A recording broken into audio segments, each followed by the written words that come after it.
all the things I expect to come into, though, this is not what I expected. I thought I had a save file for this memory card, but that's fine. Cool.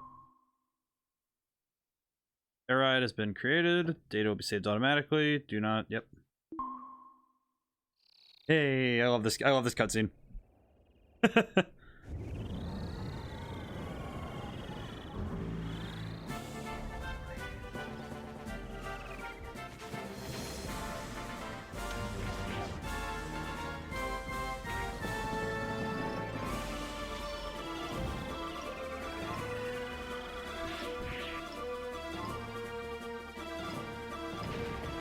Oh, I haven't seen this in so long. This is so cool.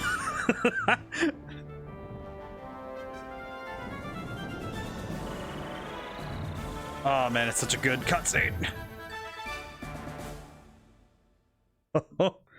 I have not seen that in so long. Man, that's so good.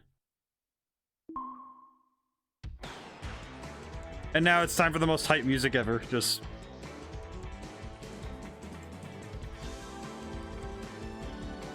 you can't see it, but I'm dancing like an idiot behind the oh man.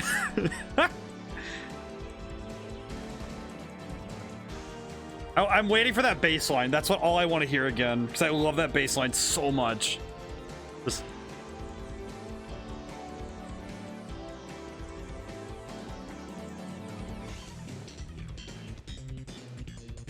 yeah. Oh, sorry for getting so excited. I'm way too excitable for this one. This is just like my favorite. Hey Drifter, how's it going today? I love this so much. Okay. Now I have to think about which game mode I want to do first. I'm partial to City Trial, so that's what I want to do first, but that's because I played it all the time as a kid with my brother, so I'm like, I'm tempted. Because I'm gonna break it up so each hour we have a different game mode. So I kind of want to do City Trial first. I kind of want to start with City Trial. I love this one way too much. Yeah, I want to do this first. All right. Oh, that's right. It's our first time in the save file, so we have to watch the videos. Oh my goodness. I haven't seen... It's funny because I can tell. It's interesting that Sakurai has a particular, like, I feel like whenever he's on, or like HAL Labs does a project, it feels like, I don't think I've ever played this game. It's so good. I feel like he has a style with making tutorial videos, and it's been there that way since this game and Melee, so it's like, it's really cool. This game is so good though. This one is really good. I think a lot of people consider it one of the better Kirby games in general, even though it's technically a spin-off. I know this one really well, so that's why I'm like, oh yeah, this is gonna be good. All right. The other thing I'm not actually experienced with is playing this. I don't think I've ever played this game mode often by myself, like playing it fully alone by myself with AI enemies like that often.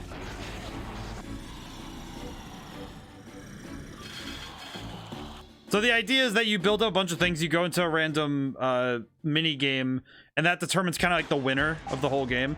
Oh, they don't have my color. That's right. They don't have my color. Wah. Oh well, I'll take pink. This is fine. I'm gonna leave it at 5 minutes for now, because I'll just leave it. Sweetie, how's it going today? Claimed second as well. Maybe second? Yeah, you did get second. All right. Oh. Did my controller just... Oh, my controller did something weird. Hang on. Oh, crap. Ah!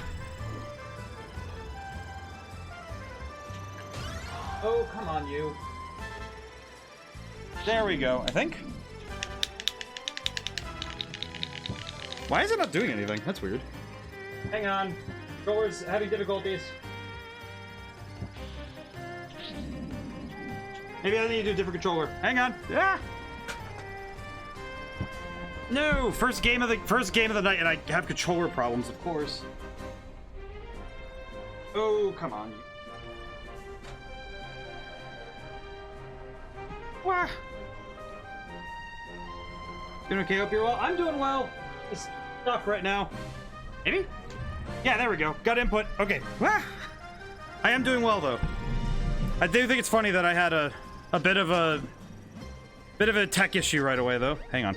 I should have paused when I had control for that. No. Ah! Okay. Hang on. Let me get settled back in. Okay. Now I can show how cool this game is. Okay. Warp Star. Go. Okay. Move. Thank you. Ah! Okay. Now I can keep it moving.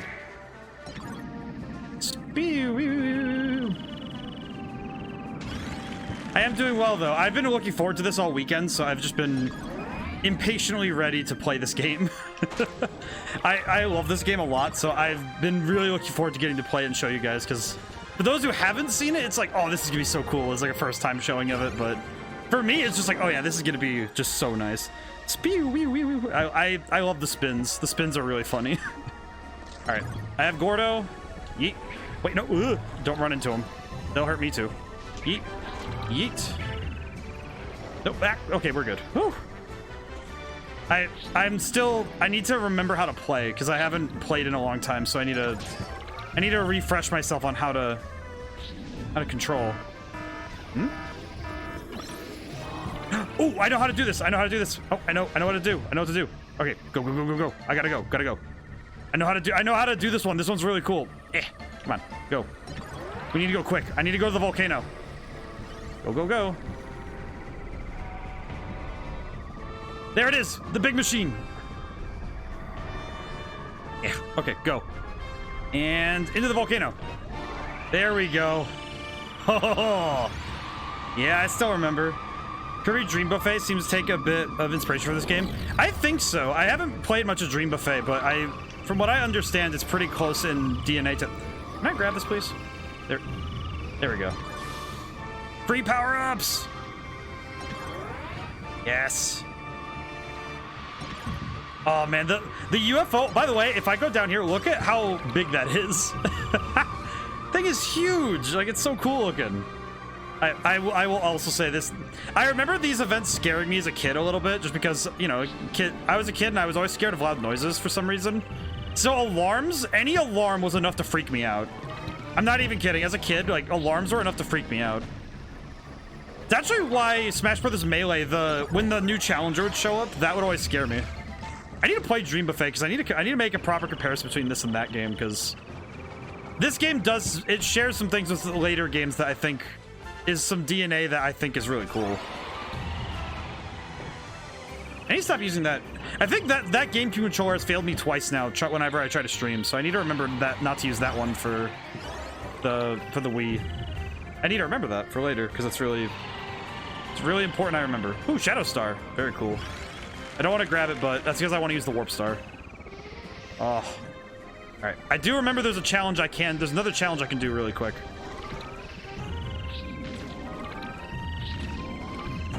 Will you? There's one other thing I know how to... Ow! That was weird. This game is really cool, though. I think I definitely have bias because I played it a lot as a kid, but... Yes, there we go. You can break that star tower thingy and you get some free stuff. I remember. Ah! Getting more out of control because I'm moving much faster. I better grab these in case I need to knock someone out. Oh, whoops. Crap.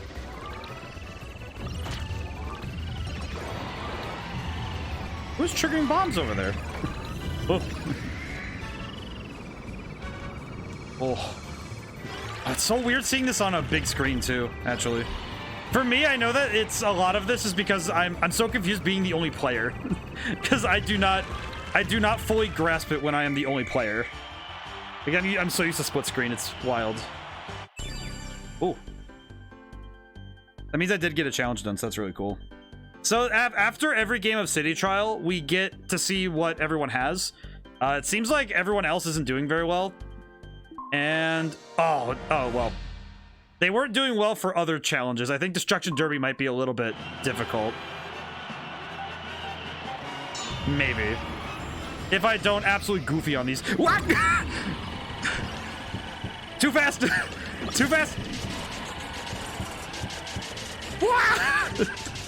Oh my goodness, the speed is just too much. Okay, go. Whack! Hello. Yes, two knockouts. Okay, cool. Oh my goodness. I thought this game was more like a Mario Kart, but it feels more like Bomberman. It's a little bit of both, actually, because it does, so the city trial is definitely closer to Bomberman, I will say that much.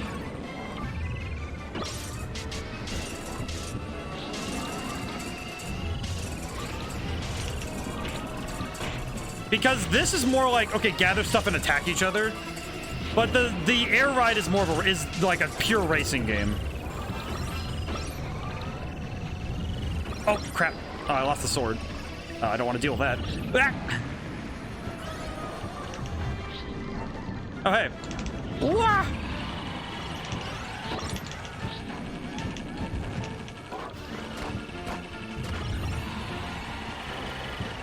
Man, I have no control when I'm in this mode, though. Ah! Twisted Metal. I've actually never seen this game. GameCube is one of the consoles I never owned.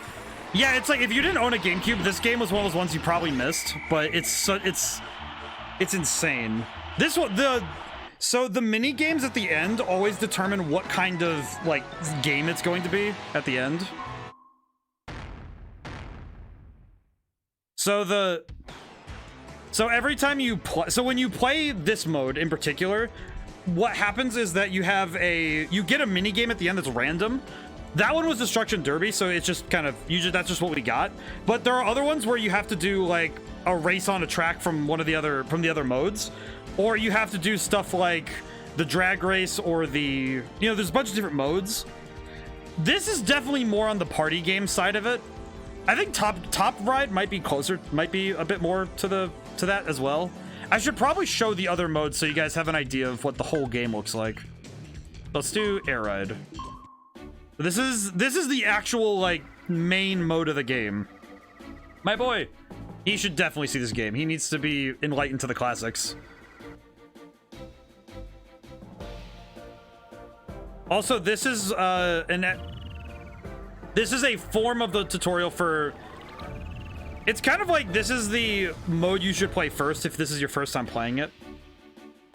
So I should have done this first, but I really wanted to do City Trial because I love it. I really like City Trial, so.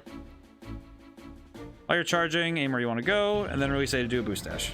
So this game technically only has 2 buttons. It has the control stick and it has A. So in theory, you can actually play this game with only like a control stick and one, and the A button. None of the other buttons are actually used in this game. So it's kind of a curious thing that this game is very simple compared to other racing games, especially.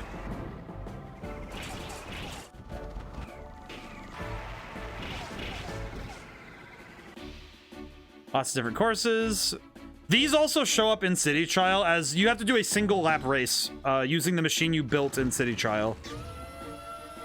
So you have a lot of options. And this is like the main racing mode, so. I just want to watch these again because I haven't seen them in so long, so it's kind of cool to see how they tutorialized it. All right. Oh, and there's one track that's missing. That's right. I think I'll do... Yeah, let's do Fantasy Meadows. The music is so good. Oh, I see. I forgot. I forgore. Ah, heck with it. Just go. Ah, I shouldn't have done that.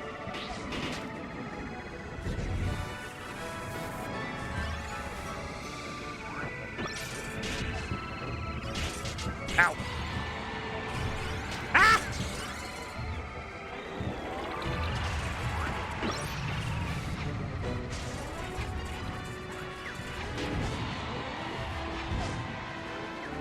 I'm gonna leave big fires to try and stop the enemy. Woo. But it's really... The thing that makes this game so good is just how it makes racing feel, because it's so fun. Ow.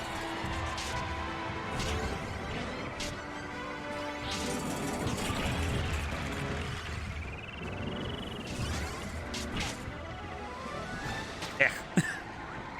Also, the soundtrack of this game, a lot of people really love the soundtrack of this game. I'm gonna win this race. Yeah. Yeah.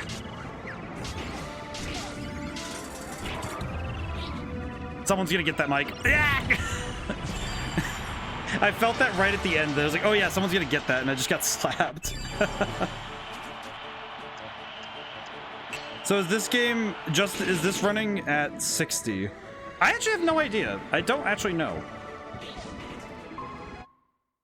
I know that I'm converting it to HDMI, so I have no idea. Also, yep, that's a oof.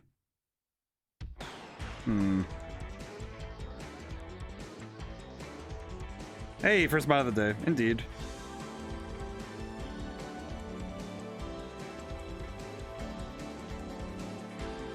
It happens. What are you gonna do? But yeah, so this is the base racing mode, and there's a bunch of tracks for it. I should just play through them at some point. Let's see. There's also time attack and free run, so you can just kind of go through the track as much as you wish. And I should have looked at these earlier, but you can unlock more stuff by doing these checklist things, as you see. Each mode has one of these. Put up a bot counter. Let us gamble the number of bots that follow by the end of the stream. A bot counter. I could probably put one under chat. I probably could. Hang on. Let's see. Let's see if I can add one. If I can.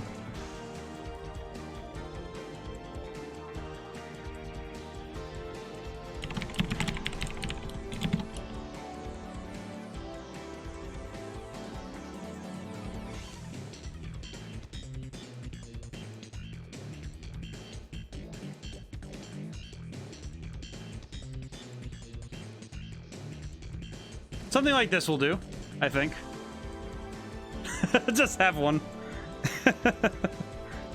I'll say 4 by the end of it. I think. But we'll see. Alrighty. And then the last mode of the game is this, which is like... I think this is the most party game-esque of the modes. It's definitely the easiest to get. Because everybody's on one screen, and you have a smaller racing game. I say 6? Okay, so 4 and 6. That's what we're shooting for. I see. So there's Free Star, which tilts where you want to go, and then there's Steer Star. I forget which one I used. I think I used Free Star, but I know Steer Star is pretty cool. It's more like a control scheme rather than being specifically the two of them being any different.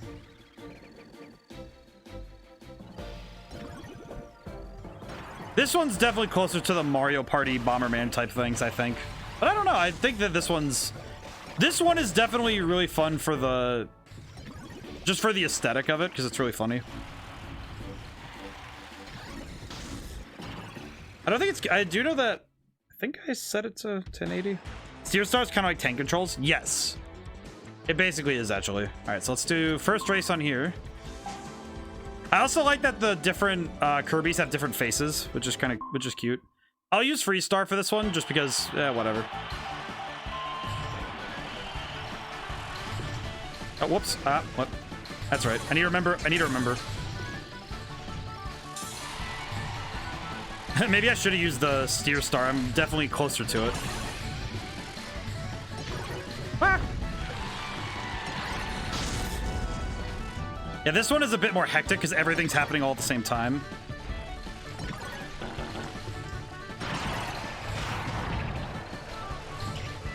Also, you can mess with people behind you by throwing things like that, so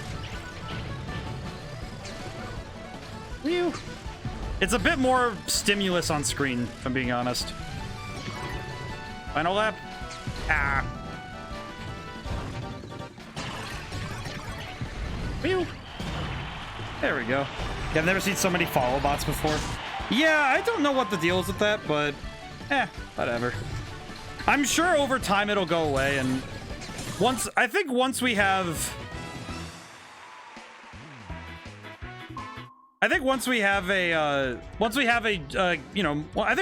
more going on, it'll go away over time, I'm sure.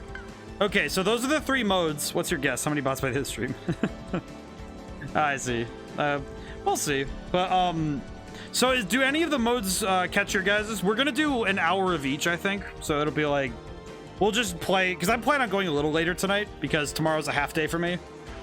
So we could start with any of the 3 modes. I'm gonna go through them all like over time. So I also would be content with jamming to the soundtrack for a very long time. I'm personally partial to City Trial, but that's just because I played it the most, not because it's... I would not say it's the best mode, but a lot of people say it is, and I understand it. I definitely get it.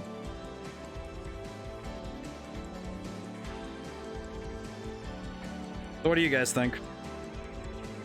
Because part of me wants to do Air Ride first, just to get the controls back under my hand, but City Trial is my favorite, so that's that's the only reason I want to do it more. But I like both. Yeah, do Air Ride. All right, let's do Air Ride. So let's see. So we did Fantasy Meadows. Next we'll do Celestial Valley. This map is really pretty, and I'll use the Winged Star for this one. And 3 out of 4 of them are doing Winged Star. So the Winged Star is a bit slower on the ground, but it compensates by having really good glide power, like this. I remember everybody I knew when I was growing up really liked the Shadow Star. Oh, I missed the random power-up ability. I spent a lot of this game in the end. Ow!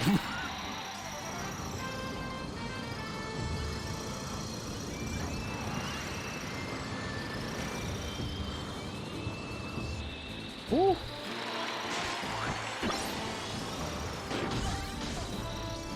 Oh, it's coming back to me like a memory, like a sweet song from my yesteryears.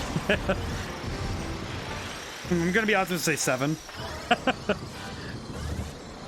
I think that's a fair point, actually.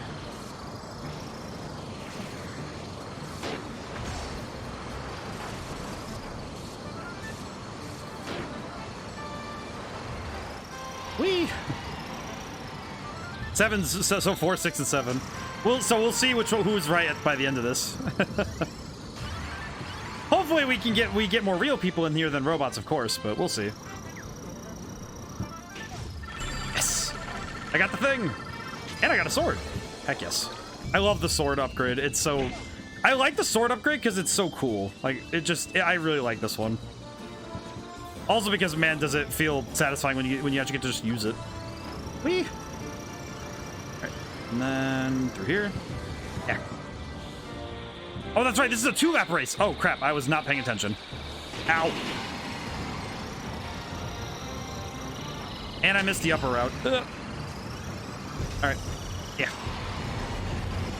I've been so focusing on challenges that I'm like... If we go over, lowest one gets it. Ah, I see. Alright, hang on, I need to... What?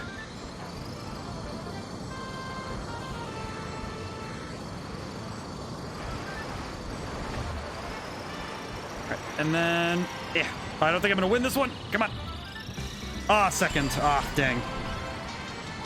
We're gonna do Price is Right rules. Lowest one gets it. Let me see. Let me roll myself, actually.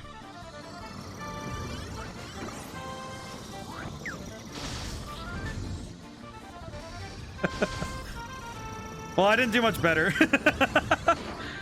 Sweetie's got the luck today, I see. Very good. Gonna go with my roll number, but nah. If it was a roll number, we had 17, I would have to turn off stream for a little bit if that happened. I would just be like, oh, that's scary. Check out an empty box, your choice. Oh, okay, cool. So we have that now. We use the Warp Star again. Do we have laps recommended? Original rules. Very cool. I forgot. I'm playing default rules for now because the default rules are pretty good. Oh, man. But yeah, I will be gushing about the music the whole stream because the music has always been in my heart. It's really good.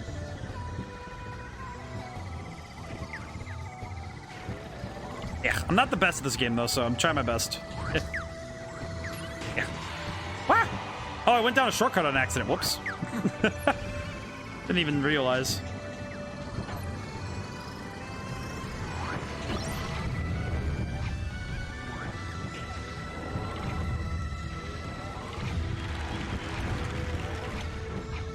Whew.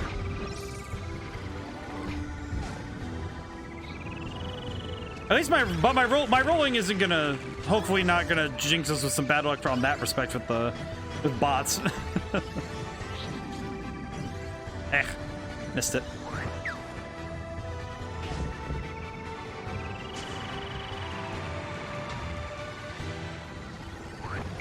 Yeah, whoops. I forgot the sand shifts under me, so it's really hard to remember where that is. I feel like this is the reason why this appealed so much when I was younger, was just because it's such a... It has such an easy control scheme to grasp, so it's not like you're not gonna struggle like figuring out how to play it. Like, yeah, you might have a bit of trouble getting your feet back under you because it's a peculiar control scheme for sure, but it's not like... Ah.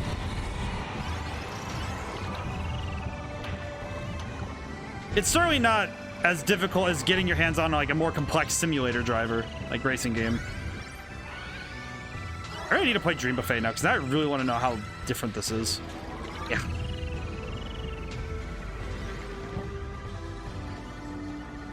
These, for some reason, these fall more than once, which always confuses. Oh, he beat me at the end. Oh god. Oh man, you gotta be kidding me. He beat me right at the end too. Ah. I was almost about to do it too, and then he just like, nope, gonna snake that one from you. Oh, we got the wagon star and the swerve star. Oh jeez, the swerve star is so awkward. This thing is awkward because you don't actually turn unless you stop, which is very hard to. Actually, I'll just show you because it's really weird. Swerve star. It goes at a constant speed, but it doesn't change direction. Ah. Ow.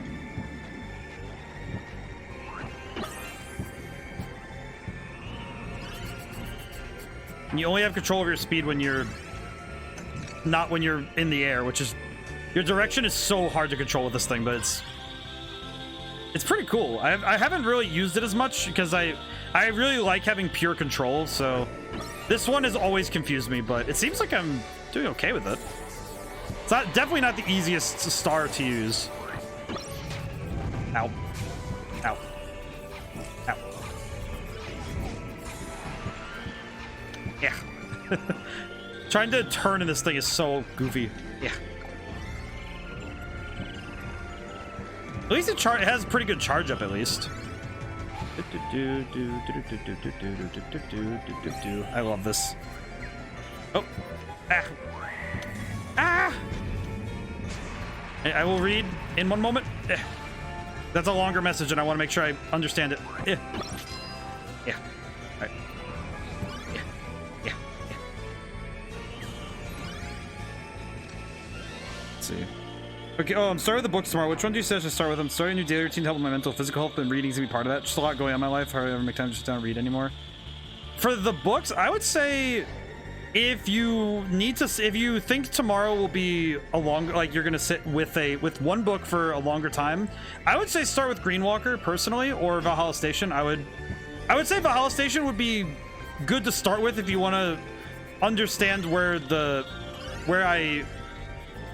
at least my style starts and begins, like how, like, you know, it gives you an idea of what you're in for the other two, at least in terms of style and word choice, at least in my opinion.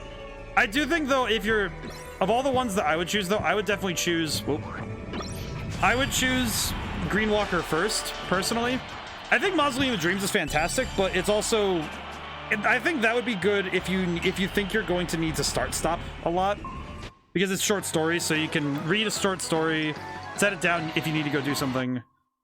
And I think that's where short story books are really good, is that if you only want to read one story a day, it gives you something you can do in smaller pieces, and that's pretty good as well. It's good for that sort of thing, right? Where you're able to read it in pieces, which I think is really good. Oh, jeez. No, I want to do Winged Star for this one. Nah, the magma map we gotta do it this way.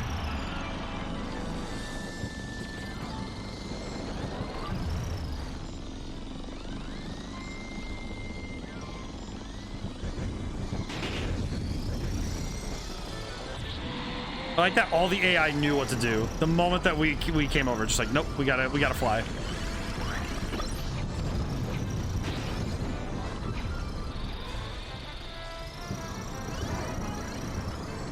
Ah. Why am I hitting the ground so at a weird angle? Wow.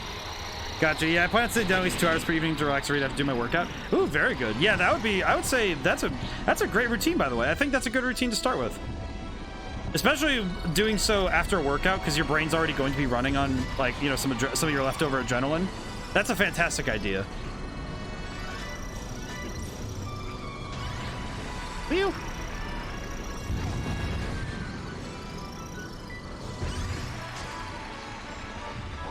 But yeah, I think that, like, if I were to choose, I would start with Green Walker for longer reads and Mausoleum of Dreams for shorter ones. But Valhalla Station, I think, at least in my opinion, I think it could be read in a relatively short amount of time compared to other books of its ilk. Because I do try to keep things efficient with my word choice in that book. I'm not really a fan of the, like, getting too wordy, I guess. It's never been something I liked when I was reading. Ah, nope, why did I get stuck like that? Ah, nope, yeah, come on, go up. Yeah, I got glitched out. I know if you hit the walls in a certain way, it can do some weirdness, so that is awkward. That's okay. I might be able to win this still because I have this aerial section up ahead, so I might be able to catch up in time. And I'll have the freaky fairy tale side of Kirby stuff. Ah, 3rd place. Oh well. I'm getting better. But I do think that would be a good plan. Ah.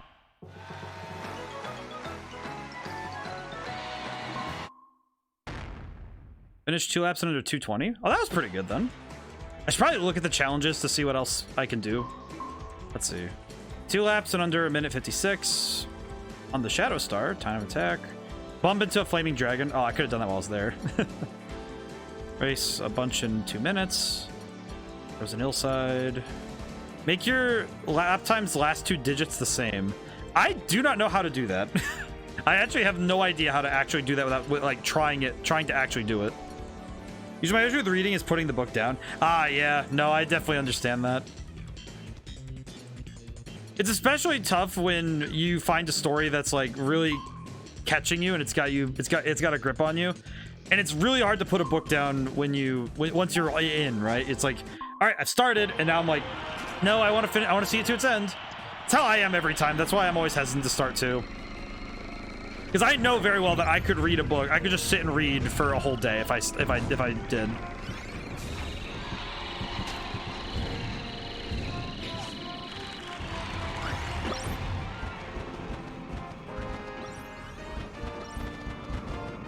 Whew.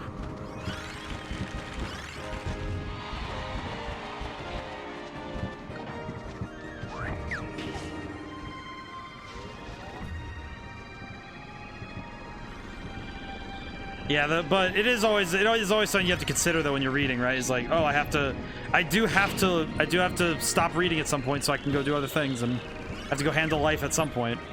That's the same with all forms of getting to sit outside of life for a little bit, right? Like reading and games and all the fun of life, you know? It's like, it's always hard to put it down once you get started.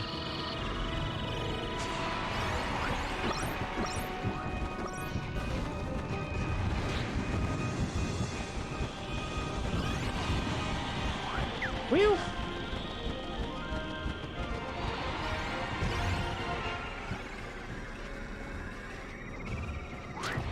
It's coming. There we go. Yeah, it is always tough though when you're reading and it's like, oh yeah, I'm just gonna read for a little bit, right? You're just gonna read one chapter, you're gonna read this, and it's just like, nope. I'm gonna get right back to it. Ow.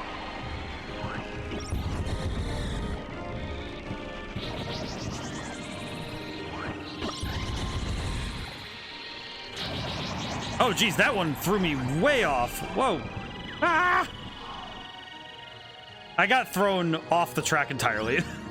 Oh, my goodness. That one took me right out of the race. Oh, that's okay, though. That's no worry.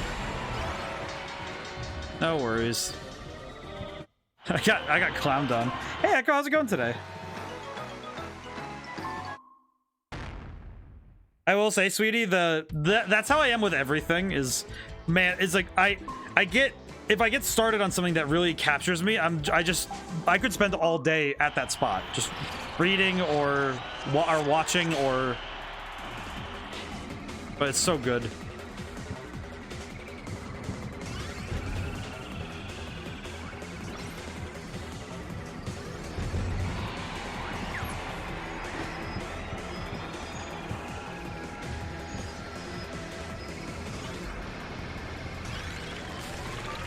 Also, man, if this isn't the most Metroid that Kirby ever gets. Exactly, yeah, it's so hard to, like, when you get wrapped in, you're like, no, I want to stay here, you know? It's like, I definitely understand, like, no, I need to stay here for now. Phew. Also, how's it going today, Hecko?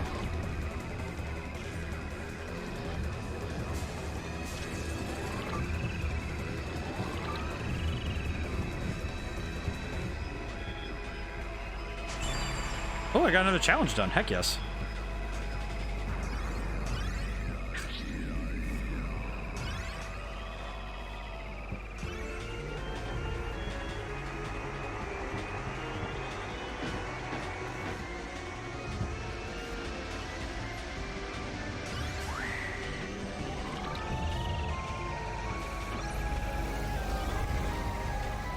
Trying to figure out why this guy is so much faster than me.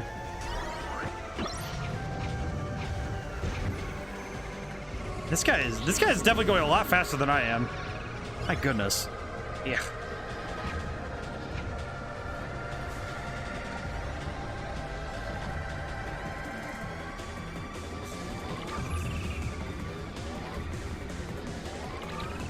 Oh, it's a swerve star. That's why.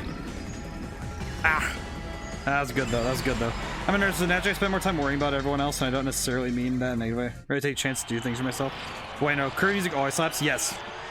Hecko, it always does slap. And yeah, sweetie, and it's tough when, especially if you're like, the trouble I think is that a lot of people, at least from what I have understand at least, is that a lot of people tend to fall either really far to I need to do things for myself, or really far into I need to do things for other people.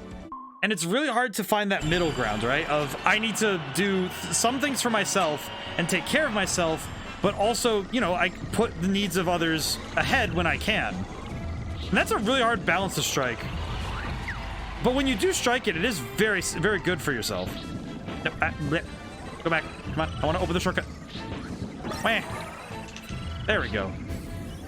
This is going to help me next lap, I'm pretty sure. If I'm not already horrendously behind.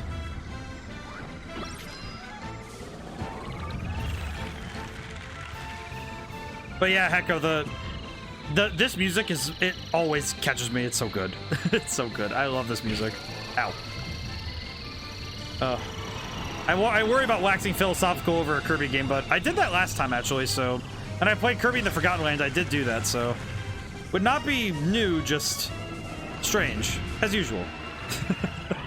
Because it's, you know, it's like there's a perfect balance to strike, right? Of do I take care of myself or do I, you know, take care of others? And I think there's a good healthy place where be healthy and be well and be happy and do well to others when you can. At least for me. I know some people really prefer to be good as much as they can to other people, so, and that's certainly not wrong in any way. Hello. Sword.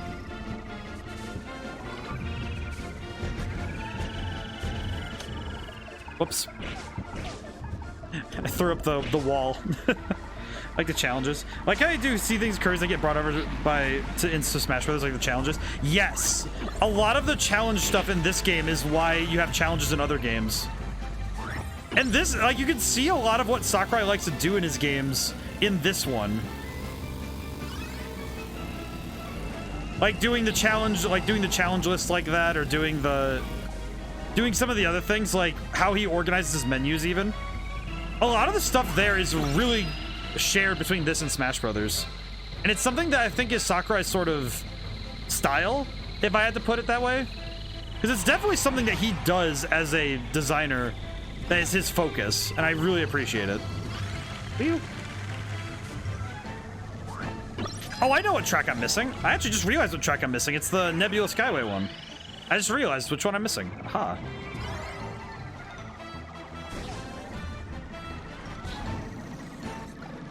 Ah, okay, we're good.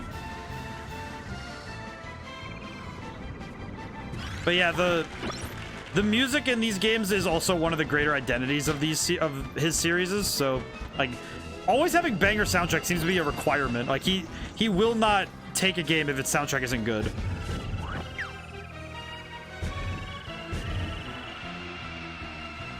And finally a win. We finally won one. There we are.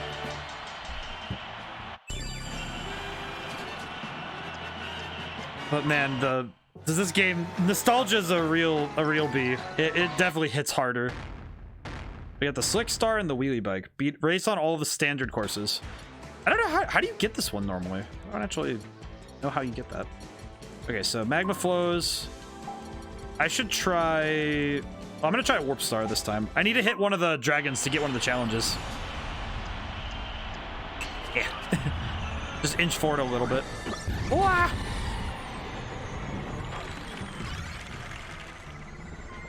I'm definitely getting my hands back under me.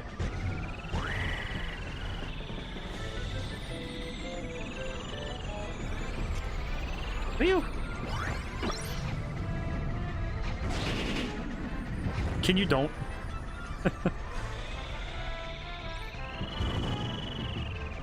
I definitely think this is one of those games where nostalgia made the heart fonder. Not in a bad way exactly, just I feel like if there are any like actual criticisms this game could have levied against it, I feel like I would be very blind to them because I would definitely not be the one to spot them. And that's because my rose-tinted glasses are very tightly screwed on. And I would be very hesitant to like throw shade at this game in any way. I like it too much, quite frankly. There it is. Come on, pump the dragon. Oh, I missed him. Wait, how did I miss him? Wow. I think I need to hit him in the face, actually, if I remember correctly.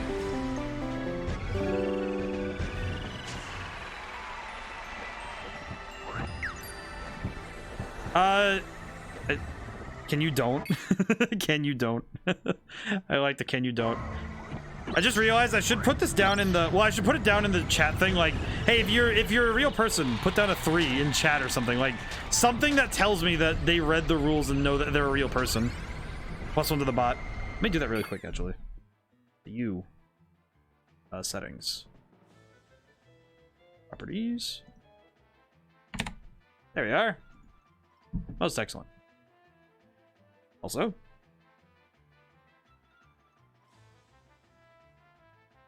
here we are. +1 to the counter already. Not the worst thing ever. It's just one of those things where it's like, ah, well, what are you gonna do? The trouble is that there's like 5 million bots on Twitch alone, so it's like, all right, well, I'm not gonna be able to block all of them. It's just like, all right, well, as I find them, you know. Ah, well, what are you gonna do?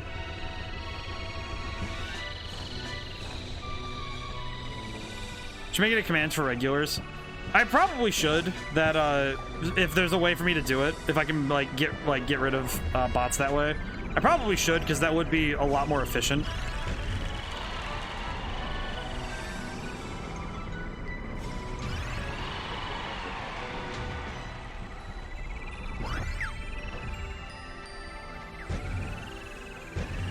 Should probably look into that. I meant to add to the counter. Ah, I see, I see. I'll need to make an actual counter, because that would be funnier. That would be easier to hook into it anyway. Guess how many bots we'll see by the end of the day? Ah, yes. Oh, for the bot counter. I see.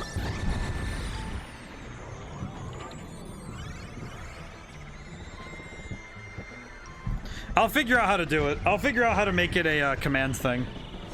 Just make it part of the overlay. Just make it something so you put in a certain command, +1 to the thing per stream. That'd be pretty good. I would like, that'd be funny. Alrighty. I should probably look at the challenges again, see if there's anything I want to do. Blech. In one game, drop from the cliffs 3 times. Oh, that's just dying 3 times. That's not hard. That's not hard.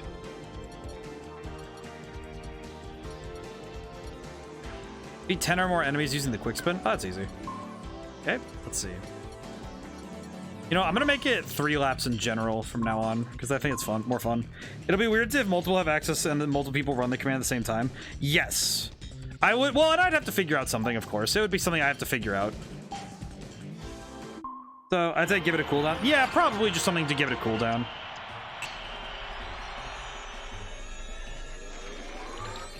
Yeah. I forgot that this thing has the weirdest control scheme. Whew.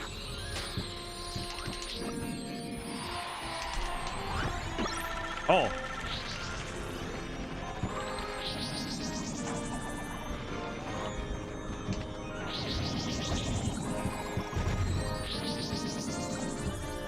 The controls on this are very slippery.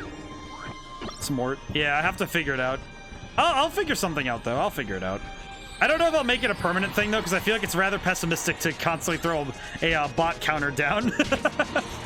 You know, we'll do it for this stream, of course, but it just seems oddly pessimistic to throw down a bot counter. But, oh well, what are you gonna do? I feel like we're gonna need it for the foreseeable few months, maybe, but we'll see. Yeah. I need to remember to do quick spins. I need to get knockouts with that. Yeah. The other problem is this one's boost is not very good.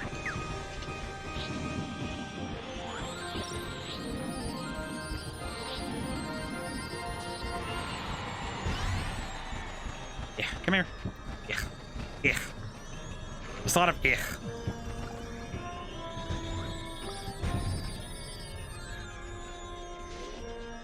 Call it a bot kill count. Ah, I see, I see.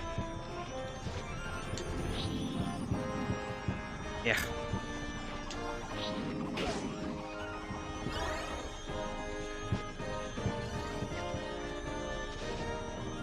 Yeah. Ah!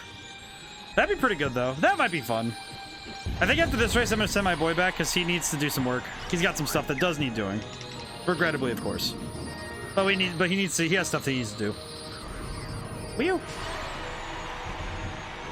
Man, all the other stars, I tend to just use the warp star because I was always kind of a purist with that, but I feel like it's good that I'm trying these out because I don't remember them very well. It's an interesting challenge. I haven't played these in a while. I need to charge up my boost more thoroughly. Phew. Oh, there we go. But this game is very pretty. Yeah.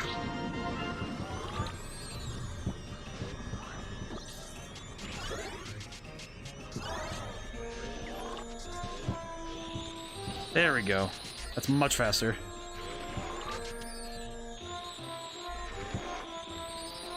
Yeah.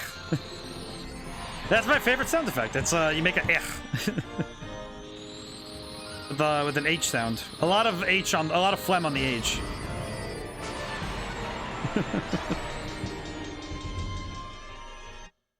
Gotta throw the phlegm on the H. Your John Tron is showing.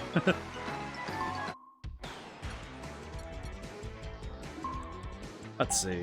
Oh, I haven't tried the wheelie bike in a while. My John Tron. I feel like I'm old enough internet for that, maybe.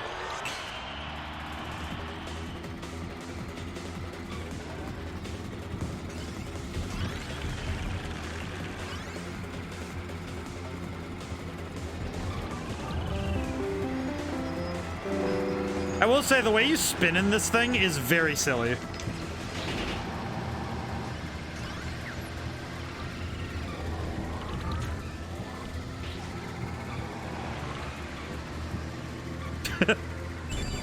What about the open world mode?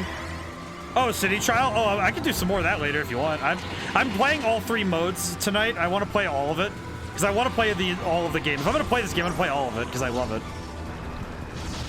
I might do some city trial after this race, maybe.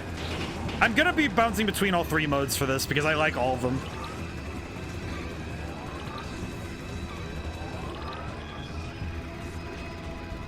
Whew.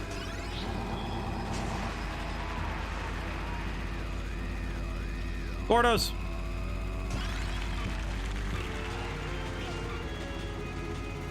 Killbot. Killbot would be pretty good.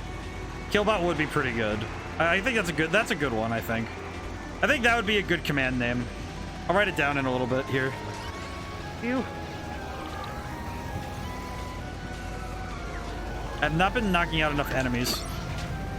Probably should be.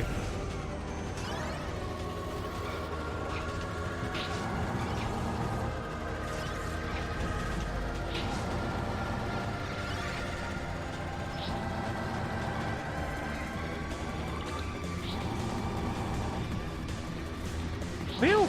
This is really good though. Gonna get some Meta Knight vibe from this track.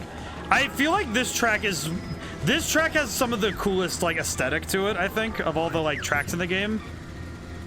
It has this weird combination of like the last area, you know, aesthetic from other Kirby games, but also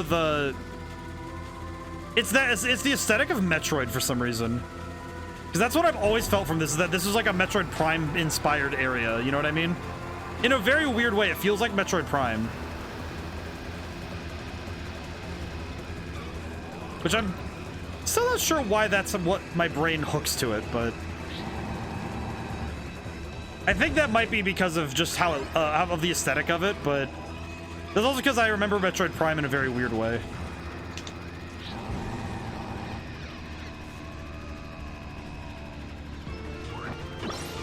That was weird. I don't know why I was slowed down there.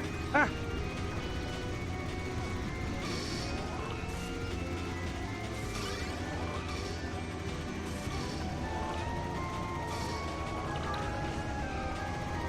I think that's a victory.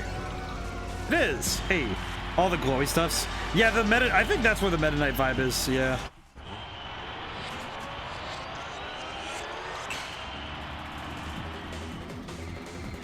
And I need to adjust the counter once again.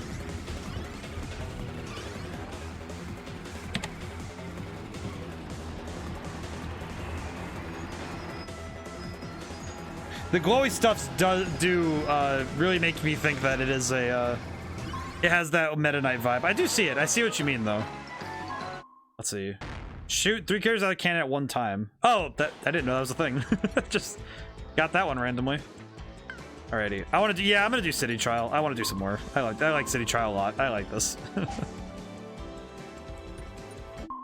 City Trial is a very cool mode. Alrighty, here we go. I do need to do the challenge at some point where you break all the things.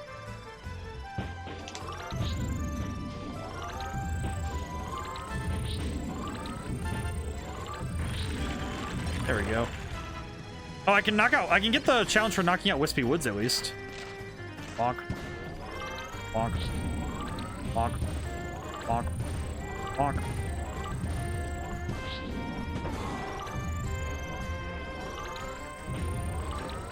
Oh.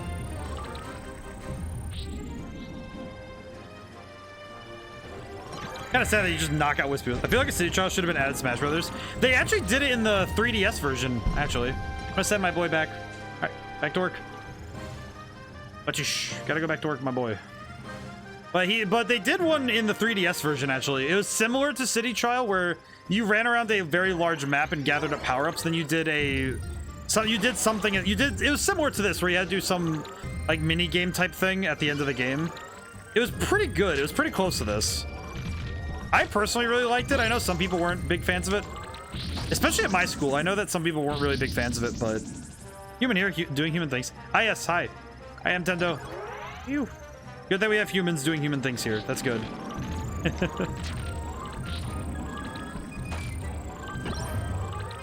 Yeah.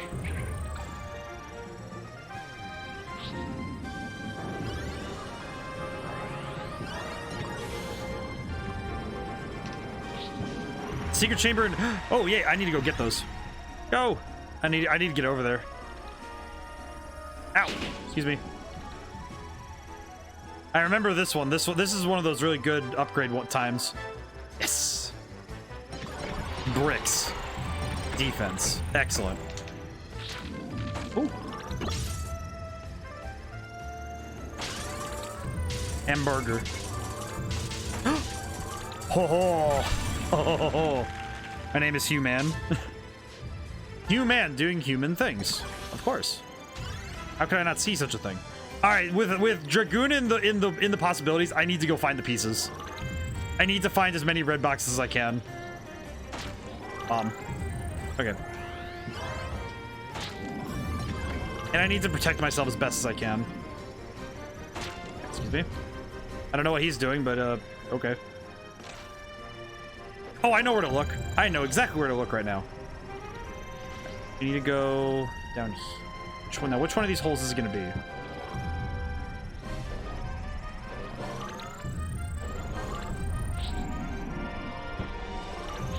Yeah. Well, that's not fantastic, but I'll take it.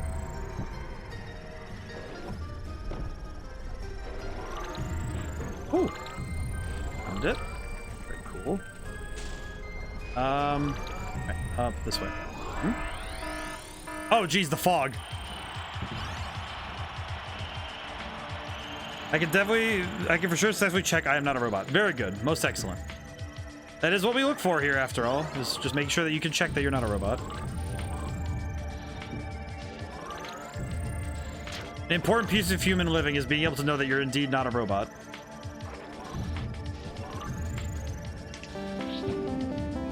Yeah.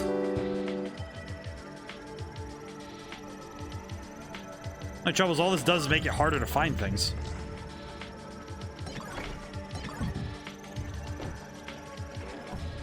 Turning. I haven't even found a good machine either. Killbot. Ugh. Oh, they're out in force today, huh?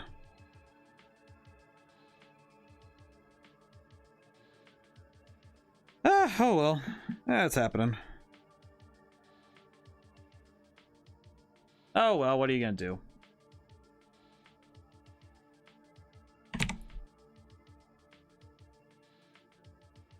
At least they're making it easier to find them, right? Where it's like, okay, well, does it suck that they're everywhere? A little bit, but okay. I have 45 seconds to find the last piece. All right, I think I know where it's gonna show up if I'm a betting boy, which I am, and I think I'm pretty good at it. I think I know where the last piece might show up, and I'm wrong. There are no red boxes here. Fair enough. I have 30 seconds left. That's not good. Hello.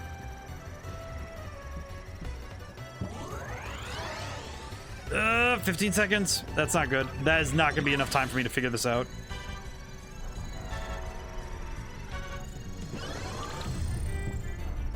None down there. Crap. Nope, I'm not going to get Dragoon today. Oh, not right now. Wow. Oh well. It does make me wonder if this is why like maybe I'm not getting recommended enough to people. Is that maybe if because bots keep showing up, maybe I need to next time. Next time for sure though. Either that or Hydra. Both would be very cool. That guy has a formula star. Oh, I am not winning this. Ooh. Crap, I missed it. I missed it, of course I did. Ugh. Ow.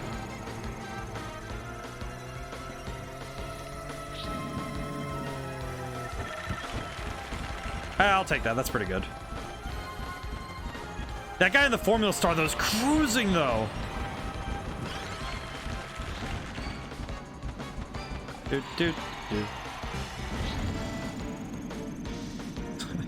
Almost had it. Almost had it. Hey, that was pretty good, though. That was pretty good for what we had. That was pretty good. Open up the pitfall in the forest. I thought knocking out Wispy Woods was part of that. Oh well. I do like being able to load right into another game right away. Games really got really fast loading too, by the way. I don't know what they did, but good loading there. Whew. Ooh, Warp Star. That is just exploded. Whoops. All right, well that's fine. That's fine. That's okay. Let's see. We're on the hour. How was everyone's weekend? Everyone doing well? Resting up? Trying their best to find the time to rest up? Because I know that's sometimes what some people have, is they have to find the time to rest up. Which always feels a little bad. You know, it's like, oh. Ooh, Shadow Star. Oh, no. I want the Shadow Star. Yeah. So edgy, yet so good. Got the high attack power, too. It's kind of like the Winged Star, but it's edgy a little bit. If you end stream now, we're counting. You win the bot counting bet. I think I played this game once actually. Yeah, I think you might have. I don't know, but I actually have no idea. If you have a GameCube, probably. If you ever had a GameCube, definitely. Because the GameCube, I feel like a lot of people who got a GameCube ended up with this game one way or other. Entry now, you win the count. I mean, if I did, yeah, but I don't want to do that. It's only been an hour. It is a bit concerning that they're showing up en masse right now, but whatever.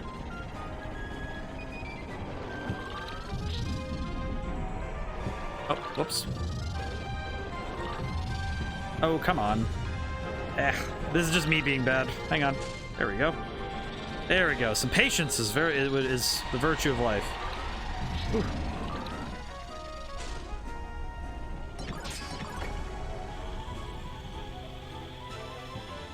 This takes me over here.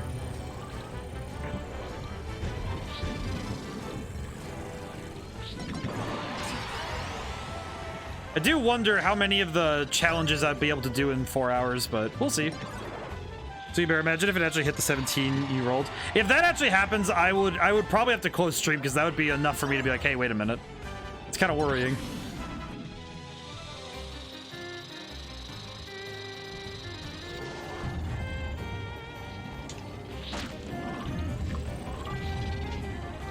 For some reason, I just remember that there's a challenge in this game to eat like I think three hot dogs or something. Man, if it hit 17 though, that would be just worrying. 17 would be worrying.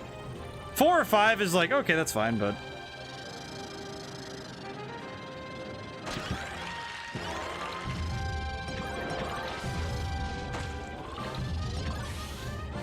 well, it is really this game. Also, the thing it did really well is establishing a really interesting style. This is a way that we don't often get to see Kirby, just like with like the Warp Star front and center rather than being kind of like a thing that he just uses sometimes. It's really cool. I like that. Stadium prediction: the farther you can fly, the better you'll do. Oh, okay. So if that is true, then I need to get glide power-ups really fast.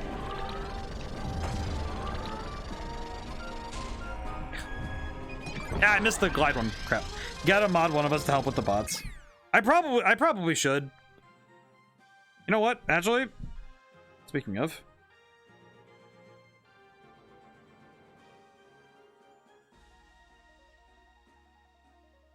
the only downside is that it's a matter of I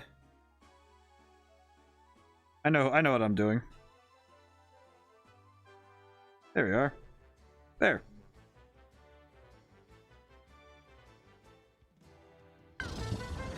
Now don't abuse those.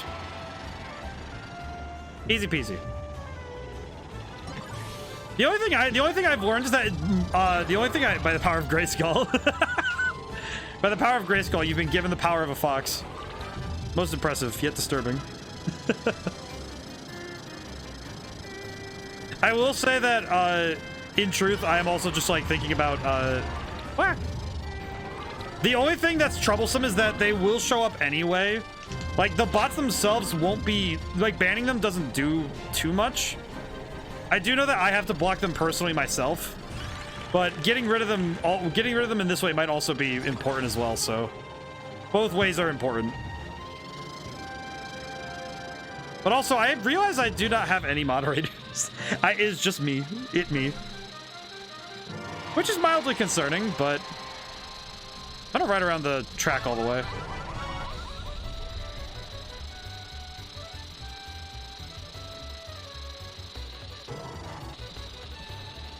Just riding around really, really fast. Oof. But I do need moderation anyway. I feel like because you guys always follow the rules and are really cool, so I'm like, oh no, I need. I don't think there's much more I could have done anyway for my abilities, so we'll take it.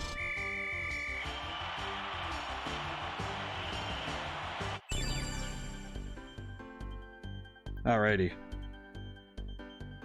All right, let's see. Oh, high jump. Oh, it's not the glide distance one. It's high jump. Oh, crap.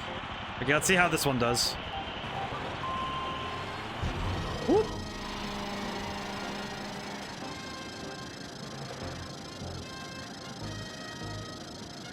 I did it.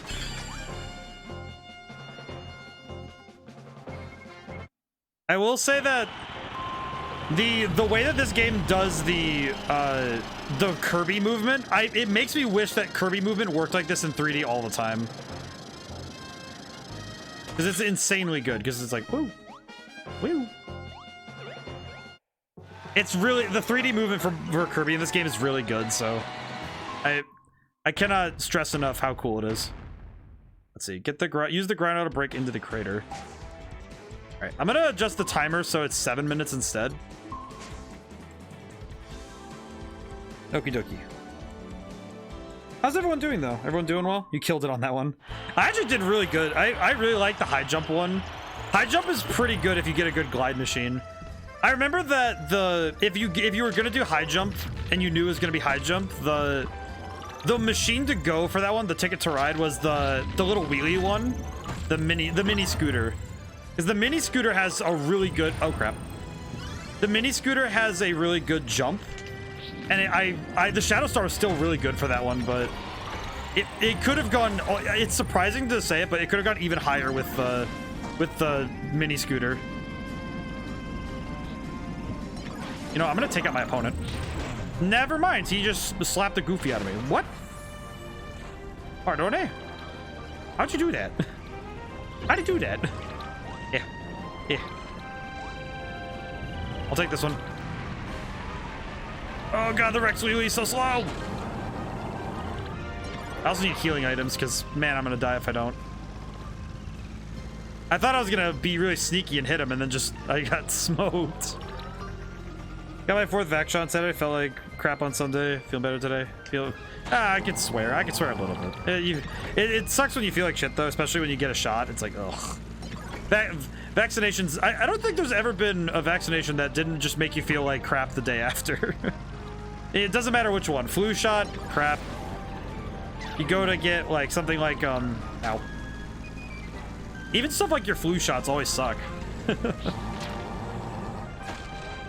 But hopefully, it's good that you're feeling better, though. I'm gonna go break all these things.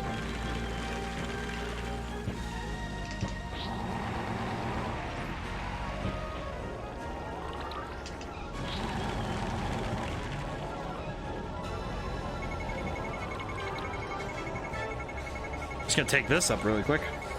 But it sucks when it's like you have like a day where you don't get to do a whole lot with it because you're just kind of stuck with that feeling bad. It's like blech. Oh, I almost used it all the way up. Oh, that would have been good actually.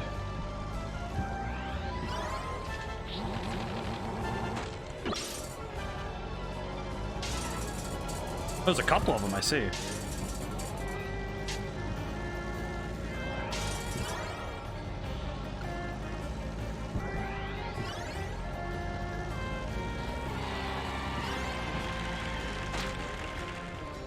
Getting glide with a motorcycle is just really funny. All right, it's 17. I'm gonna redeem another fox. I'll hit 7. I will redeem fox. That is reasonable and fair. So I will need to be staring at cute pictures of foxes for a while if I hit 7 bots on stream. That would make me a little bit sad.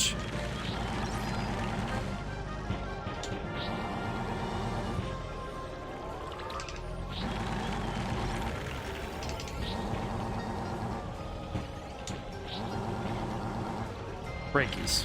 Okay, I need more weight. I don't think I'm gonna break those fast enough without weight.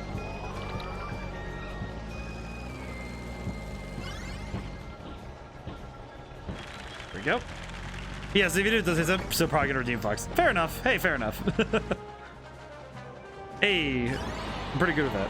Do foxes have any natural predators?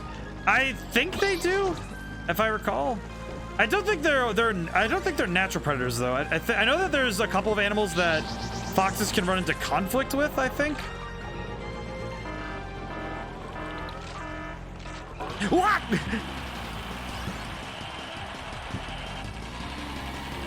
I was sitting there like, oh, I wonder what event that is if the sky isn't changing color. Ah! Hounds. Oh yeah, hounds do. Ah! I have no control over my bike.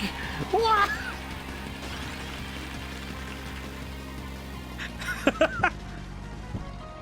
Putting incentives out there for all the bots. Yeah, get them blocked and banned so they stop showing up. Oh my goodness, that every time the energy tank thing goes nuts, it scares me. It's the kind of thing that scares me because it's just like, oh geez. Yeah, come on. There we go. Oh, food. Wah.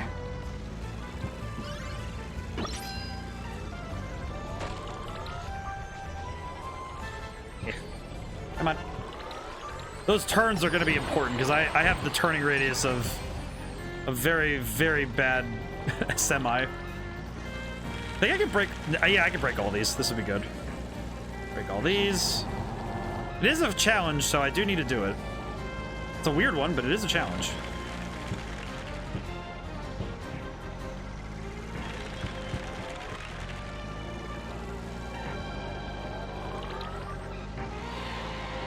There we go.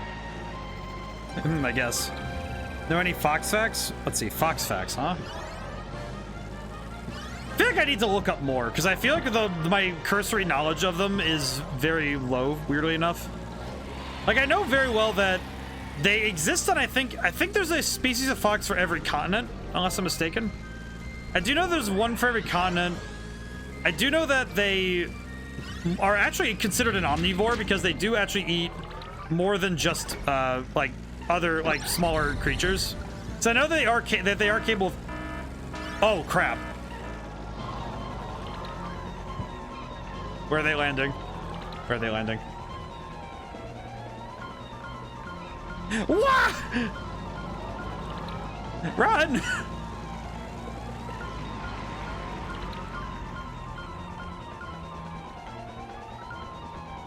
Well, that's scary. I also know pretty well that, if I recall correctly,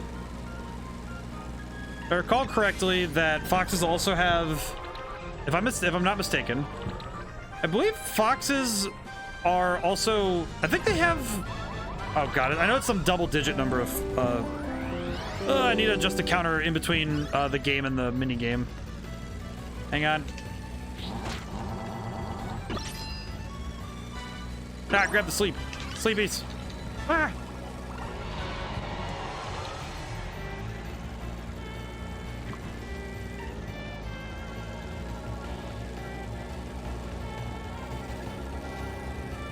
Foxes know how to use boost to get through. They do also do that. They do have the means.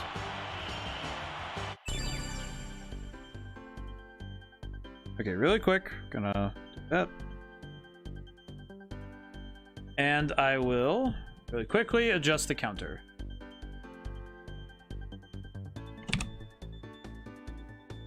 Kind of worrisome that there's already been 5 and it's only been an hour and 10. It's my childhood. Hey, yeah, it is. It's everyone's childhood. Everyone's long lost love. Oh, great, this map. All right.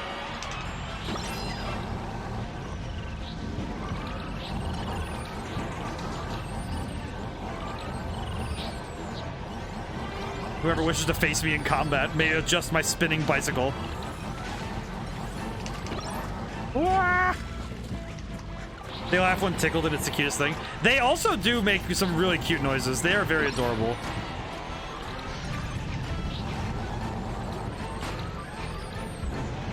They really like, they also, not gonna lie, if you did type message and it just followed, I would have thought that.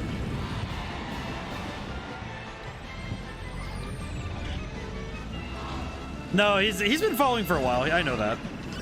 Wah!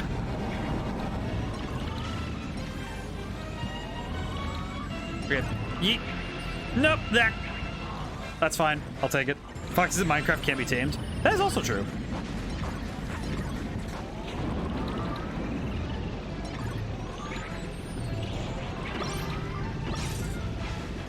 Why is that one so tiny? What's going on there? What?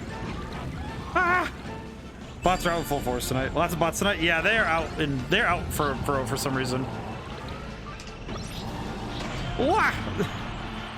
Yeah, it's just one of those things where it just, you know, you get a night where you get a couple of them, and that's fine. I'm sure there will come a day where there will be no bots and we'll be just fine. But for some reason, that is not tonight. That is just not tonight. Let's see. Pick up a total of 100 items. I'm going to do one more of these, then we're going to go to... Fun fact, the fennec fox is the smallest fox species. It grow between 0.7 and 1.6 kilograms, or 1.5 to 3.5 pounds in weight. I remember looking up the fennec fox. I remember learning that foxes of that type, like similar to the fennec fox, I believe they exist on both the Asian and European continent, as I recall. I do know that they are in Africa as well, which is very cool. That's where I do know that I've drawn a couple of fennec foxes myself, and I need to read more. I want to read more like animal facts because I just need to. I want to be caught up on all my fox knowledge. I am grateful that there are so many different varieties, though. They're all very cute. They should probably knock down all the trees. I think this is one of the challenges. I always forget.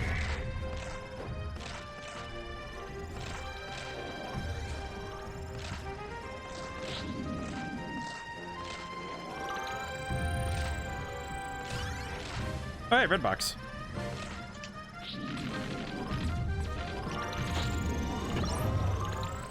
Yeet. Ooh. They always, the explosions are always a little bit like scary. Fox facts. Foxes can be found on every continent except Antarctica. Yes. I think I was about accurate when I was, because I thought that it was like, yeah, there's at least one species of fox for every continent. And I know that some have like almost in the hundreds. They also tend to live, as I recall, well, not fox, the maned wolf is my favorite looking dog-like animal. The maned wolf? I need to look that up.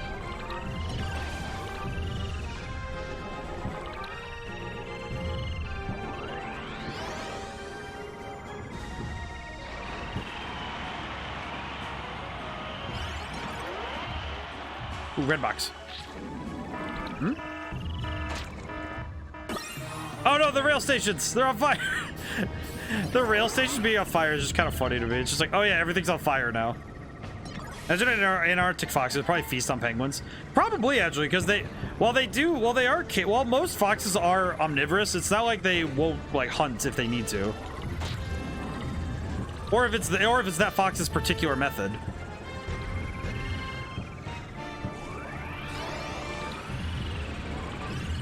That'd be pretty scary though. Or penguin babies at the very least. Maned wolf has long legs and black fur on them, which makes it look like a tall dog with fox ears and stockings. Ooh, Kirby's Air is now California interns on fire. That is pretty much what it is. Alright, we're gonna go past this and into the volcano.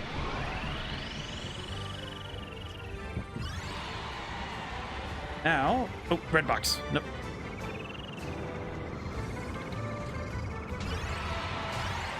It's pretty clear though that this game will it predicted some things. Everything being on fire for one. That's a little too cynical. I should probably hit the random thing. I haven't actually used this yet. Gives you a power up. Ew. Probably crack open boxes really quick with this.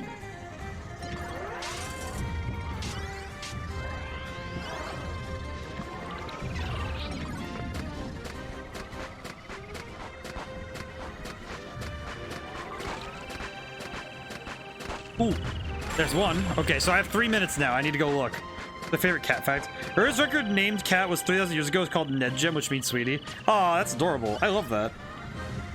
I love that. I really like the fact that they were like, yeah, we need a name. What's the first named cat, sweetie? It's like, that's amazing. Dragoon. Yeah, Dragoon is. I really hope I can get Dragoon. Feel like you'll be fighting numerous enemies. Ooh. Brawl one would be really fun, even if Dragoon would not be like the premier machine for it. It would still be fantastic. Let's see. I think I'm gonna check over here. Spin. Okay. Oh, did Dragoon come from this game? Yes. Dragoon this is where its origin is that It was originally a machine in this game. It's like it's a secret thing. Like you have to actually find all 3 pieces in the area. I know from Smash. Yes. Yeah, no, it's from this game. This is where it originated. I don't think it's been used in any of the mainline games at all, actually. Which is curious because it's interesting that it would show up in Smash Brothers, but never in a mainline Kirby game. Dragoon Platoon upon the moon. One of the legendary era machines. Nedgem meeting Sweetie is just adorable though. That's an adorable thing though. It's like, aw. Thousands of years later, we know that one of the earliest named cats is Sweetie. Huh, that kind of makes another. There's a VTuber I watch sometimes where they refer to their people to like their their viewers as Sweeties. It's just funny because I'm like, well, the first recorded name of a cat, if that's Sweetie, then that's like almost like a layered reference. Killbot. I'm gonna kill that. By the way, I'm gonna kill that bot really quick myself. Lump. There we go. And I need to add to the counter really quick. I was curious, but oh well. Kind of worrying that that we're at 7 already or 6 already. Go close it on 7. It's like, oh jeez. I really hope one of the AI didn't grab one of the pieces, because that would make me very sad.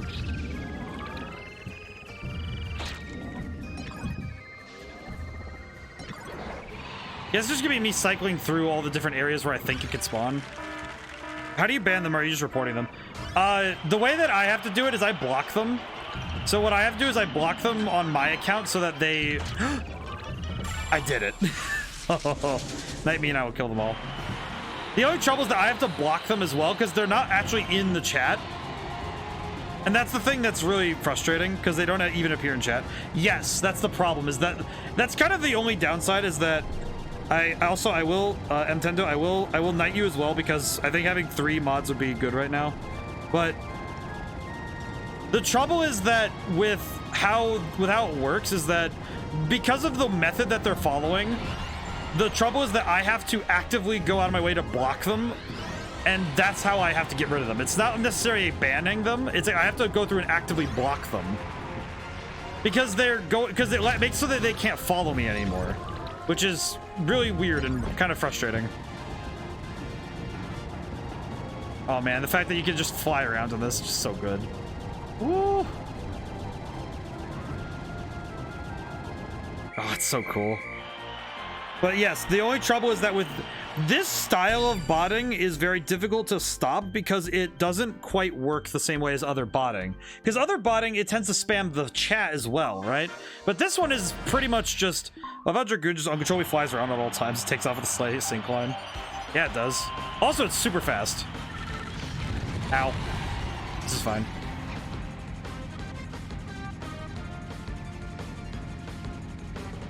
Of course, I get this thing just to basically drive in a straight line with it, of course.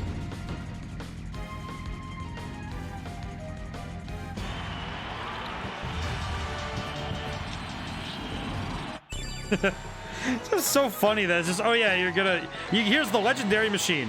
You're not gonna do anything with it. And none of the challenges involve that. What do they gain from just following people?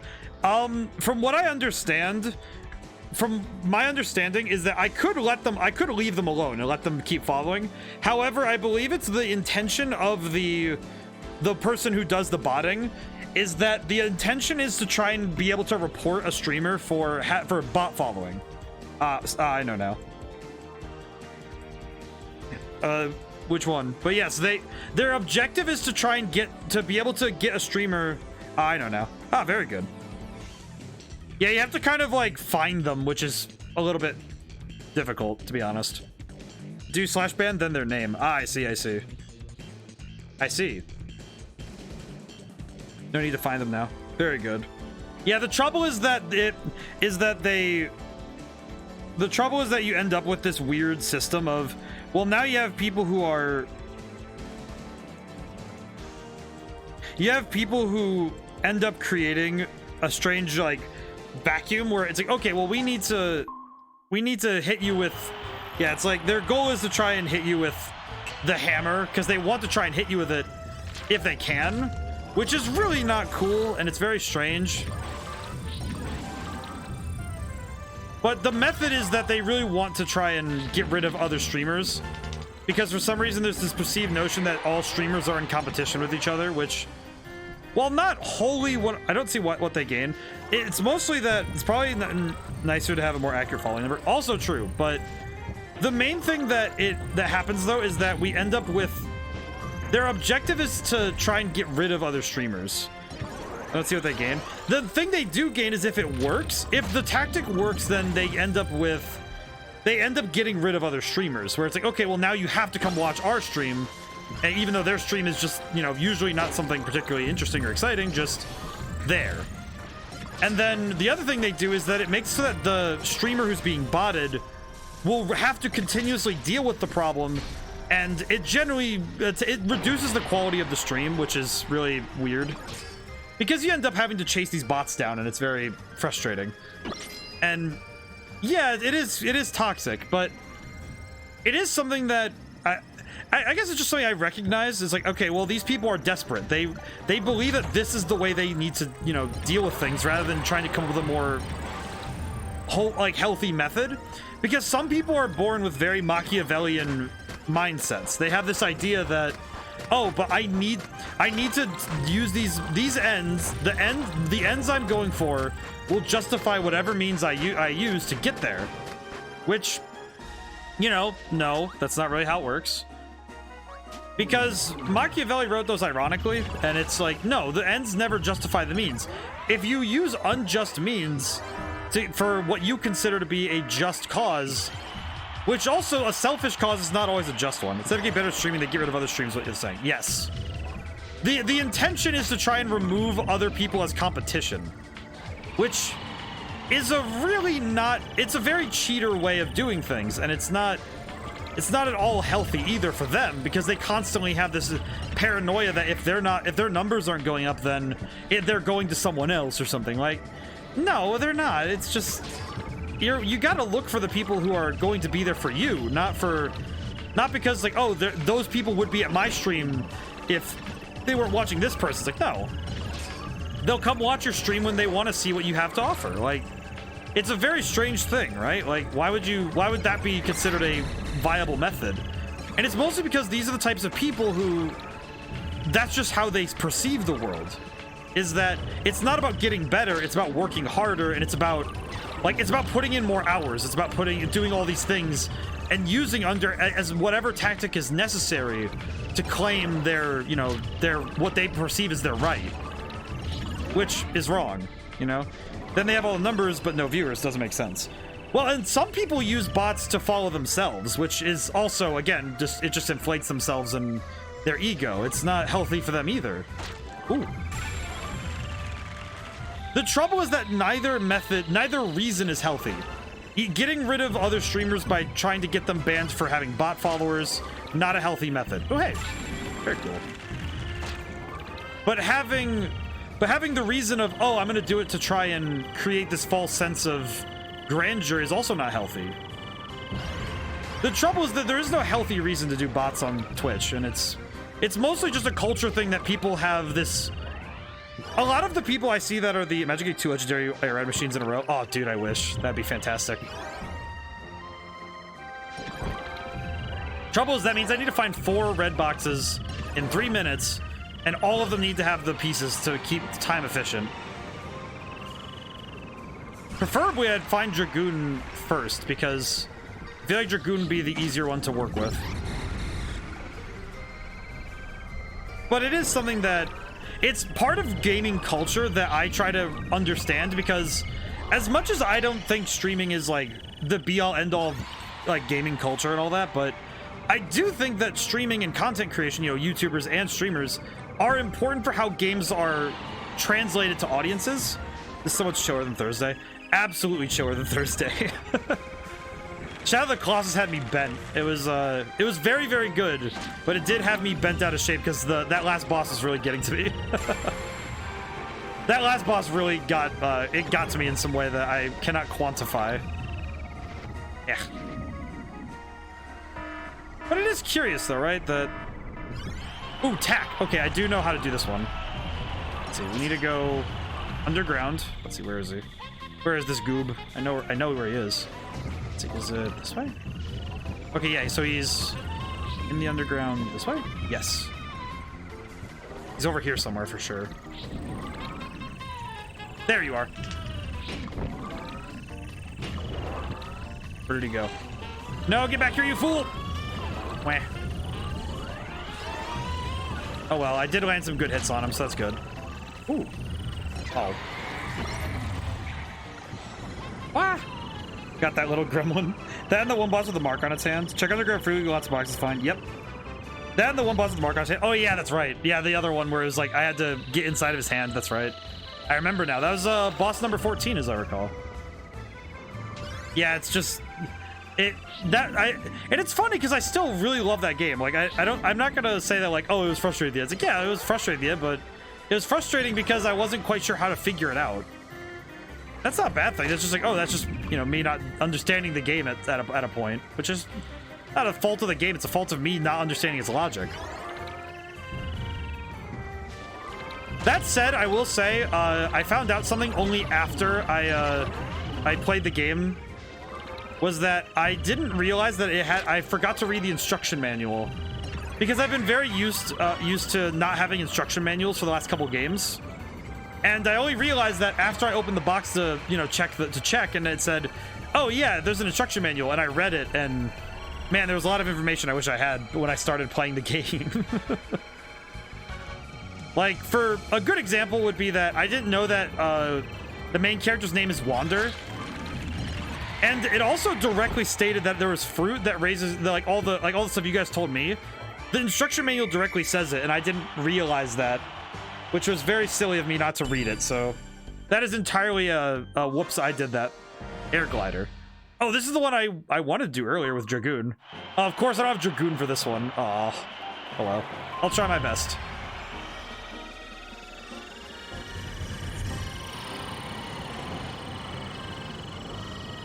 I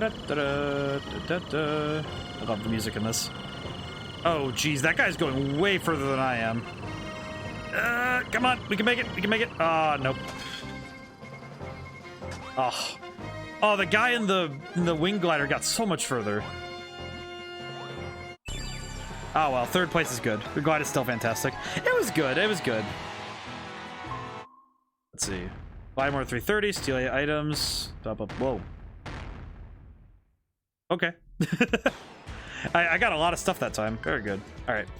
I'm gonna do... Ooh, I should do top ride. I should do some more top ride. I like that. I do like the top ride stuff a lot because I think my favorite track is the light track because it looks really cool. Let's see. I'm gonna try the Steer Star. I should try out the Steer Star. Bot counter at 6. Yeah, somehow. Ah, I got turned around. Nope. Yeah. Wheel. Also, hey Vicer, how's it going today? Yeah, we somehow got a really high bot counter, and I'm not sure how. Yeah.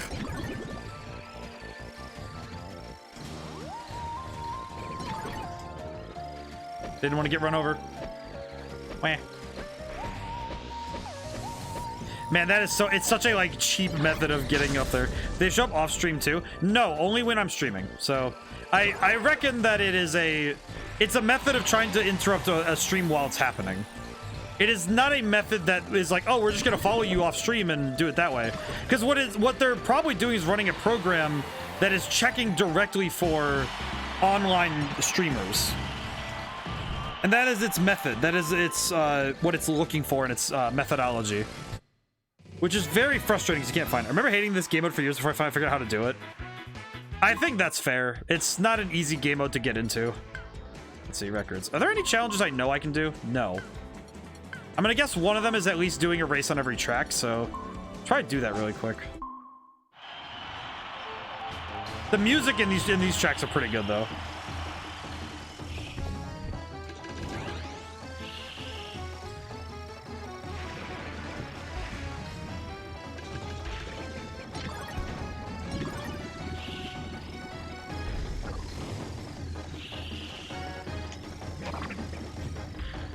Also, the music is always like a banger because they're always doing party music. Ow. Easy. Easy. Oh, whoops. Sent that man to orbit. Ooh. Yo, what a bop. What... This music actually gives me the same feeling as the music from Sonic Adventure 1. If you guys remember when we played Sonic Adventure 1, when it's the music when you're playing as Tails and you're riding through the and you're doing the snowboarding thing, like you're doing the sandboard thing, that mini game. It's the same style and I really like it. I know it sounds really cool. I think I like the Steer Star more. The Free Star is cool, but I like the Steer Star more. At least personally. Oh, jeez. Wah!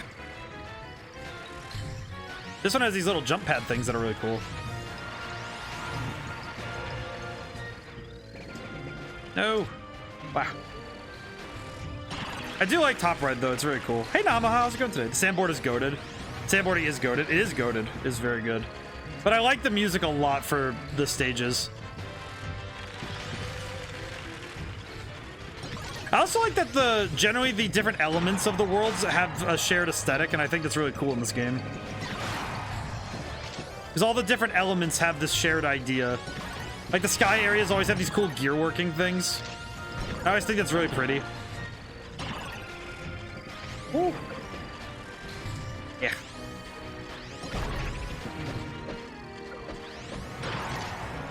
There we go. I hate this stupid puzzle. Which puzzle? I'm really curious now, Nama. I have not seen you type in all caps before, and I am fearful for what puzzle has gained your aggravation. Like the missile power boys, the last person at last place. Oh yeah, it does.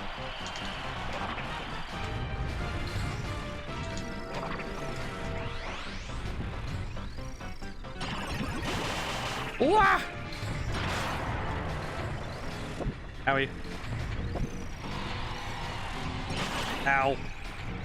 Oh man, these power-ups are really messing with me though. Yeah. Ah! Oh, I got turned around. No! Ah. Meh. Can't go around the lava for some reason. There we go. Yeah.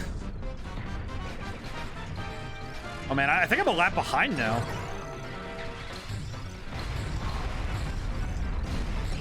Just about, actually.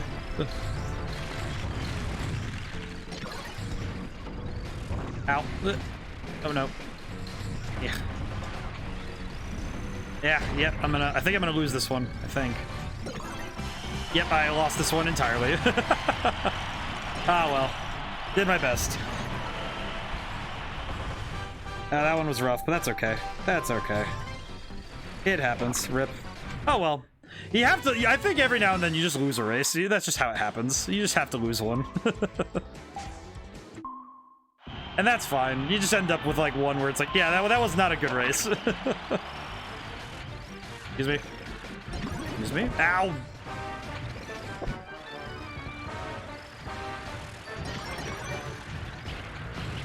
What?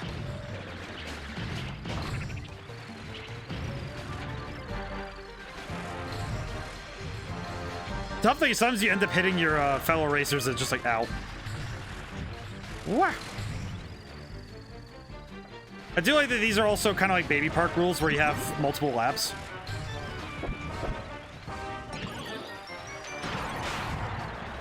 Wow. Oh no, missile! Oh, please, no. No, please. I don't want to get run over. Thank you. Oh wait, no! Ah, I missed the turn. Oh, that's just such a fatal mistake. Owie. Oh, right at the end too. Nope. Oh, I could have gotten Krakow. Oh, that would have been actually really good. Ugh.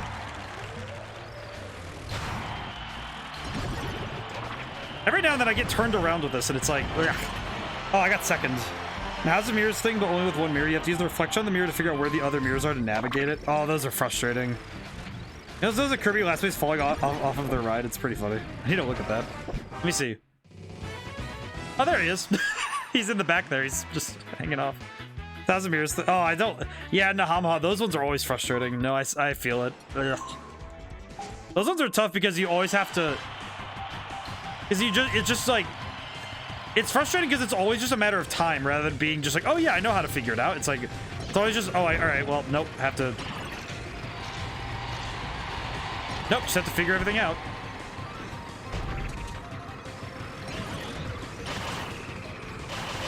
Of course they hit me. Ugh.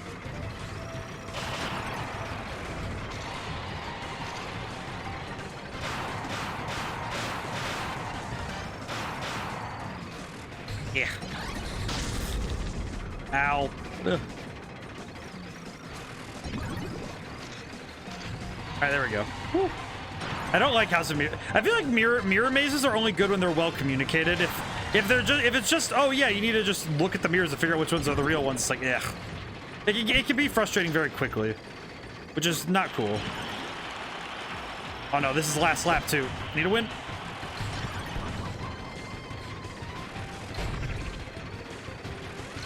There we go. Gotta win again.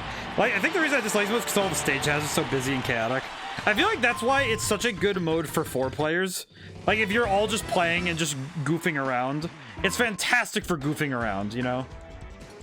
Do I just not know how to get any of the challenges here? What's up with that? Maybe... time attack? Maybe. Maybe I should set a time record. Oh, it's a free star. Whoops.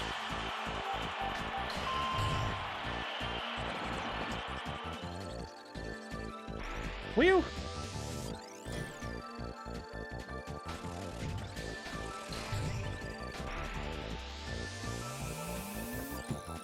I do like that the time attack gives random items anyway. I forgot again that I need to... Forgot again that I need to... It's free star, so I need to...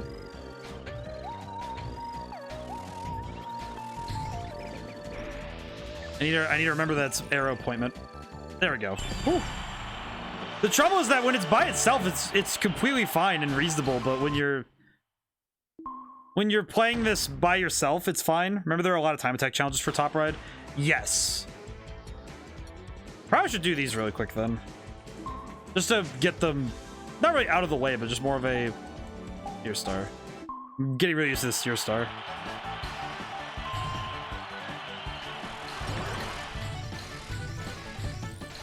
Oh, this is just... Now, this is just ridiculous. Ow. This is fine.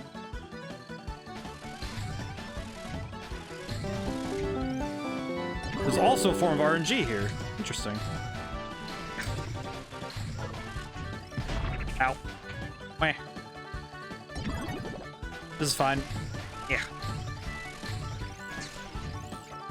Ah, another one I see.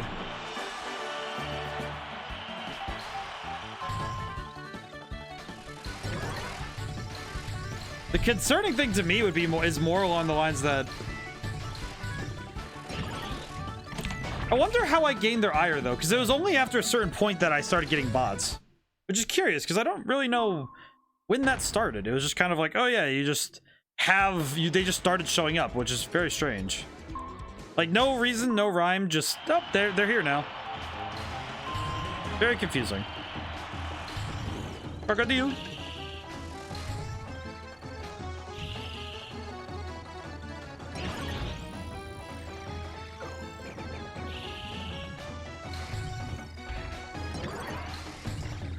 Which is interesting, Trader. 7, we are all robots in disguise, I see. I was unaware of such things. Very intriguing. Yeah, I forgot that one goes down near the end.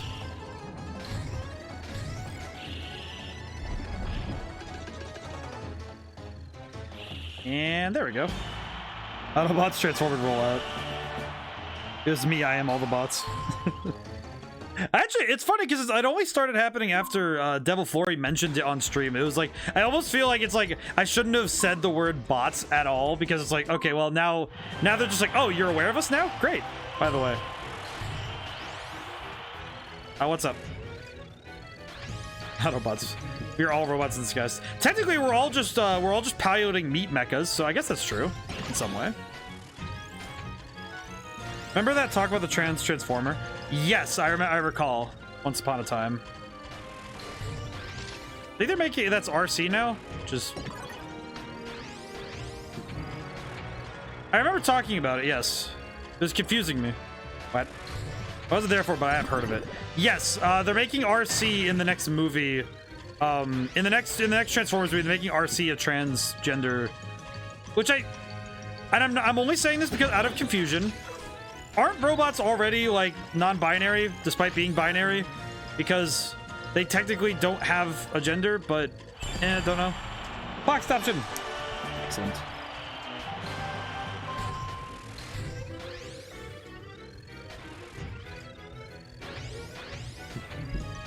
I will write down what we shall do. Boom. Excellent. Probably should just do each of these just to have them done.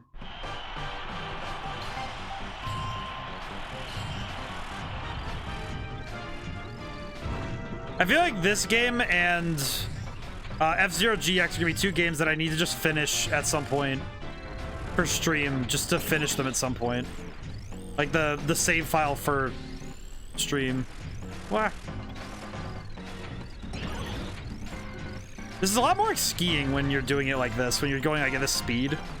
I said that genders in Cybertron was the choice. Yes, it is, which is why I'm very confused why... I guess that's why I'm confused by it, because it doesn't really change anything, right? Guess if they're autonomous. Artsy Fox. Ooh, Artsy Fox. Artsy Fox. We shall have an artist talk soon enough. And my boy shall approach. You seeing this bot counter, my dude? You seeing this bot counter, my man? Yeah, it's just interesting though, because yeah, there have been other transgender Transformers in the past. Yes, so I just don't know. To me personally, it's not that it's like, oh, it's not, you know, it's not important. It's not that it's not important. It's just more like, well, why make a big deal of it if it's not like something that's, I don't know, it's just weird. I think it's just piss off those who get all mad at woke. Yeah, I think the problem is that it's like it's better when things are added to serve, and they serve a purpose in the story. Because I don't really mind one way or the other. Like, character representation doesn't change anything for me. What matters more to me is, okay, well, what does it mean?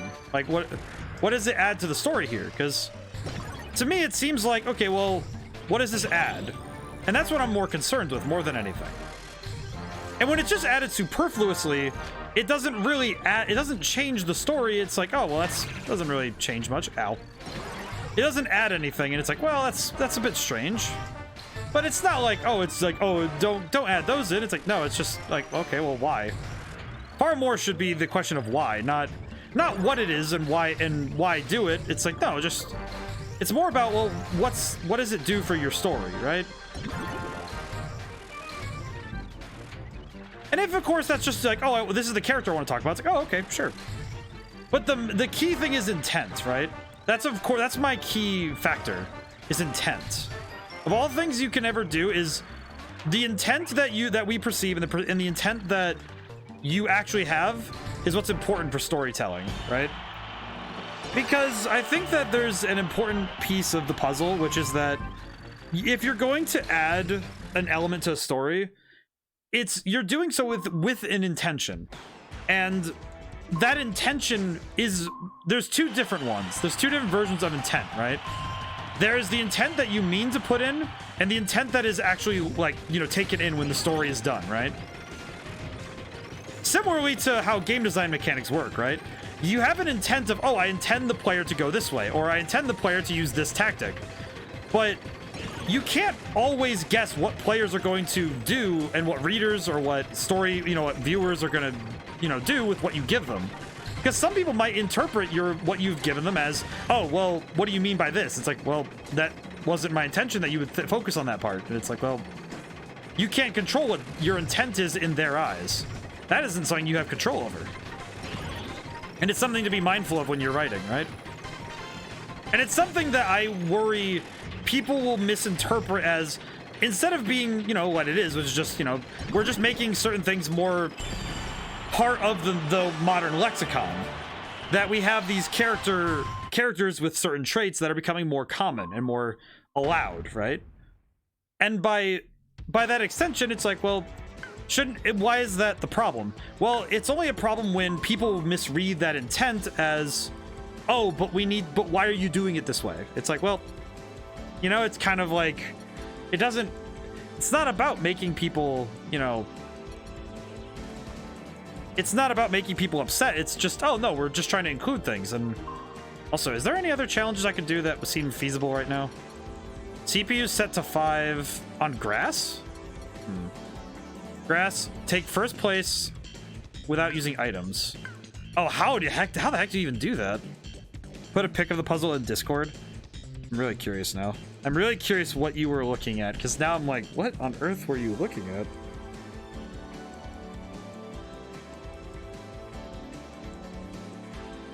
Also, sweetie, I just saw the picture of the NES. That is adorable. Also, what on earth is that? What is that puzzle? Ugh. It doesn't work with this one mirror. Yeah, you're right. What the heck? I went from, oh, that's adorable, to what the heck is that? My goodness. That's disturbing. Nahamaha, that puzzle is disturbing, and sweetie, that picture is adorable.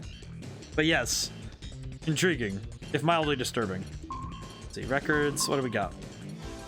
2 laps and under blah, finish 2 laps and under. I think I know how to do that, but I'm uncertain. I should probably do the time attack. I can probably do some of the time attack challenges really quick. Yeah, that puzzle is disgusting. I don't like that.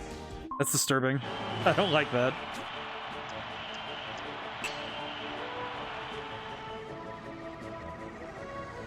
I need that sword.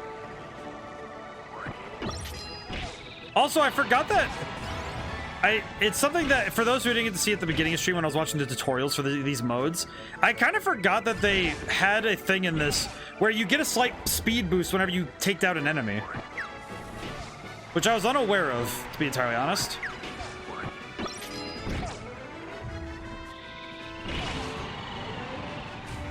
Just curious to me.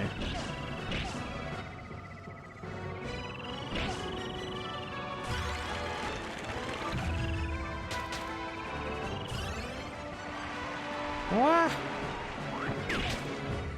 Thanks, only a few years ago. Of course.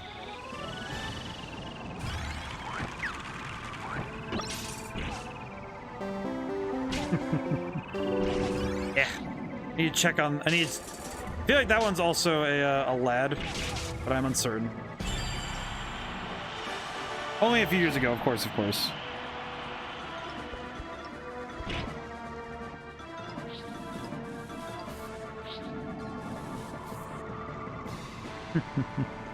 We did get a good record, though. Let's see. Property 8. Unfortunate.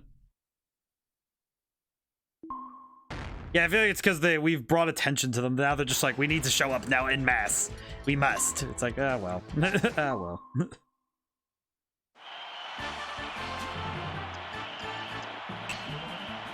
I also like there's a little arrow in front of you whenever you're, Oh, geez. What am I going to get? Oh, that's pretty good. Gotta put some screws back in, but it's fine.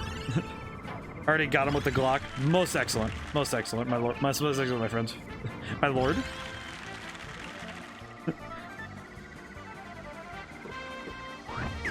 It's funny how much I've noticed about the culture of gaming when you're considering...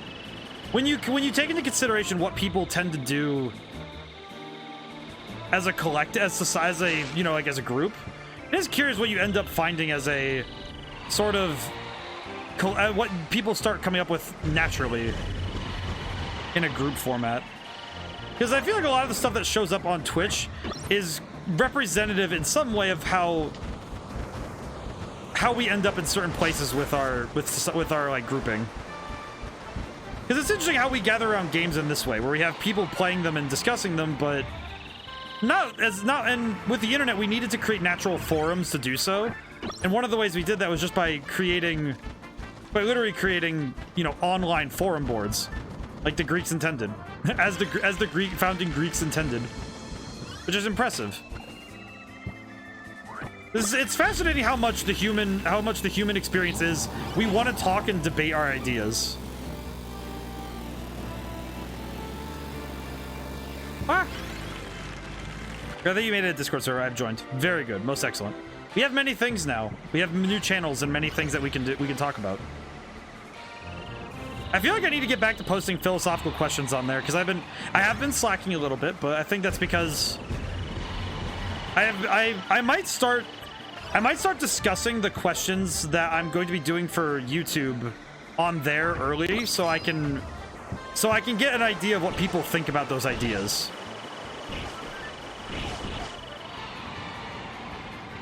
Along with doing my reading research, of course.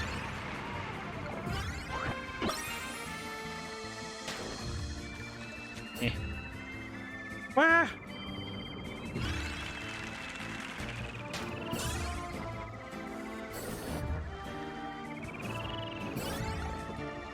There are many channels, good gracious. Yes, I have made many. And I'm sure as more people join in, we'll be able to have more lively conversation. All the things I want is I just want to be able to have, like, a place for people to just go talk and discuss things. It's actually why I balked about, because I thought that I'd have more time. At least, you know, I think I should be coming into more time soon. Hopefully, of course, but I was hoping that at some point I'd be able to start talking in other Discord channels I've joined. Because I genuinely think that being able to discuss ideas with new people is a very good part of life, you know? Like, getting to speak with people about new ideas and learning from other people is important. And it's why I do this stuff. It's very good for me and it's good for other people to discuss things and talk in a very healthy manner. And not just, you know, oh, I'm right, you're wrong, here's why. It's like, no, we should talk about it. You know, it's like, oh, here's what I think. Oh, here's what I think. And, you know, the back and forth is very important to me. I believe very much in there should be call and response in all things. You know, conversation shouldn't just be one person. It shouldn't just be one person talking. Of course, there are times where you have conversation with, you know, like that one friend, or say you're on a first date and somebody's, you know, clearly running, you know, they're the leader of the dance, as it were. And that's not a bad thing. It's like, oh, that happens. And that's okay, but it's not a conversation if it's one person and there's no response whatsoever. Then it's a lecture. Or like a seminar.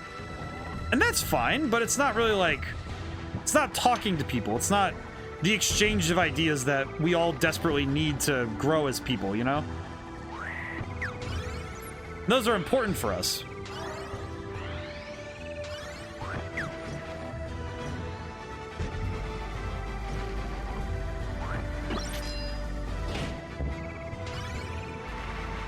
Whew.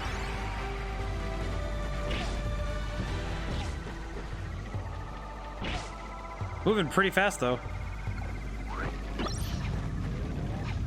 Ooh, yeah, new perspectives and ideas are always good. They are, and I think that if I can offer a healthy place for people to find them, that'd be good. I feel like I'd be proud of myself.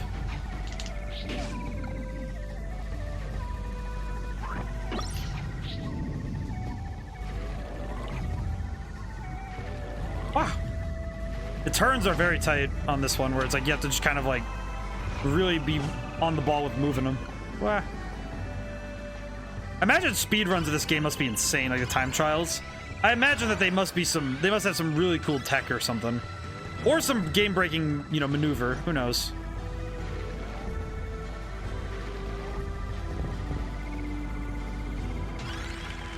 Well, that was a bomb. I could have grabbed that. Ah.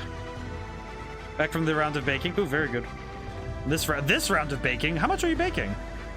Now I'm curious. Ah.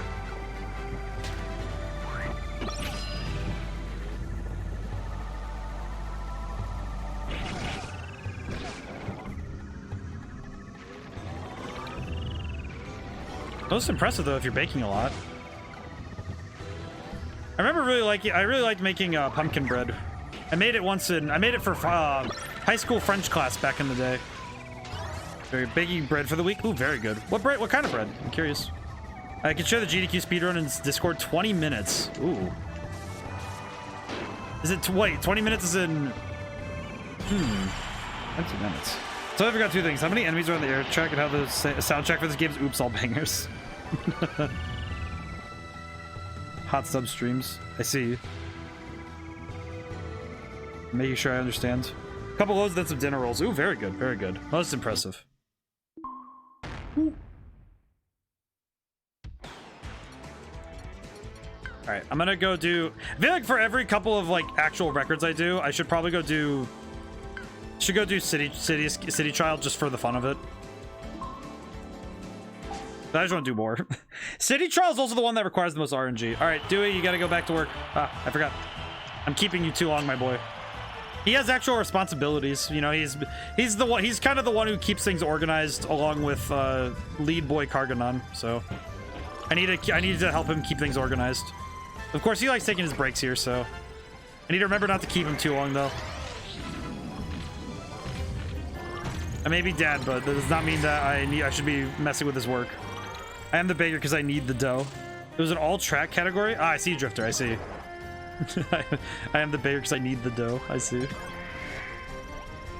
Ooh, Jetstar. Oh, he was gonna take that one. Oh, whoops. Yeah. I will say that Jetstar is really cool because it flies very fast in the air, but it is very awkward on the ground. Yeah. Needs better turning power.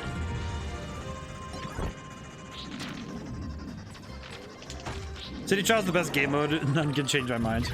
You know what? That's reasonable. I grabbed the wrong one. That's fine. I do like City Trial a lot, though. It's very good. Make sure I didn't miss anything. I didn't miss anything, did I? GDQ speed... Games Done Quick, dude. They have some insane speed runs. I should check. I have... After watching Summoning Salt so much, I have a deep respect now for how... Because there is a dedication to it, you know? It's like, the farther you can fly, the better you do. Oh, thank goodness. I have a good star for that, so that's good. But I do think that... I think at this point, I think we talked about it once before, that like speedrunning is... Like my thoughts on speedrunning, I do think that... Would like to put forward the motion to add a command that would count all the echts. I should do that. I should definitely do that. I'll need to figure out how to set it up on... Let me write that down really quick, actually.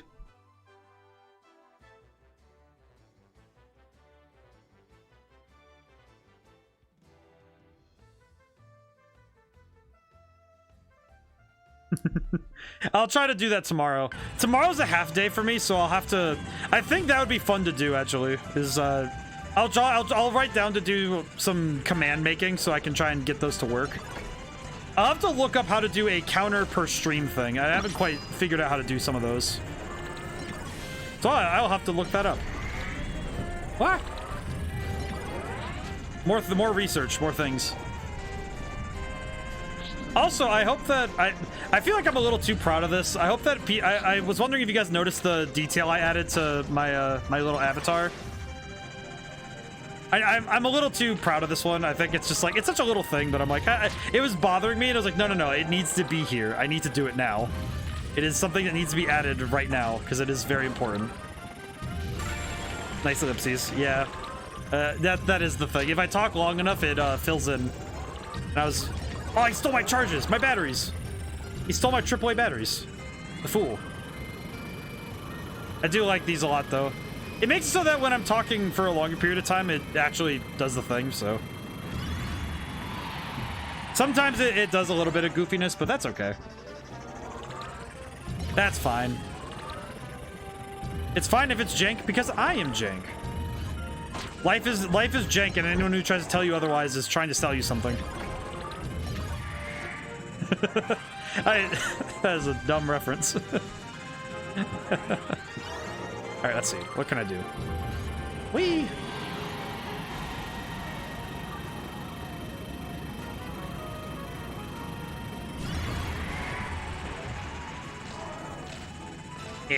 Let's see. Yeah, I need to make an counter. No, it isn't. Speaking of which, have you heard of Twitch Prime? Actually, you know what's the thing? I've heard of Twitch Prime. I still don't know what it does. I still don't know what it actually does. I have never actually figured out what Twitch Prime actually is. I just know that it exists. That is all I have.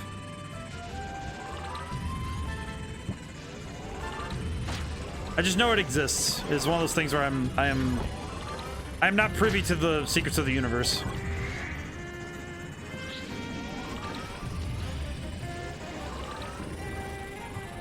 Where is that box? Oh, it must have fallen in the under area, maybe? Speaking of research, I've been looking into running my first D&D. Can I go try Icewind Dale? 5D tools my saving grace. Very cool. Icewind Dale's fantastic. Ah, my turn! My turn radius. I have the Twitch Prime crown.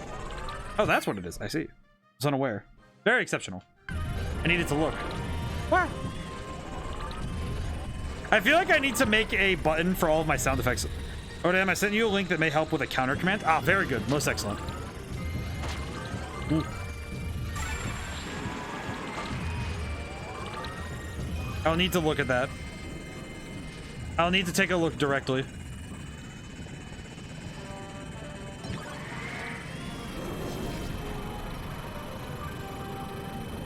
We'll say the Jetstar is really good right now. But it can be better. Yeah. I need, yeah, no. Do you see the response from the devs? Hey, what? Makes you to stream elements. Speaking of D&D, did you see the response from the devs? I have not drifted, do tell. Yeah, do tell, because I haven't seen the later response of it. Need to write down some things really quick. Apologies. I have not seen the D&D response though. I have only seen what I think I'm caught up to at least yesterday, I think. Yesterday's news. Which might not be prevalent nowadays, actually. I know that they've been very in pain about the whole thing. Makes sense, of course. For those who don't know, D&D's having a bit of issues. Yeah. I got the thing! And now my health bar is massive. They basically released a statement backpedaling and lying about things about the leakers 1.1 OGL. Ah, I see. So they do not want to admit that they released that and that it was real. And now they're like, oh, wait, crap. We don't want to admit that that was real. Because if they do, then it's like, well, that means that you guys did plan to do it. And it's like, ugh. Yeah, that's just not cool. Oh, another one. I'm going to make a point about this one. Oops. Property. You keep saying the leak was merely a draft. Yeah, but they were planning on putting it out the week, like the next week. That's the thing that we all know, is that they were planning on doing so the week, that week. Which is not cool. It's not a draft. Yeah, it's not a draft, and I feel like that's what's the lie of it, is that they're trying to say it was a draft and that's it, and it's like, no, that's not at all what you were trying to do. And by doing so, they're actively harming their ability to try and recoup what they've done, quite frankly. Because there was a DMCA with a timeline on it. Yeah, so it's very strange to me that they would even try to lie about it, too.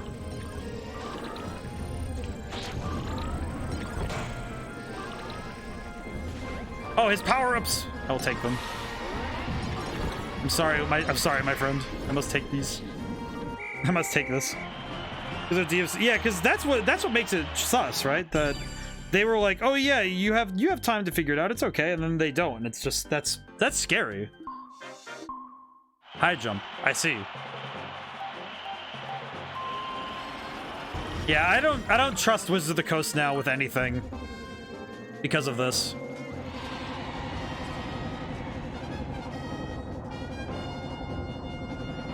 I'm going very high up. I did it. Yeah, the whole thing with Wizards of the Coast is just... What it has taught me, though, is that there are some... Not as high as last time, though. Not as high as last time, for sure, but pretty good for basically a machine that isn't built for this at all.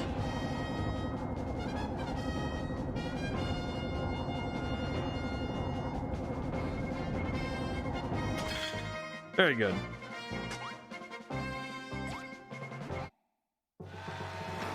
But Wizards of the Coast is it makes me uncomfortable that they would wait, not only go so long to go so far as to do that, like going as far as to try and revoke this because they think that it'd bring them more money, but to do so at the expense of the community that they themselves fostered,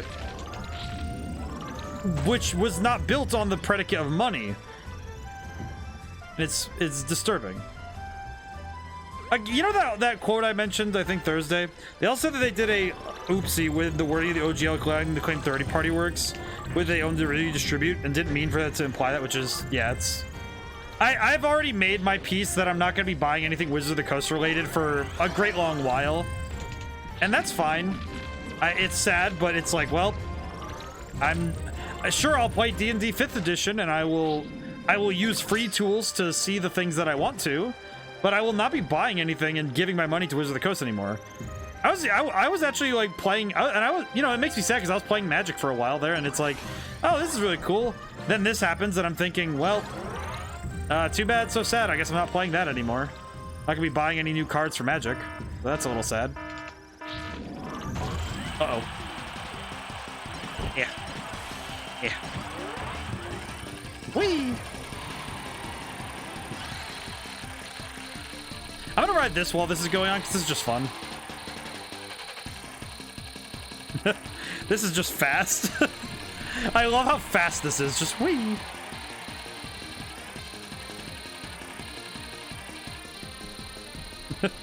The speed of it.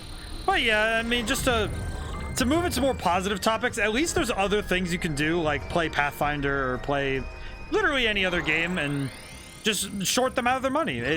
They said that money is their main goal, so make money the problem. It's okay. As I like to say, don't be part of the problem, be the whole problem. Be an obstacle. Be obstinate if something displeases you. I was like, do you want people to play Pathfinder? Because this is how you get people to play Pathfinder. I mean, I was thinking, of all the other games I would do is play, I actually kind of like playing Blades in the Dark. That was one I played in college a little bit for a class, and it was very fun, actually. It was surprisingly fun, so I did like that one. It's a little bit too complex, though, for most people, so...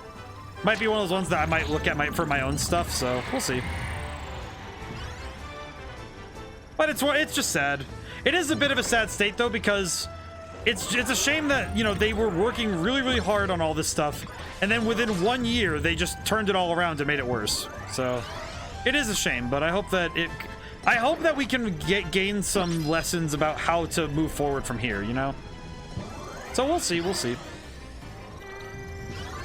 I'm sure there will be movements forward that will make things better in the long run.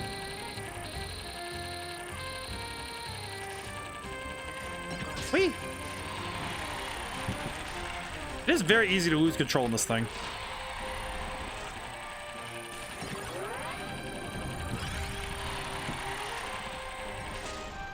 Okay, there we go. But it is a shame though, especially for D&D where it was having this huge renaissance and now it's just, oh, well, whoops. Oh, an all-up. Okay, I've not seen one of those in a box in forever. Whoa. Okay, I will take it. That's pretty cool. The all-up is the rare... I think that's the rarest item in the game, because it gives you a +1 in everything. That's... Ooh. That's impressive. I didn't know you could get those. I thought... I remember you can get them, but I didn't know you could get those from boxes. I wonder what the odds of that are happening.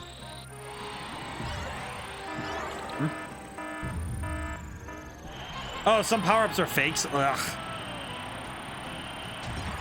I will say they're funny, but it's just, man, it makes getting power-up such a pain. Okay, you're real. I have to look at it. I have to stare at it. I have to look at... Yeah, see, that's a fake power-up. That's a bottle. Fake. Real. Fake. The fake power-ups look so goofy, too, because they're just janky. Hey, look at it. It's all nubby.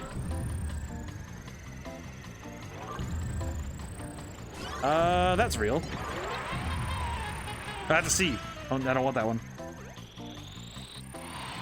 Yeah, to put a pin on the D&D stuff, or at least for now, is just that if anybody really wants to support D&D, I would highly suggest like making it clear to Wizards of the Coast that you don't support them and their in their methods now, like in this very predatory practice they're trying to go for.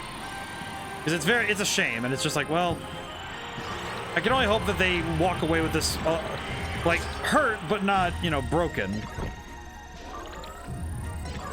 It would suck if all the new D&D stuff just ends because of this, but we'll see. We'll see. Wah. Honestly, my little compact star is really flying, though. I should probably grab a new thing. Winged star. My all up. Where is it? There it is. Wah. Oh, my gliding is insane. Whoa. Whoa. Ah! Too fast. Too furious. Too fast for y'all. Whee. Ah! Oh. Ah! Best way to stick it to them is cancel your D&D Beyond sub for now. Yeah, that is the best way to do so, and I will fully endorse it because, man, it's the antithesis to my philosophy of, well, if you want to make more money, you should make good things. To make good things, you should just focus on making good things, not make your money. Don't make a thing for the sake of money. Make a good thing, and then the money will come later. Oh, the Air Rider formation. It's up there. I still am not 100% sure how to get up there.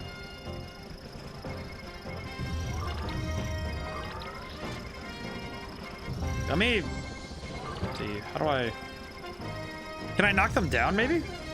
They also mentioned they plan to schedule live streams, VTTs, and a few other services in the OGL for the next one. Very strange.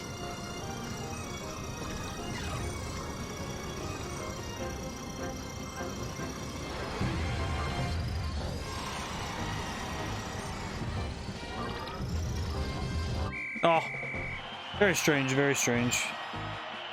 I don't think it's gonna work the way they intend. I will say, I don't think it's gonna work the way that it intends.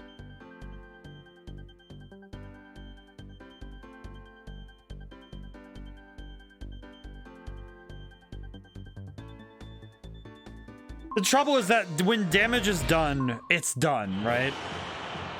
Oh, we have to fight King Dedede, I see. You there, Bigman. Approach me at your peril.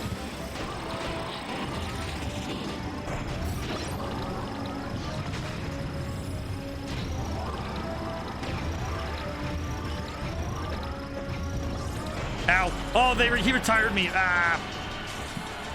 Bleh. Nah, we all lost. Oh well. King Dedede is hard to beat, so that's really tough. That's really tough. Oh well. All right, let's do one more city trial, and then I'm going to do some top right, I think. Just top right is just a matter of time rather than anything else, so gonna have to look at that. I know some of them is you have to just play the game enough. It's not anything about having to actually do challenges, just a matter of time. It was obvious that they were trying to monopolize the market, and they knew they would lose if all of them took Wizards of the Coast to court. Well, and the trouble is that they're probably still going to have that happen, because Pathfinder's already going to do so. So, just kind of seems like all they did was force the battle rather than making it something that could have been avoided. Again, just a shame, you know, just like it's just a lot of heartache that did not need to happen.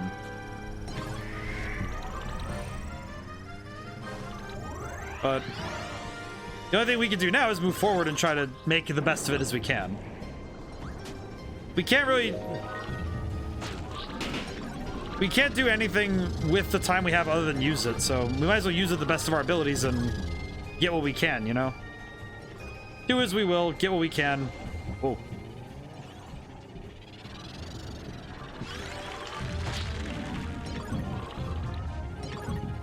But I do think that everything will work out, but it just might take some time.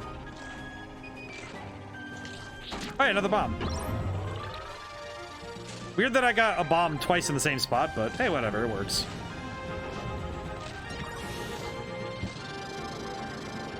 In one move, Word of the Coast made the D&D community roll initiative. Yeah, and they started with a 1. They rolled a natural 1 and just...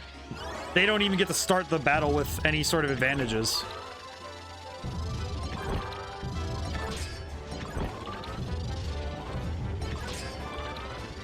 Whee! Let's see. I don't think I need defense then if they're gonna be... If it's just gonna be... Oh. If it's just gonna be the stadium machine, the machine thing, then... No, I actually know how to do that one pretty well, I think. At least I think so.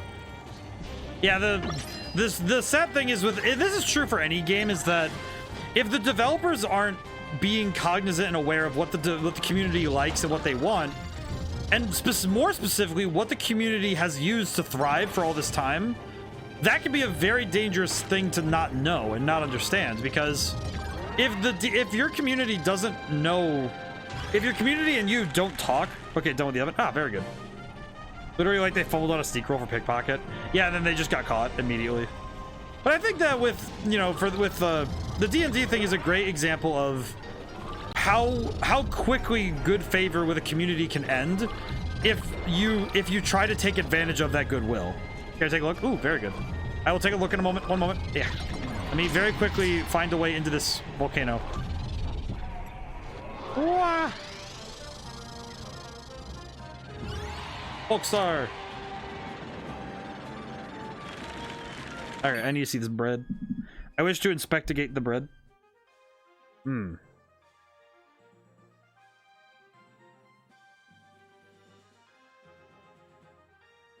Well, some other stuff here.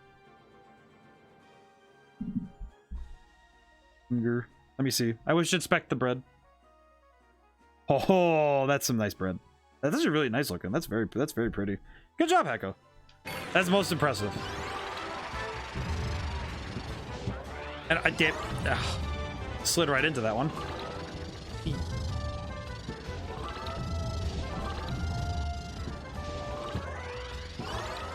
Oh, the box is already gone by the time I show up. Ah, bollocks. That's very good looking bread, though.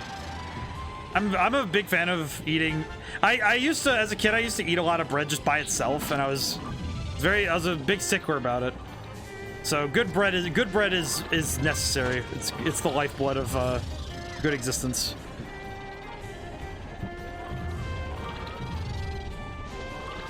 What was the quote from Civilization 5? It was happy is the man with, it's like, what is it? Bread. I'd rather have bread with, it was like bread with virtue rather than wealth with vexation. So I can't tell if that's bread. Please send me a sample to further inspect it. I think a good loaf of bread can solve many of life's problems. It's like, you know, it's like tea or anything, any of the like the virtuous foods like tea, bread, you know, beer. They are the cause of and solution to many of life's problems. Just depends on which way you wish to solve the problem. The way I see bread solving problems is that nobody makes good decisions when they're hungry, so you gotta eat to make sure you're making the best decisions. It is wise to eat regularly and eat healthy. Oh, he's gonna steal my turn. Oh, the fool! He stole my turnip. Might be a bit hard once it gets there. Perhaps. Ooh, HP up.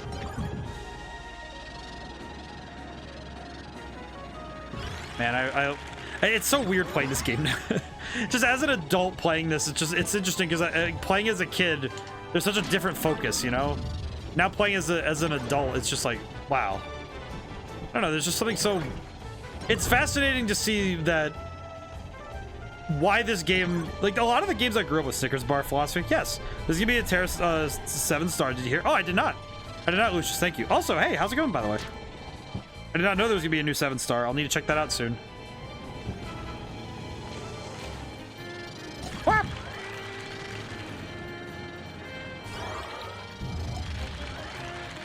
I just noticed that sound effect. I don't remember that sound effect very well. Yeah, mystery poison type. Ooh, poison type, you say? Intriguing. It might be a method of combating how many fairy types there are. Pokemon that got revealed today is Greninja. Oh, Poison Greninja. Oh, that's really good. Oh, I'm gonna need to get that. That's pretty cool.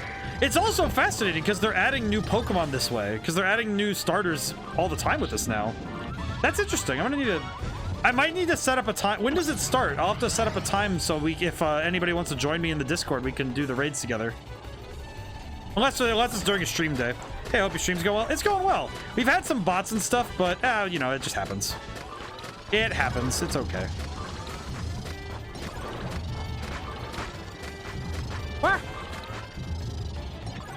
26th or 27th? Ah, very good. I need to look at that then, because that's pretty cool. We'll have to do that. We'll have to do that sometime. Ooh, I got a challenge done too. And stream is going very well. All right, target try. It is target try. Okay, so I got to try and get 200 points. The goal is 200. Okay, I know how to do it. All right. I can tech it. I'm not gonna. All right, I need to know where the 100 is. Okay, it's on the right side. I see. Come on. Come on, big money. Yes. I hit the 100. I was really worried I wasn't going to hit that. I'm not going to lie. All right, now it's directly in front of me. This is good. I've been liking the raids a lot, though, in Pokemon. I still need to finish the Pokedex, but I will try to do so sometime in the near future. Ah, 0. Ah, well. The 100 was still really good. Whee. First place, though. Still in first with 100, so that's good. Excellent. Open up all the holes around the base of the volcano. Haven't I done that already? Oh, that's weird. Let's see. Records, checklist. What do we got left? In the star, bust formula star. Oh, that's right. Those ones. Breaking 1,000 boxes. Let time run out while all players are on the rails. Oh, that's gonna be a hard one to do. Race over 200 miles. Dynablade. 10 items within the first 20 seconds. Bust wheelie scooter while riding compact star. Okay. A lot of these are just a matter of time thing. And in one match, complete both Dragoon and Hydra, I see. So watch this Indian couple on YouTube reacting to movies for the first time. Interesting, the different point of view. It's gotta be fascinating to... That it would be intriguing, because you don't... Because a lot of us have the mindset of, as a viewer, oh, Sweetie gifted a sub to Lucius. Aw, Sweetie. All right, thank you so much for donating to the library. Yay. Thank you so much. That's really kind of you. Oh, I still get like the warm and fuzzies have not yet ended. I think they are eternal. They are an eternal thing, truly. Time attack. Let's see. Oh, it's 3 laps in general, I see.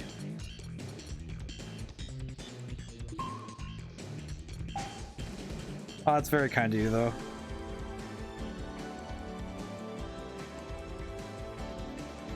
He said the line. I did. I'm trying my best to remember to do so. And unfortunately, for better or for worse, we have reached double digits on the bots. Ooh, game design facts. I see. Let's see.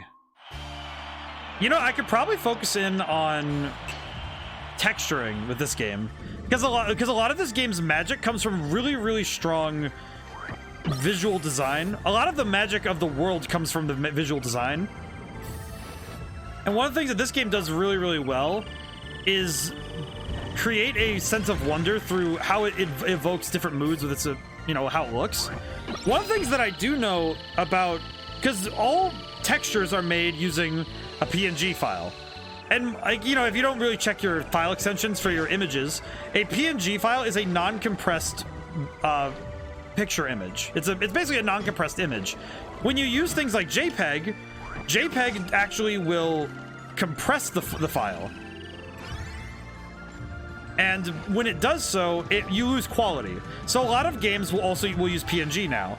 And this is also about the time that this game came out. We actually started to have transparency. I believe it was in the N64 they started using PNGs as well. The other extension is TGA, or Targa, as we call it. And both of them are valid for game design. Both are very good extensions for doing any sort of image work for textures or, you know, anything that you're going to use for video game design, for anything you're using in games. And Targas or PNGs, whichever you use, the key thing is that both of them introduced a new element to images, which is that the alpha channel. Because when you're talking about computers and how screens work, most of the time before a certain point, all screens were using only a red, green, and blue. So you could have no transparency. You could only really tint things, and you had to use, like, you know, a lot of control over your bits to do so. However, with the advent of the alpha channel, colors became RGBA. Male foxes are known as dogs, Todds, or Reynards, and female foxes are called Vixens. Fun fact, that's also why Renard is actually the name of one of the foxes, so that is actually I also named him Fox. It was really funny. I named him Renard because I thought that it was it's also because it's the French word for fox, which is curious. But but with the alpha channel, it adds transparency, so colors can now be blended together, and you can create transparency, which is really good. Treat PNGs with the alpha channels. But that's how you get things like great meshes, and also some of these effects like these ice in these tunnels, because you'd likely have to use you could use particle effects to do the same thing, but those can be very costly. So using one PNG that has control over it entirely is much more effective. And also controlling how that PNG is used by warping it around a surface and taking an object and creating an effect by using a PNG on that kind of object, on basically creating let me explain. Let me go back. By taking a object like a circular ring and putting a PNG with a lot of transparency on it with like a GIF, or, you know, using any sort of repeating animation, you can actually recreate those effects without using particle effects by doing that. Ooh, we got the Formula Star. Yeah, we got the Formula Star. Excellent. Very good. Ooh, I love those emotes, by the way. Lucius got some good emotes. Ironic fun fact, the fire hydrant patent is credited to Frederick Graff Sr., who was the chief engineer for Philadelphia Waterworks during the early 1800s. Unfortunately for Graff Sr., the patent was destroyed when the patent office in Washington, D.C. burned down in 1836. Oh, no. Oh, that's just painful. I'm sorry. That is so sad. I'm sorry to that man. That's just agony. Let's see. I think I'm gonna do Warp Star for all these. I think Warp Star is really good for all this. I should probably be using the other stars, but I really like the Warp Star for these ones.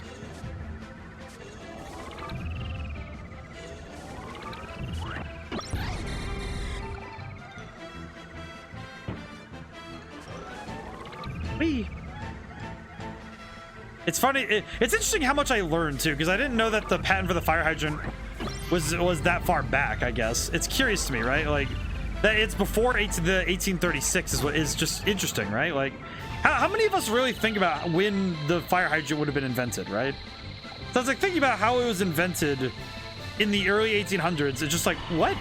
I thought it was like 1900s, right? Like that's what I thought. So.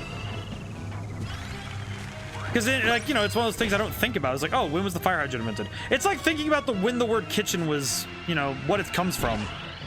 It's very curious when you think about the meaning and thinking about those kind of things. And, you know, yeah, it sounds like, oh, that's obvious. It's like, yeah, but everybody has to learn it the first time. It's fascinating to think about that kind of thing where it's like, oh, yeah, that's weird to think about the fire hydrant being an invention of the 1800s.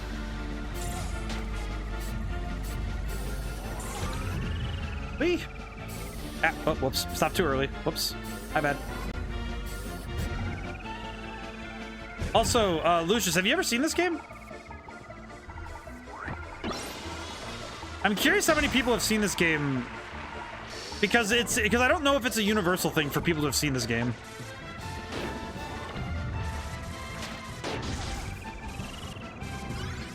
Yes, got the shortcut.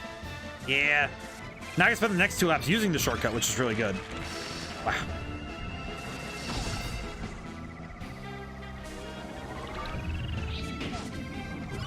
Ow. Excellent. Never seen it. Kitchen, circa 1200 from Old English sightseeing. Yes, it is. Never seen it. It's fascinating because I'm curious what... I'm curious if there's any correlation for people... Because I know that anybody who didn't grow up with a GameCube would never have seen this. But yeah, this is Kirby era, right? The thing I'm curious about is that it's like... Because this game feels like one of those ones that was evergreen for anybody with a GameCube. So it does make me wonder, though, because the GameCube... Because obviously, if you never got the GameCube, you would have never seen this. But it does make me wonder, though, it's like...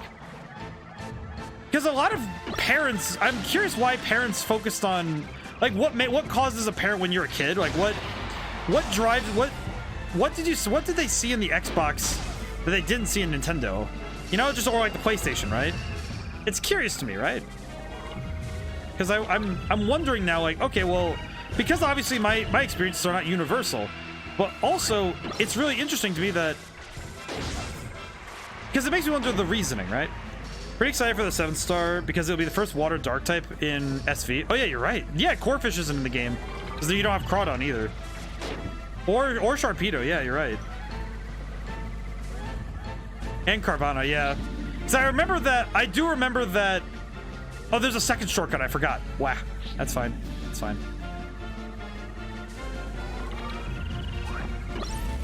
Here we go. Interesting that is true though. That's weird. I had to think about it. That's bizarre. But yeah, this game is one of those ones that I grew up playing and absolutely being like obsessed with. But it is interesting to think about that because experiences aren't universal, how much that affects how I think about video games. Because I really grew up with a very kid-friendly video game thing. Looks like Mario Kart with Kirby with extra steps. Kind of. What is curious about this game is that it doesn't have it only has 2 buttons because rather than using A to speed up, you use A to brake actually. And that's how you do that boost mechanic where you like do this. Or like you start slowing down around a corner. Because you actually hold the A button rather than letting go of it. Also, I'm fairly certain I did not get the time on this one that I needed. Yeah. Never mind, I did it. It's one of the games I know it exists, but I've never actually seen or played it. It's funny. It's interesting because I feel like this is it's another one of those games that I think about of, well, if you've never seen or played it and your first experience is seeing it like this, how it's interesting. So there's no accelerate, only brakes. Yes. You basically you don't get to choose your speed. You don't like accelerate after a certain point. Most of the stars actually only have a set speed. I still remember sucking at Kirby's Dream Land on the Game Boy. I remember playing Amazing Mirror some, and that one was pretty difficult if you didn't know what you were doing. Oh boy, it's our favorite stage again.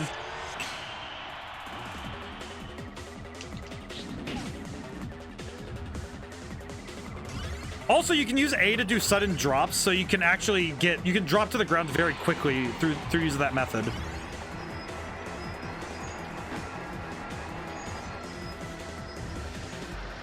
Whee! And you hold the A button to do that braking method. Like this. Whee! Whoops. I love this one though. This stage is probably my favorite. I think it is. That intro bass line is so good. And also the whole song in general is just a banger.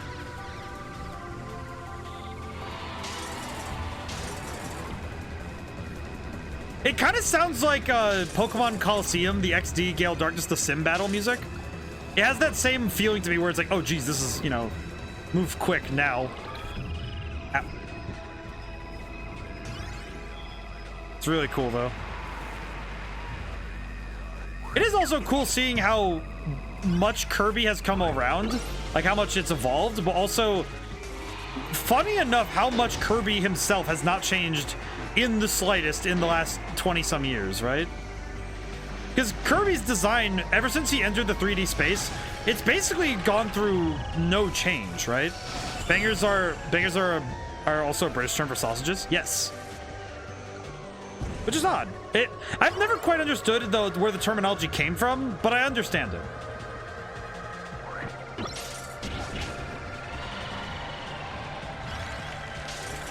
It is funny to me how much I do not understand European. Also reminds me of a Hot Wheels game I play on my DS. All Hot Wheels games are good.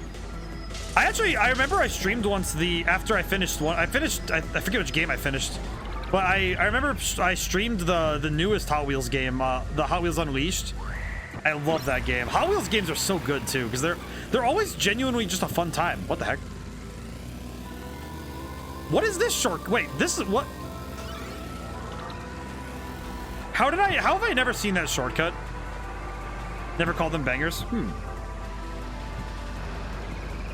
I wonder where the etymology of that is. Intriguing. Yeah. Go quicker. Wah!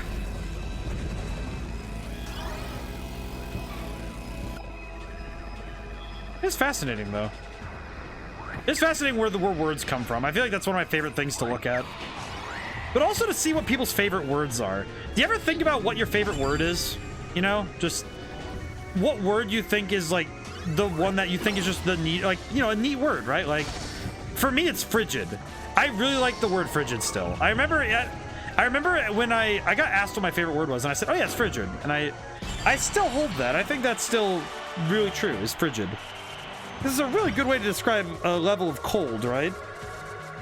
It's like scorching, right? Like, scorching heat is a really good one. Ooh, we got the Shadow Star. Yes. Alrighty, let's see. I want to use the Shadow Star. I love the Shadow Star so much. It's cool. Look how cool the Shadow Star is. It's a bat. I feel like everybody I knew when I was a kid liked using this just because it looked the coolest. Like Dragoon and Hydra were obviously above this, but this one is like, it looks the coolest, and it's generally one of the better ones because it has good fight skills. Yeah, there we go. Yeah. Back. This is fine.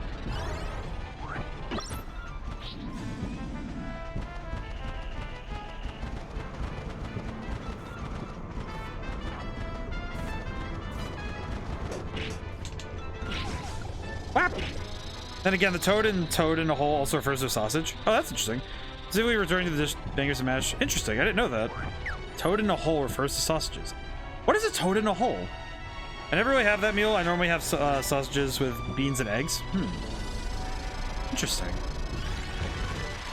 Must really be a like specific like place then. Interesting. It's intriguing to see the like where that all comes from and where people differ on it. English language is also very strange anyway. You can have 3 people speaking English and all of them meaning different things when they say a word. I think I talked about this story that I saw in the paper recently, that I saw a headline about football, which, you know, I'm not really a sports guy, but I was reading the back and I saw that there was a headline that said Dolphins edge Jets. And I understand the real meaning of it, but it's still like, man, really could have thought about that one a little bit more, huh?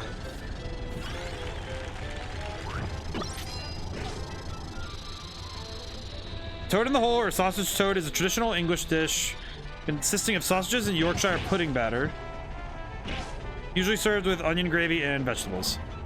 Historically, the dish has also been prepared using other meats such as rump steak and lamb's kidney. Interesting, I didn't know that. That's actually interesting. I genuinely didn't know that kind of thing. Interesting. I like that. That's really cool though. I've been getting more into new food lately because I've been doing HelloFresh recently because, you know, groceries are expensive, so it's one of those things where it's like, oh, sometimes it's nice, and in some cases it's not any less expensive, but in some cases it is better because you have less wasted food, so that's kind of nice. But I will say I might need to check this later, but if it's still available.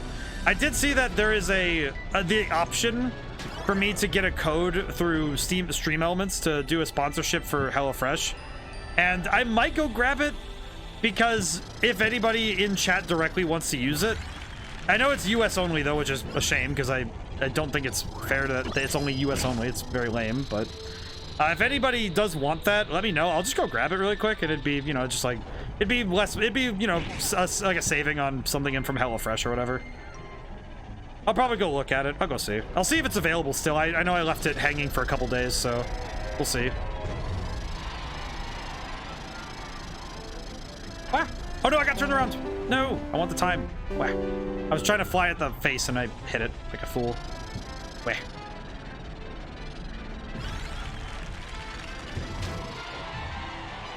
This is fine. Me and my UK ass.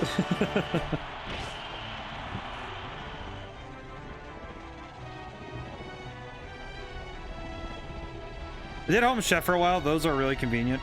Yeah, the HelloFresh. It's HelloFresh, and HelloFresh is pretty good. I think it's quite good. I'll have to look at it because I might need to grab it for people.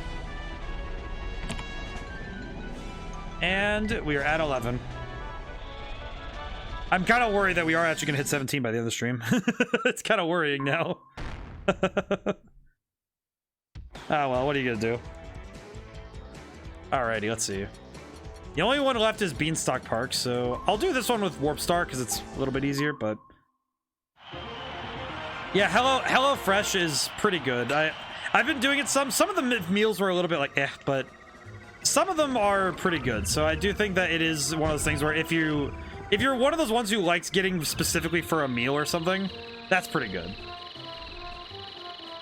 So those things where if you know how you are with food and what you like cooking, then I think it's a good system. So I might go see if that's still available for me because I might need to go check that out.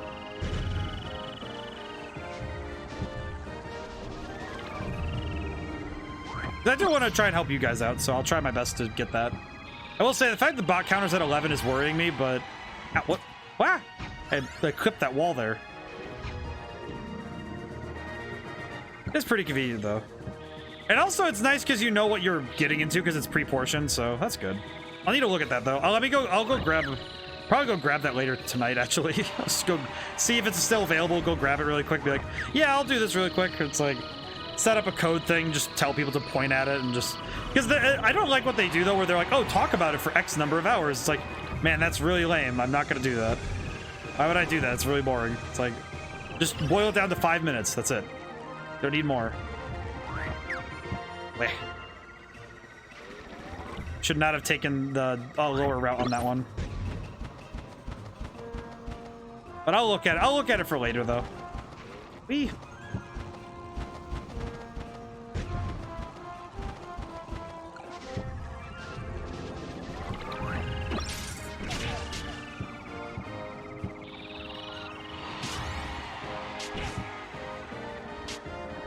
Whew. Could just talk about the dish of the day. That's fair. I probably could. I'll probably look at it later. I'll probably get that set up. I mean, I did roll 17. If we stop at 17, then we'll know that that was fate, and that's fine.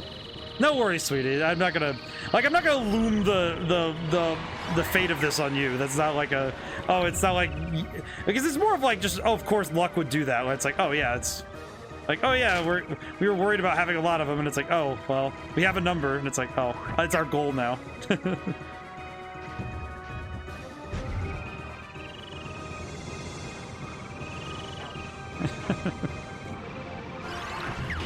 Let's see. Ah, I missed it again. Jeez, 3 times in a row though is rough. Meh.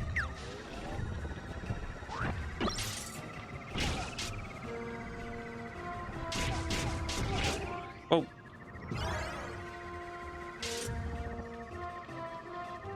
Yeah. Nope. Whoa, what's it? Whoa. Whoa, whoa, whoa, whoa, whoa, whoa, whoa. I looked down, I didn't see what was happening. Wow. I looked down and I'm like, ah! I saw it, I just saw Jazz. Ah! I looked down, I just was like, wow! Hi everyone! Welcome in. Oh my goodness, hi. You see the raid. Oh, I saw Jazz, that's why. Oh, it's alternate entertainment. Oh my goodness, I saw Jazz for like the emotes. Hi, how's it going? It's good to see you too. Oh my goodness, hi, you rated it with 9. Holy smokes, hi. Oh my goodness. You caught me way off guard. I was just like, I was lost in the sauce there for a moment there. Hi everyone. Oh my goodness. If I'm not following you back, I should do so. Yes. There we are. How do I shout someone out? I'm new to my powers. I think it's well, that one's not a mod one. That is just exclamation point SO, as I recall. Yes, shout out alternate entertainment, please. Because we have the methods. Yeah, it's that one, yes.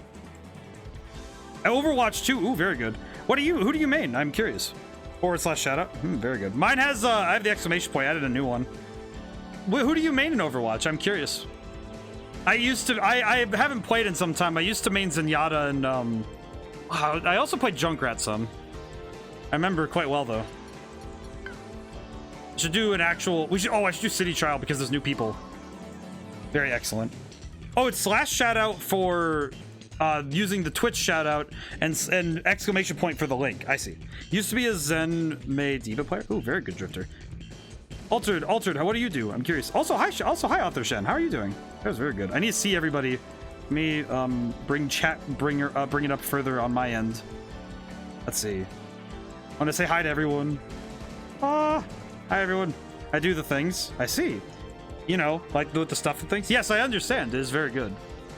The stuff and things is quite impressive. It's very difficult, but I do see. It's most impressive. I am well. The fox is cute. Ah, thank you. I've done my best to bring only the finest. But the stuff and things is important in Overwatch, especially. It's especially important if you combine it with the doodads. Oh, I can bring. Oh, my boy. Let me get him really quick. My boy. My son. This is Dewey. We call him Demimki because he looks like Cheems, but this is Dewey. The boy. Here comes the boy. Now we may play a city trial together. Ooh, hydration. I have had water this whole time and I haven't drank a bit. I should probably do that. I should probably pause and drink. I've been talking a mile a minute today, so.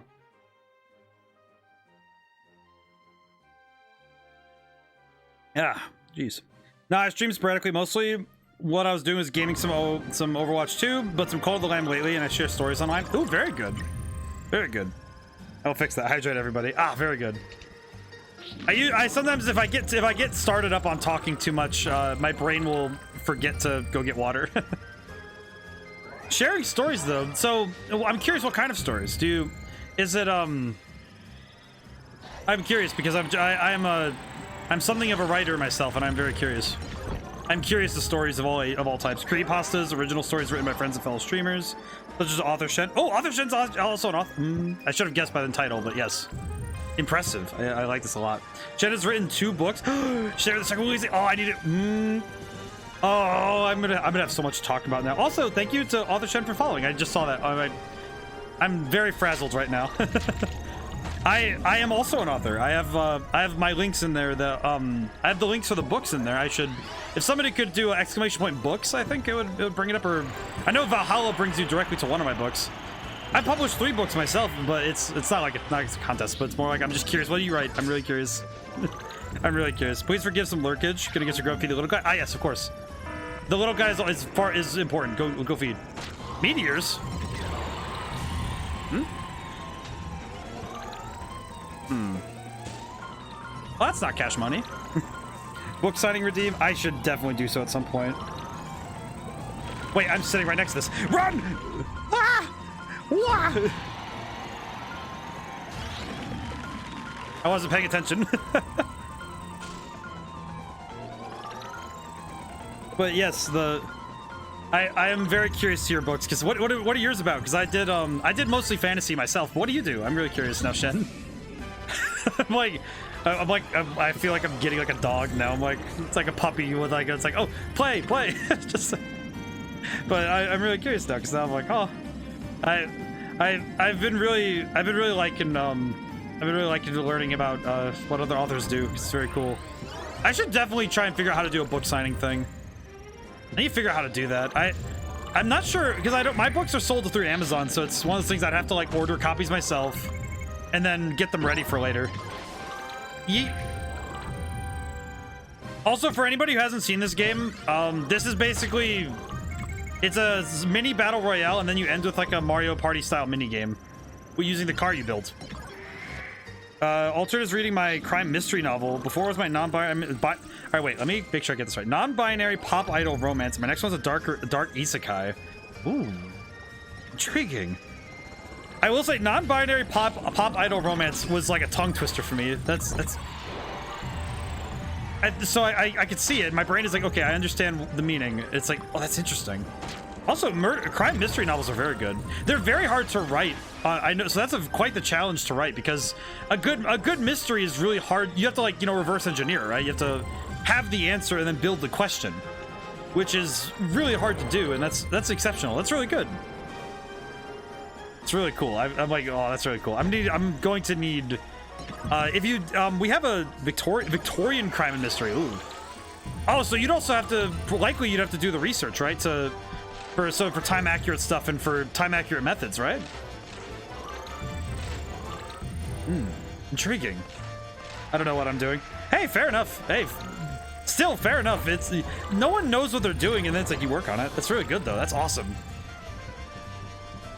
I'm more on the fantasy side myself. I did my first book was sci-fi. I did that was Valhalla Station. That was really cool. And then I did Mausoleum of Dreams, which was short stories. It's a collection of short stories. And then there's Green Walker, which is high fantasy. Close to D&D actually. But yes, the title. I'm really curious to the title too. Ah, my boost is down. Also, for those who haven't seen this game before, I will also say that one of the things about this game that I think is kind of curious is the driving. You don't hold a button to drive. You actually hold a button to stop, which is really cool. And it's really nice to drive. You only use the control stick and the A button, and that's all you use for this. Let's see. Oh, I should probably look for a formula star for that challenge, huh? Let's see. I am very frazzled, so I will try to slow down for everyone's sake. But also, I guess just to in case because I don't think I've gotten to properly introduce myself. People call me ODaM, or you can also call me Demicky. It's up to you. Because both work. I think it works very well. I am a game designer by trade, and I've also learned writing and music. Because I've also written music, and I've written obviously the books, and I'm currently working on a game right now, and it's taking much of my time right now. But I've been doing as much as I can to... Oh, stretch time. You know what? I should probably do that and pause, because... Yeah, you're right. Oh, I haven't stretched in a while. I can feel it in my bones. My neck and shoulders do not like me. Ow. Ooh. Ah, jeez. Got stiff. Yeah. And that is why I made the upgrade to PNG Tuber at this point, so I may have it down like this for some time and then make additions later. Wait, the Formula Star is that one. This one. You. Formula Star. Ah, my stuff. Come here. I think this is the Formula Star? Yes, this is the Formula Star. I take.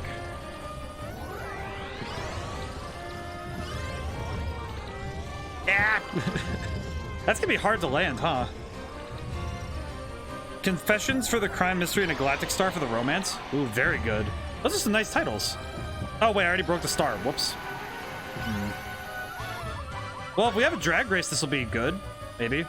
Ugh. This thing kind of looks like an F-Zero car, actually. Those are some good titles, though. I will say naming something is always the hardest part, right? Because you want the name to be good. You really want the name to be good. You want it to be impactful. You want it to tell, but not tell too much. You know, it's like... It's important. It's very good. Thank you. Oh, it's very good. Oh. Also, that emo is very adorable, by the way. That is a very good one. I like that a lot. Ooh, challenge done. I see. Air glide. Ooh, okay. Am I gonna be good with this one? My gliding is horrible in this thing. Well, we'll see. We'll see. Maybe I can get enough speed? Yikes. Oh, nope. Oh man, my gliding is horrible. I was really hoping that was gonna be good, but yeah. Oh well. Run, little Kirby. I love little Kirby's little smile. Yay! I love the little jump. 4th place. All right, I'll send my boy back. He needs to get back to. He's got some stuff in the library to do. He's been busy this week. I've been keeping him busy.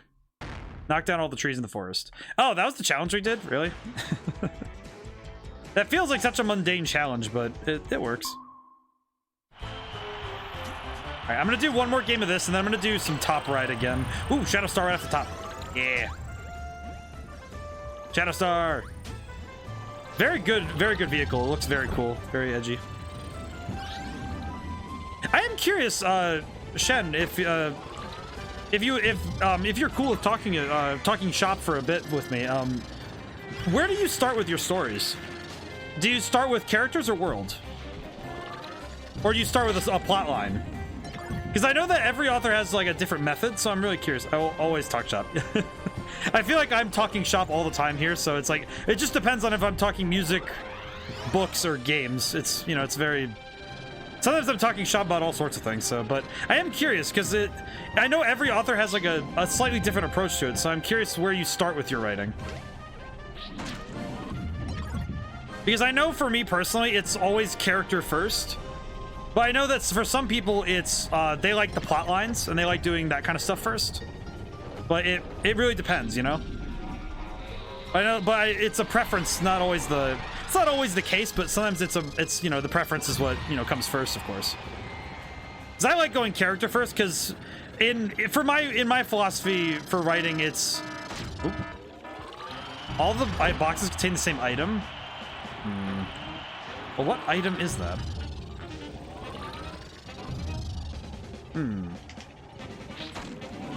Oh, HP up. Okay, well, I'll take that. Oh, dang, I'll take that. Not too bad. Could have been worse. I start with an idea, then I build the characters and the world comes from them. Ah, I see. Interesting. That's a good method. It's intriguing too. It's not a method that I think some would that all authors would be able to start with, because when you start from like just an idea, right? It's like usually they're like right after that idea, you're like, no, there needs to be something that binds it, and that's a hard thing to do for some people. Because some people really like to have a character in mind. You know, they make a character first, then say, okay, this character needs a story, and then the story needs a world, so then it goes from there. And some people build the worlds first, like Tolkien did, you know, worlds first, of course, and very famously so. And then from that world and from that language sprung the story, which is a very different approach than some people nowadays, and it's certainly different from people around his time. That's very cool. I like that. That's a cool method. I know recently I've been writing poetry because I've been trying to put together a poetry book in my spare time. And the way I've been doing this one, it's an interesting challenge, is I wrote 88 titles, and then the goal from there is to make a poem around the title rather than making a title for the poem, which is it's a curious challenge, because when you start with a title first, you then have to create from there, which is a little difficult, right? It's difficult in its own way, where you already know what it's going to be named, so now give that name meaning. That's very difficult, and I think it's very cool, though. It's very neat, though. Do you have a favorite character? Do you think you have one, or do you think it's, I love my children equally, can't really choose a favorite? Because I know I say I don't have any favorites, but I know there's a few that, they're special in my heart for very, like, the childlike wonder in my heart. Much less than the... Ooh, Dragoon. Gabagoon. I take. Ooh, secret chamber's open. I have never seen these doors open. What the heck? I've never been in here when they open. I'm gonna grab these, though. Excellent. Now we have major top speed. Ooh, red box. Yes. I do think, though, asking an author for their favorite character is very painful, but it is, like, depends on the day. Ah, yes, I see. All right, wait. I'm making sure, because now we're in a spot of intrigue. No, all right, Drifter, don't. Thank you, Wolves2, for following. Thank you. Ah, I'm making sure. We need to take our hands off the trigger. We've had some bot troubles recently, so I wanted to make sure that we don't shoot before we leave. We've had some bot troubles lately. Some of my characters I actively despise. Ooh, real person. Yes. But yes. But thank you so much, Wolves2. That's very kind of you. Thank you for following. Ah, thank you for joining our library. It's very nice. Thank you. Oh. Some characters I actively despise. That's curious. I'm legitimately intrigued as to why. Like, is it because they're like built? Is it built that way? Are they supposed to be despised, or is it they're very hard to write, so it's very like, ow. But I'm curious. My trigger finger was itching. Very fair, very fair. But thank you, Wolves, too. That's very. Thank you so much. I'm sorry for. I'm very flustered right now. I'm still coming back down from the. I feel like whenever somebody raids me, my brain just flicks onto like. Someone took my piece of Dragoon. They are fun to write. I hate them because they are trolls. Ah, I see. I see. All right. Well, that means I need to go narc the crap out of the AI until I find my piece. Where is he? You. Wagon man, come here. You're not escaping me. You have the thing I need. Come here. Come here, you. Until proven otherwise, you're the one I need. Come here. Come.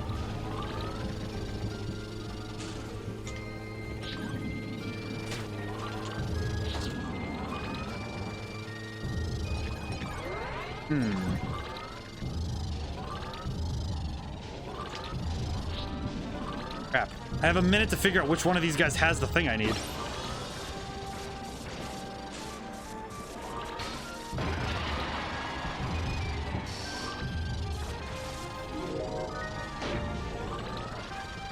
Horse with a huge Ferris wheel. Oh.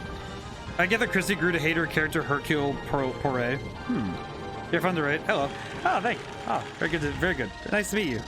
I'm very flustered still, so I'm coming back down. I'm doing better now. Nice to meet you. I'm ODaM or Demicky, whichever you wish to call me. I wish to... Yeah. This guy, I think it's the one with the motorbike that has the piece I need. Come here. Come here, you foolish boy.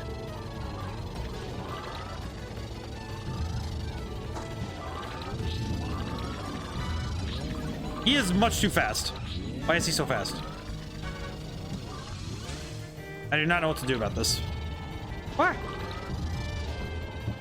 But I think that despising a character is good though if you write them well enough where it's like, oh yeah, they're trolls and they're meant to be frustrating for both the writer and the reader. And I think that that's good. I know my characters tend to be. I don't think I have anyone that I have a particular a despicable feeling for yet. Well, oh, he is fast. He be schmoving. Perhaps I can beat him when I go in the air. Ow.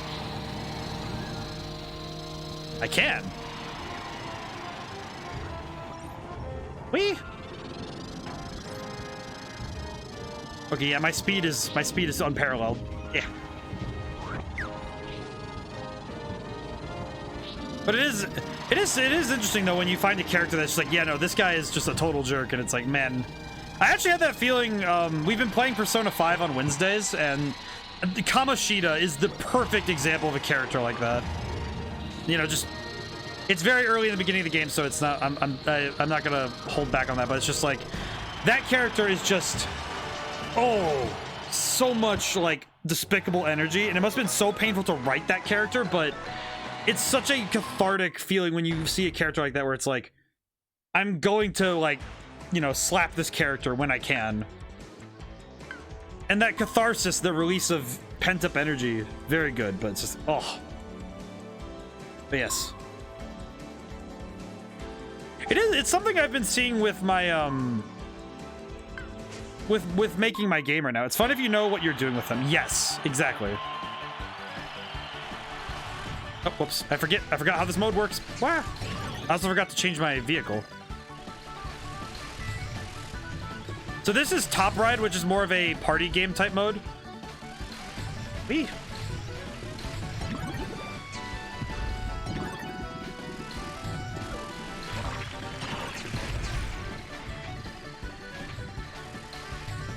I'm gonna play it some so we can do this. But I think it's fun when you know what is gonna happen. When you create a character who's just mean for the sake of meanness, it's kind of like, blech. Ow. Yeah, Krakow, please no. Excellent. Ooh, that was a close one. A good character that's a horrible person is someone where it's cathartic when they you know fall, but also it's good when not just when they fall, but also seeing them be have a real impact on the world is very good, and I think that's very important for making a good character. It's very good. I think that also similarly, I also would think that, let's see, how do I, oh, not that. I always forget how to do this. Oh, there we go. I can give them CPU levels. Just make them level 5. Why not? Let's see what happens. Made one who think he was turning into a werewolf. Oh, I see. Oh, these guys are very fast. Whoa! Why'd I get turned around? What? Black. Wah. Oh no, I got lapped. Oh no, please, please no. I don't want to get lapped. It's not like this.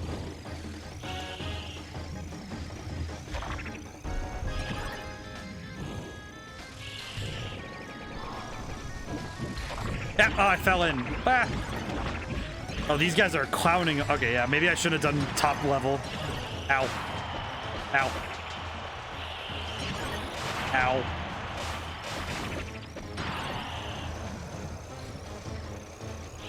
These guys are not messing around, I see. The idea of a character just thinking, yeah, I'm turning into a werewolf, it's like, what? Like, it's interesting though, right? Where it's like... It's good when you have those, though, where you have a character you know you're going to mess with a little bit. Okay, well, I got clowned on in that one. Which tells me I should not be playing on the highest level. Fox fact, great foxes which can be found in North America are the only member of the dog family who can climb trees.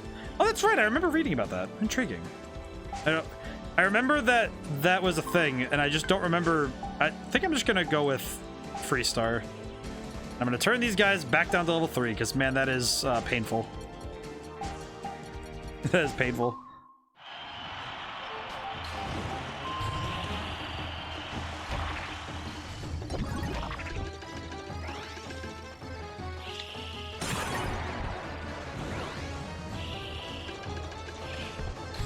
But I think that it's cool when like, it's funny because also, like, I think about fun facts like that sometimes, like, thinking about foxes that can climb trees, it's like, okay, well, sometimes that factors, like, stuff like that, you learn a little fun fact and that factors into writing.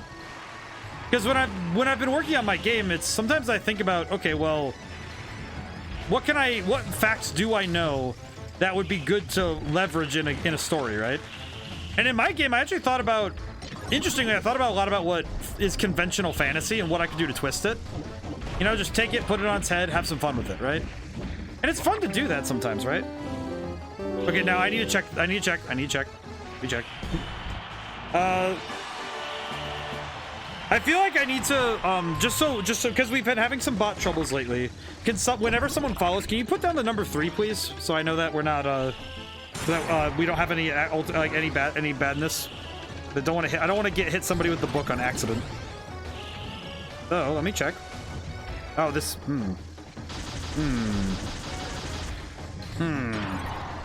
That one actually does not look like a real person. I just looked because who am I fighting?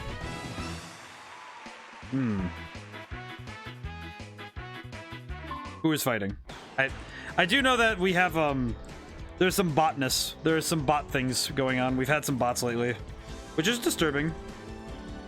This one, though, I'm uncertain because it says they're offline, but intriguing. I think that's bot number 12, though. I'm not certain. I will have to. I will find out. Okay, but in the meantime, I should. Oh, you know, I should do light stage because I think this one's very cool. Wolf's eating at the moment. No, not Wolf. Not Wolf. I need to check. The way that I check is if I look, because I can look in like viewers, and the thing I look for is if they're there at all. And this person, this one that followed isn't actually a person, because they're not there in the chat at all, and they're offline apparently with no follower, with nothing there, like nothing, like there's nothing there. And I've done a pretty good job of checking by going to, there's like a site that checks bots and stuff, and I've been able to find them pretty well. And generally, if something, like, also if I accidentally, like, if something gets, oh the shit, how did you know? I see.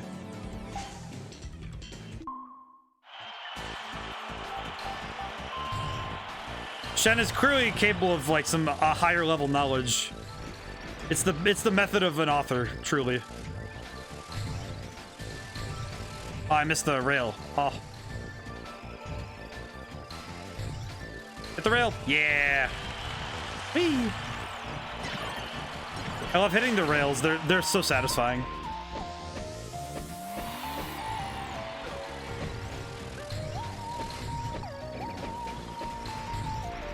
The rails are very satisfying to hit.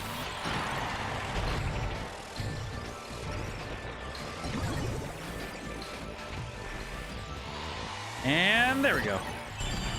Because food. I mean, food is good. Food is good. Yeah, well, I have determined that one is a bot. I will delete. Most powerful. But yes, food is... It's funny just thinking about, like, if you are able to call that somebody's eating regularly, it's just funny to me because the ability to do so is funny. Spooky's I'm actually eating right now. It's fun. It's just interesting because, well, and it's like, if you know statistically, you're about, I think like when people are watching Twitch, I feel like you're about 50%. You have a 50-50 shot, right? Where it's like, you could, in theory, have a pretty good shot at guessing it right. Just solely on the fact that half the time when people are on Twitch, I always feel like they're either eating or they just finished up with something. So they're like, just like, you know, they're eating or they're not eating. That's basically it. Like, and most of the time people like to eat while they're watching things. So it makes sense to me that that would be a good bet to say that, yeah, they're probably eating. I don't know. It seems like one of those things that I would definitely guess on. You know, if I were betting, man, I would probably say that, yeah, like more than like at least 3 people right now are probably eating. Not to call you out for eating, just I am magic. To be fair, when you learn well enough, you are capable of invoking some magics.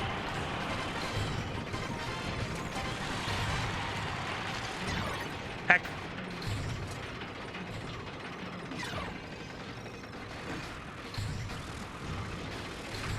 I love this mode though, but it's very hectic.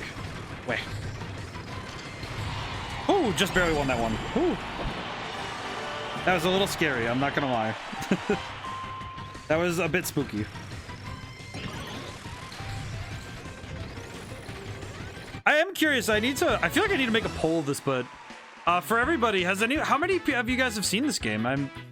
I feel like there's a couple people who haven't seen this game before today, and I was just curious because it's interesting to me because I remember the GameCube. This is one of those games that I just really, this was my childhood, so it's a big part of, like, you know, growing up was playing this. So it's curious to me that so many people who never got to see this game, which I know is it's a bit of a, like, you know, self-focused view, but it's curious to me because it's just like, well, wow.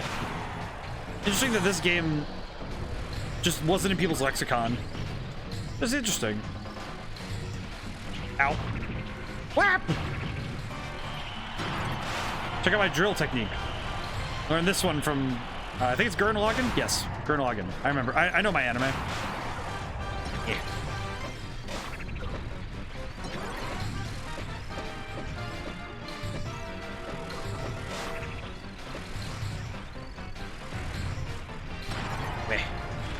I think I need to cause eruptions in all the holes, I think. There we go. Not exactly what I want to do, but I do need to do it. There we go. My GameCubes are Sonic Adventure 2, Battle, Harvest Moon, and Animal Crossing. Ooh. I share Sonic Adventure 2 with you. I actually never got to play Harvest Moon or Animal Crossing at that point. Cross the goal 20 times more. Oh, we have Green Kirby now. Green Kirby. Green Kerbo. Love him. I remember people really liking Harvest Moon. Some people talked about Harvest Moon. I never got to play it myself. I really like Sonic though. So I actually streamed Sonic Adventure 2 some time ago, and I played the whole game in a single sitting, and it was a little difficult, but it was a lot of fun. Let's see, where's Green Kirby? Oh, he's sleepy. I love how sleepy he is. Look at him. He's adorable. The first Animal Crossing, the animals are so salty. I have heard about that, and it just sounds so funny to me. It's like, you're a little kid, you have a village, and all the villagers just being so just melodramatic. It's like, man, it's funny to me.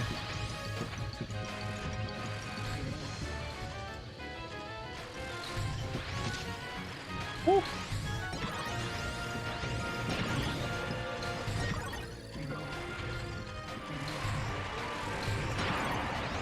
Woo.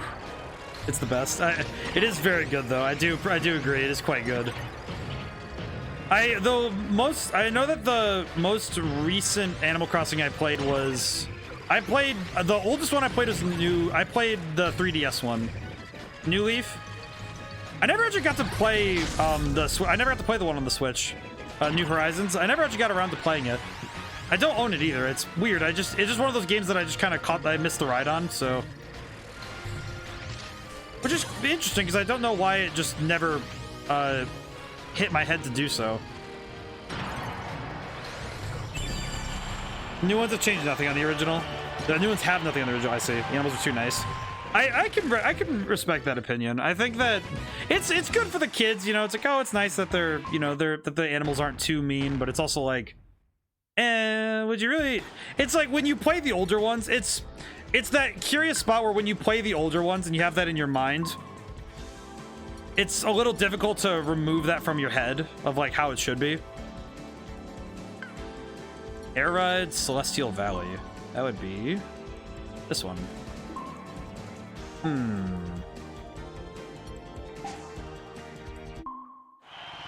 Yeah, but I think it's a fair point though, especially when if you see a game how it progresses, it can be very difficult to rectify that, right? Where it's like, well, why did they have to change this part of it? And it's like, well, you can understand the reasoning, but you don't agree with it, sort of thing. At least that's how I feel about that kind of stuff, right? Where it's like, well, I understand why they did this. You know, they want it to be, nicer for the kids, all that. But I don't know. It's like, it's fun though when they're, when they're just salty little nerds. It's like, let them be a little mean. It's a lot of fun, and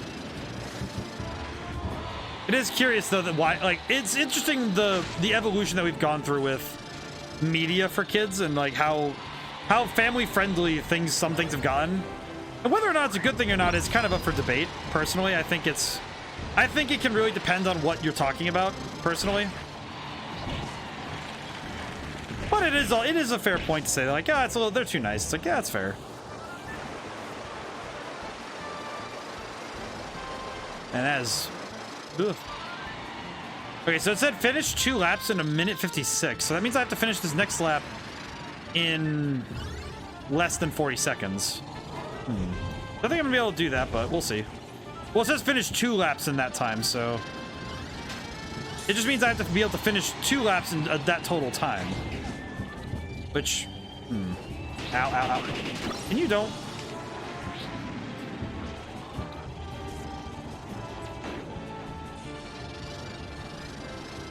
Ah.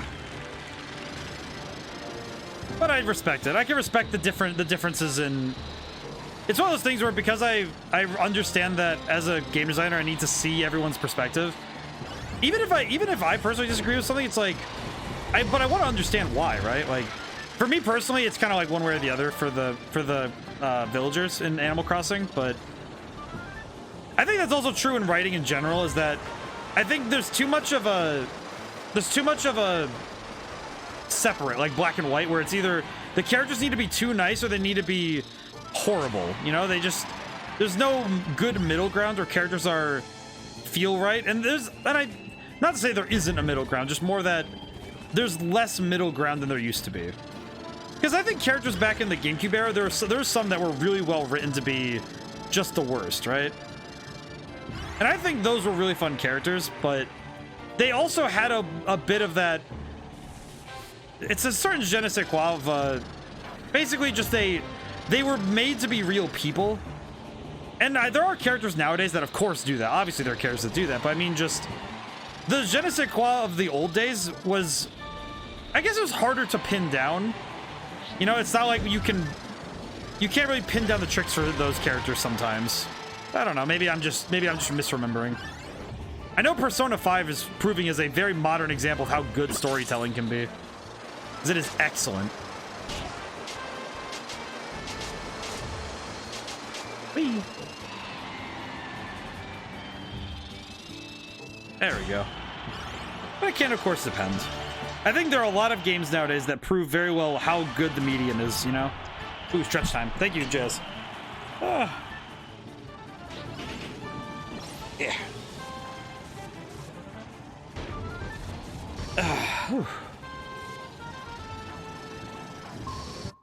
I feel like I might need to adjust this game to be. I also maintain it. Ooh, hydration. Yes, thank you.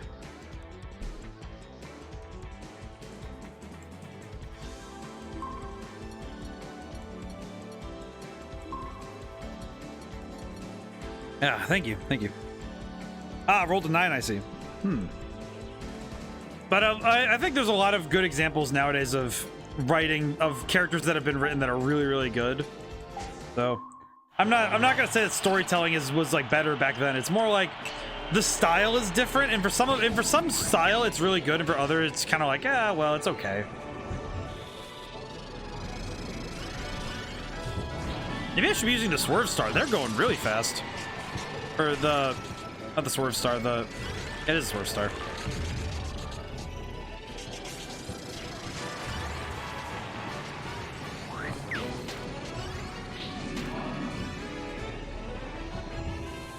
Ah.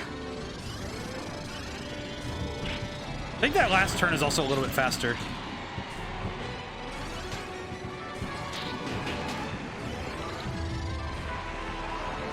Ow. This is fine. Ow.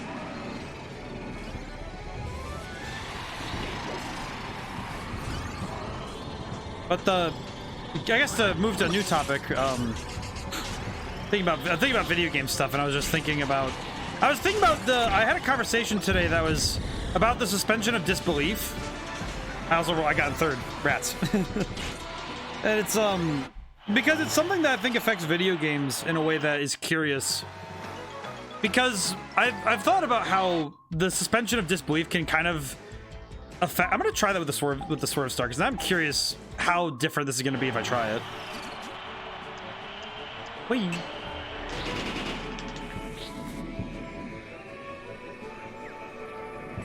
I see what they were doing now. I think I see what they were doing.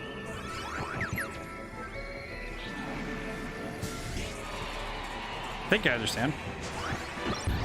Swerve Star is one of those ones that's very weird because it only goes in one direction. Like, you can't control it with the control stick. Like, you can only move it when you're stopped. You can't actually adjust your direction unless you're gliding, of course, but ow.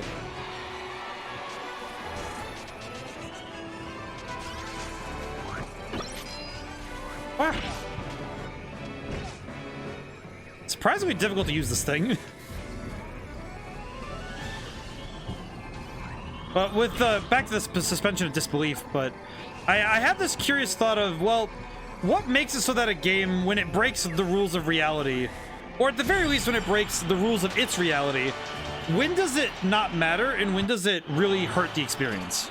And I think it's when you break something in a way that's not fun that it's bad. Like, you know, it's something that it directly hits your immersion directly in the chest, right? And there are very few things I personally think that do that. Let's see. Because there's not many things that do it when it breaks logic. Yes, when it breaks logic. And I will also say that I'm also a bit of a stickler when it comes to spelling. So when I see a spelling or grammar error in a game, my brain just goes like in, you know, haywire, what are you doing mode. But that is more of a personal gripe. But for a lot of people, the thing that really gets to that, like, it really, you know, grinds people's gears is when they look at it and it's like, well, why does this break the logic? Beanstalk Park two laps. I think I want to do wheelie bike. Try it. And a great example of this is when, if the logic is broken in a way that isn't good, it's something that directly harms the experience. I would say something like, if I had to put a good example on it, it's something like a plot hole that cannot be fixed just by, you know, saying, oh, but, you know, you have a logic thing. Also, wow, I'm not doing great right now. Yeah. Wah.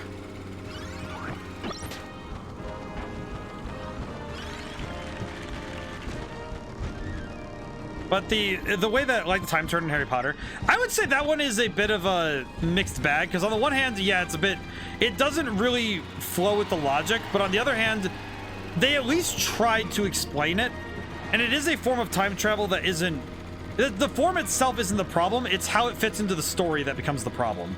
And also in the greater world building, but that's a whole separate can of worms. But the key thing is that if it breaks your sense of logic, that is bad. That's not good, and that's something that needs to be concerned with, right? But with stuff like, I would say, why is it that you have infinite ammo in this ammo box in Battlefield, and you could just keep grabbing it? They never explain why they stopped using it. Well, see, that's something that's also, you know, that's a piece of it. That's the part that breaks the logic, right? But JK is an arguably bad writer. And I think the problem is that J.K. Rowling, regardless of any current feelings, I think that the thing that she did very well was world building, but there are certain things about her world building that can chafe against certain trains of thought, which I think is a fair argument. Like, I think Harry Potter was quite good story-wise, but I do know that there are things about the world building that can be difficult to explain. But I think that every world will have, every world, game, book, movie, you will have something like that, where you might have some issue like that. Oh, I was right behind him too, rats. But that's something that always exists. I think there are a lot of great writers that, when you take away the pageantry of their prestige, there are problems in their writing, of course. That's always true. The world's built around the MC, but only the MC. And I will disagree with that, because I do think that the world does exist without Harry Potter, but the world as it exists does not exist without Harry Potter. That is a distinction that may feel like there's no difference, but I do think that there are things about it that naturally would have existed without like the, you know, the constructs of the world, without built around the characters. But I do think that it's certainly not a world that lacks depth and a good, you know, sense of what it is, because I think that the world is really well built. You know, I think Harry Potter's world building was very well done. It's just, yeah, it can be very contrived at times when we need a plot point. What do we do? New spell. Like, but there are other things that do that. And I will say that J.K. Rowling has, for a long time, gotten away with being able to have those little plot, you know, weirdness, because, oh, but the stories are so good, the world building's there. Well, if you take away the name and you just take the book for what it is, and you take the story for what it is, then you start to critique it in a way that's different. And of course, if you're on the outside of the fandom, as it were, it's like, of course you can approach it with this, you know, appreciation for different pieces of it, and be able to critique it in a way that people who love the thing with all their heart can't do anymore. Because that's something that I've noticed about my own writing that I recognize very well, and I try to combat it, is that, well, and also with, you know, when I play games, especially games like this, where if I were to genuinely critique this, I would still say it's a fantastic game, but I would have to step back and say, this is my favorite game. Don't give it additional favoritism just because it's one of your favorites. You know, it's like, it's one of those things where you just have to recognize, like, oh yeah, this is my favorite and this is why. And you have to be able to say that, yeah, I should probably, you know, step back and say, and look at it with new eyes, right? And some people, that's very hard to do. But I do want to respect, like, the world that people love about Harry Potter. And I'm not going to just say, like, oh, it's bad. It's like, because I do think that, yeah, it does have its issues, but it does also, but, you know, it's also not, it's not horrendous. Certainly it's not perfect, but graciously, no living thing on the planet will ever reach perfection. Because if it does, then there will be nothing left to be made, which would be kind of a sad place to live in. Is if we ran out of things to make, right? Because that would just be sad, right? To run out of things to do and places and new things to experience. If you have perfection, then you have no reason to experience newness. Experience a new thing after perfection would just be like, you know, almost contrived, right? Like, why am I spending the time with this? I have seen perfection. It's quite a scary philosophical idea, right? Of, would you ever, if you could see true perfection, would you want to? Like, it seems like something that would just be, you know, a horrifying hypothetical of, well, good. there is nothing left to be seen. Like, oh geez, that's kind of scary. But it doesn't excuse when storytelling is bad, right? I'm not going to use that as an excuse, but it is something to recognize that it's like, when I think about my own writing, it's like, is it perfect? No, it's certainly not. Oh man, of course not. And there are things I wish I could improve about my books, but they're out there, and I'm like, well, I appreciate them for what I did with them and the good I did with them. Break all of the coral and finish in first place. Okay, so that'd be the sand map. I see. I'm gonna drink some water really quick. That was a good book when I first read it, but when I read So You Want to Be a Wizard, I began to recognize the flaws in Harry Potter. Interesting. Oh, I have the purple one. I want to play the purple. Purple. I think that's fair. That's reasonable, Shen. And the trouble is when you see another book do something but better, it can be very hard to put the other one up on its shoulders, right? And that's a very difficult place to put another book, right? But I do also think that by taking in any piece, anything really, and taking in what it does well and understanding what it does well and how it does it, I think you come closer to why its shortcomings feel so rough to you. And I think you seem to have a very good understanding of that, so I don't think I'm not gonna just tell you that because I think you know that pretty well, like that you recognize the shortcomings of it, like as you said, you recognize the flaws in Harry Potter because you saw how this other thing did it. And I think that that's a good way to look at it too, right? It's like that's a good way to form that argument of, well, this is why Harry Potter's not good. I haven't read that story, so maybe if I go read that story, maybe I'll be able to see why that's the case. Okay, so I need to break as many of these as I can. Yeah, I missed a bunch of them, but that's okay.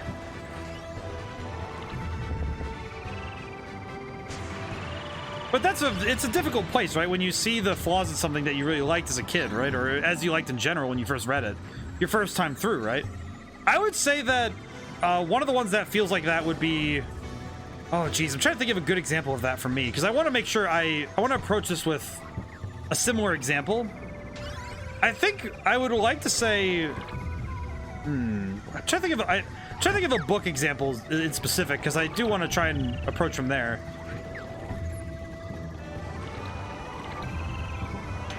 I do think that a lot of the, I think the Divergent series might be in there.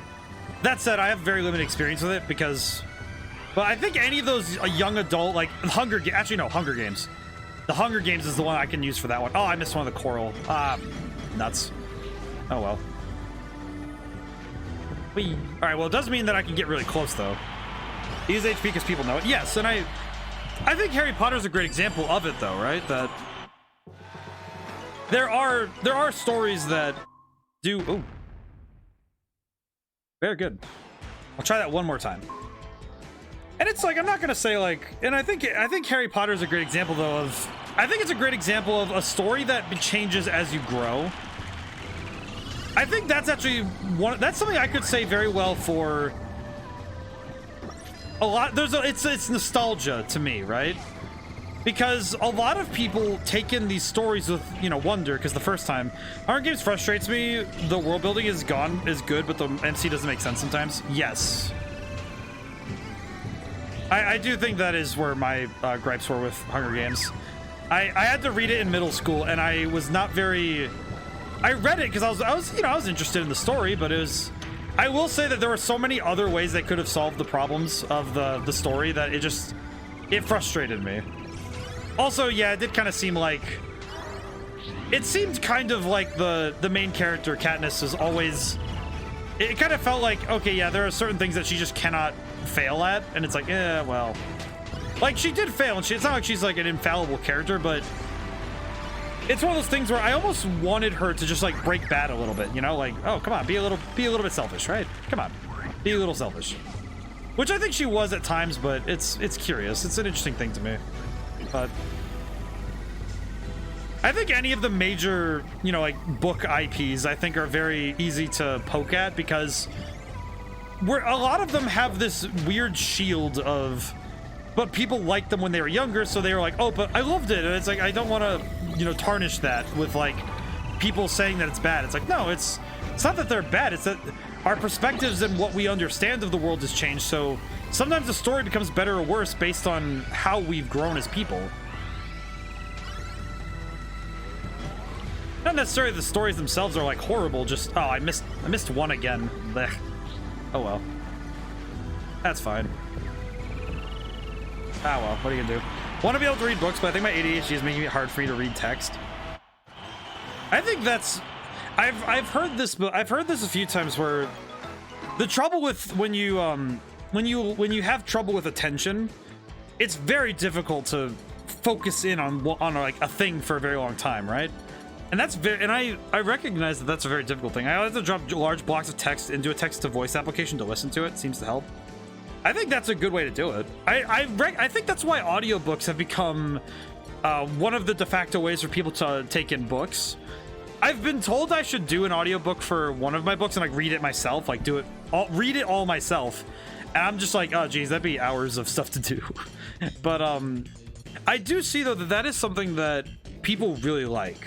Is people really like, they really like that kind of stuff. I think they really like it when they really like being able to listen and hear it and hear how people say the words, not just take it in from reading. Because for some people, reading doesn't quite do it for them, right? If that makes sense. Let's see. I'm going to do the time attack for Magma Ruins, I think. Let's take a crack at it, shall we?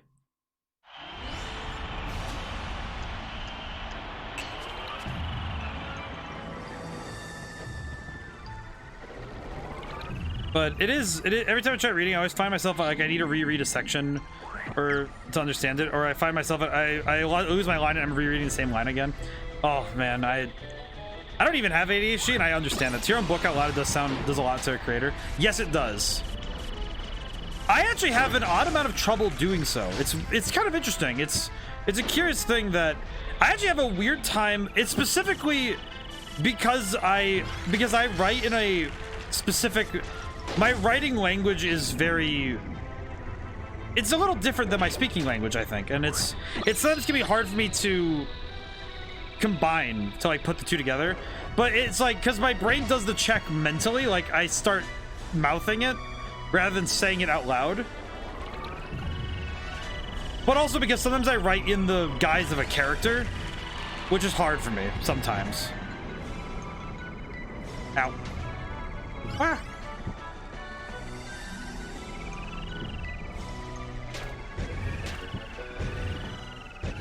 Ah.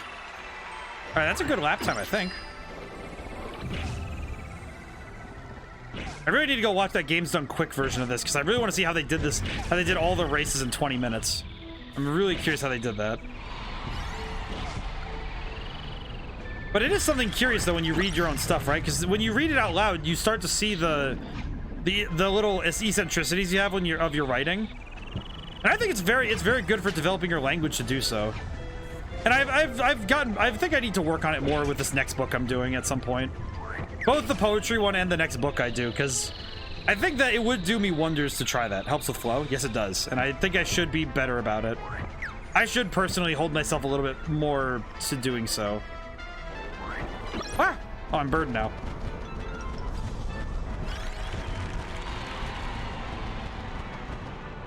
Woo! Oh, the Gordos are always a little creepy. Ah. But yes, it is. I think when you're very comfortable in it too, I think you become more confident in speaking out loud with it. Which I actually think is something that I still struggle with a little bit. I think that sometimes my confidence does waver because I think, well, geez, are people gonna like this character? Are they gonna take it in the way I did? Are they gonna enjoy it? And that can sometimes be a little bit challenging, especially if you're, still a little bit shaky with your writing, and it's like, well, you have to put your faith in that sometimes. You have to just put your faith in what you're going to do and go for it, right? Yeah. Maybe this way we'll do it. And of course, a good writer is born not from one book or two books, but not 3, not 4. It's from constant trying and figuring out what works. It's not the number of books, it's the amount of practice, right? Because I think it's not just the book count, because it's more like, well, how much have you done to improve it? I think I also hold myself to a very strange standard because I know personally I write in a very weird method because the trouble is that I want the thing to come out, and to do so I think, okay, well, it needs to be done at a certain point. Like, there are only so many drafts I can do of a thing before I have to say no, just go put it out there. No matter how much you write, not just how much you write, but how much you take into. Yes, a very good point, Shen. Very good. That's a good point. That is a fantastic point. Because it is true. Like, it's not just about how much you write, but also how much you read, how much you watch. I know my weakness right now is that I'm not very good at watching. I'm very bad at watching movies and TV shows. I'm very bad about that kind of stuff. So I am generally I am very bad about keeping up with TV shows and stuff. And movies, I'm horrible at it. It's just not my thing. I've been beating myself up a little bit because I haven't gotten to do watching. It's a remake of All Quiet on the Western Front. Is it because they don't hold your interest? Not always. Most movies don't do it for me, I think, because for me it's a matter of the it's a scaling thing where I have this weird scale in my head where there's this beginner grace period where I need to be hooked into a thing. And if I'm not hooked into the thing, I have a very hard time getting attached to it. So I start to think, well, why should I be here for it?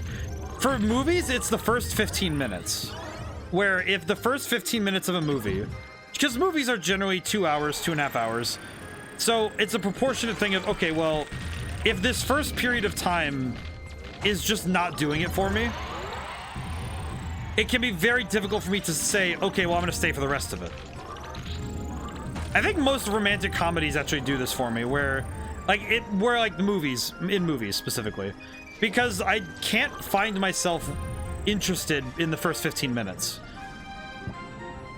But that's mostly because they spend a lot of the time showing you why the main character needs to get better, and they do so in a way that makes the character seem obnoxious. I'm really thinking about Adam Sandler movies. It's very hard for me to sit through, like, I think his best movies are good, but it's very hard for me to sit through a lot of his stuff. Vincent Vaughn too, but it's a personal taste thing. But with movies, it's hard because I think it's because I always am thinking, well, oh geez, I could be doing something else, right? But there are games that have done this too, where like the first hour of a game or the first 10 minutes even, I'm just like, yeah, no, this is gonna suck. Like, and actually, Scorn was that for a while. I played Scorn on stream, and I have come around to at least thinking it's a good experience, like it's an interesting one. Not a great experience. It's definitely not my favorite thing ever in the world, but I at least came around to it because I gave it another chance. But movies are hard for me. And like books, easy. If somebody hands me a book, I'll read it, I'll have fun, I'll do my thing and have a great time. But when it comes to movies, for some reason, though I do wonder if to some degree it's just because of how I was raised. Most of my entertainment is like, I read books and played video games a lot, and movies were kind of always in this weird spot where if they didn't make me intrigued in the first little bit, it was always very hard for me to get back in. So it can be very hard for me. Whereas with books, it's like, okay, well, if like I want to see the book to its end, I want to read it, and I really enjoy it, and even if the book turns out to be something I don't personally have a good time with, I don't like it, I still can at least sit there and be like, well, you know, that was worth it because I have a greater understanding of something now, right?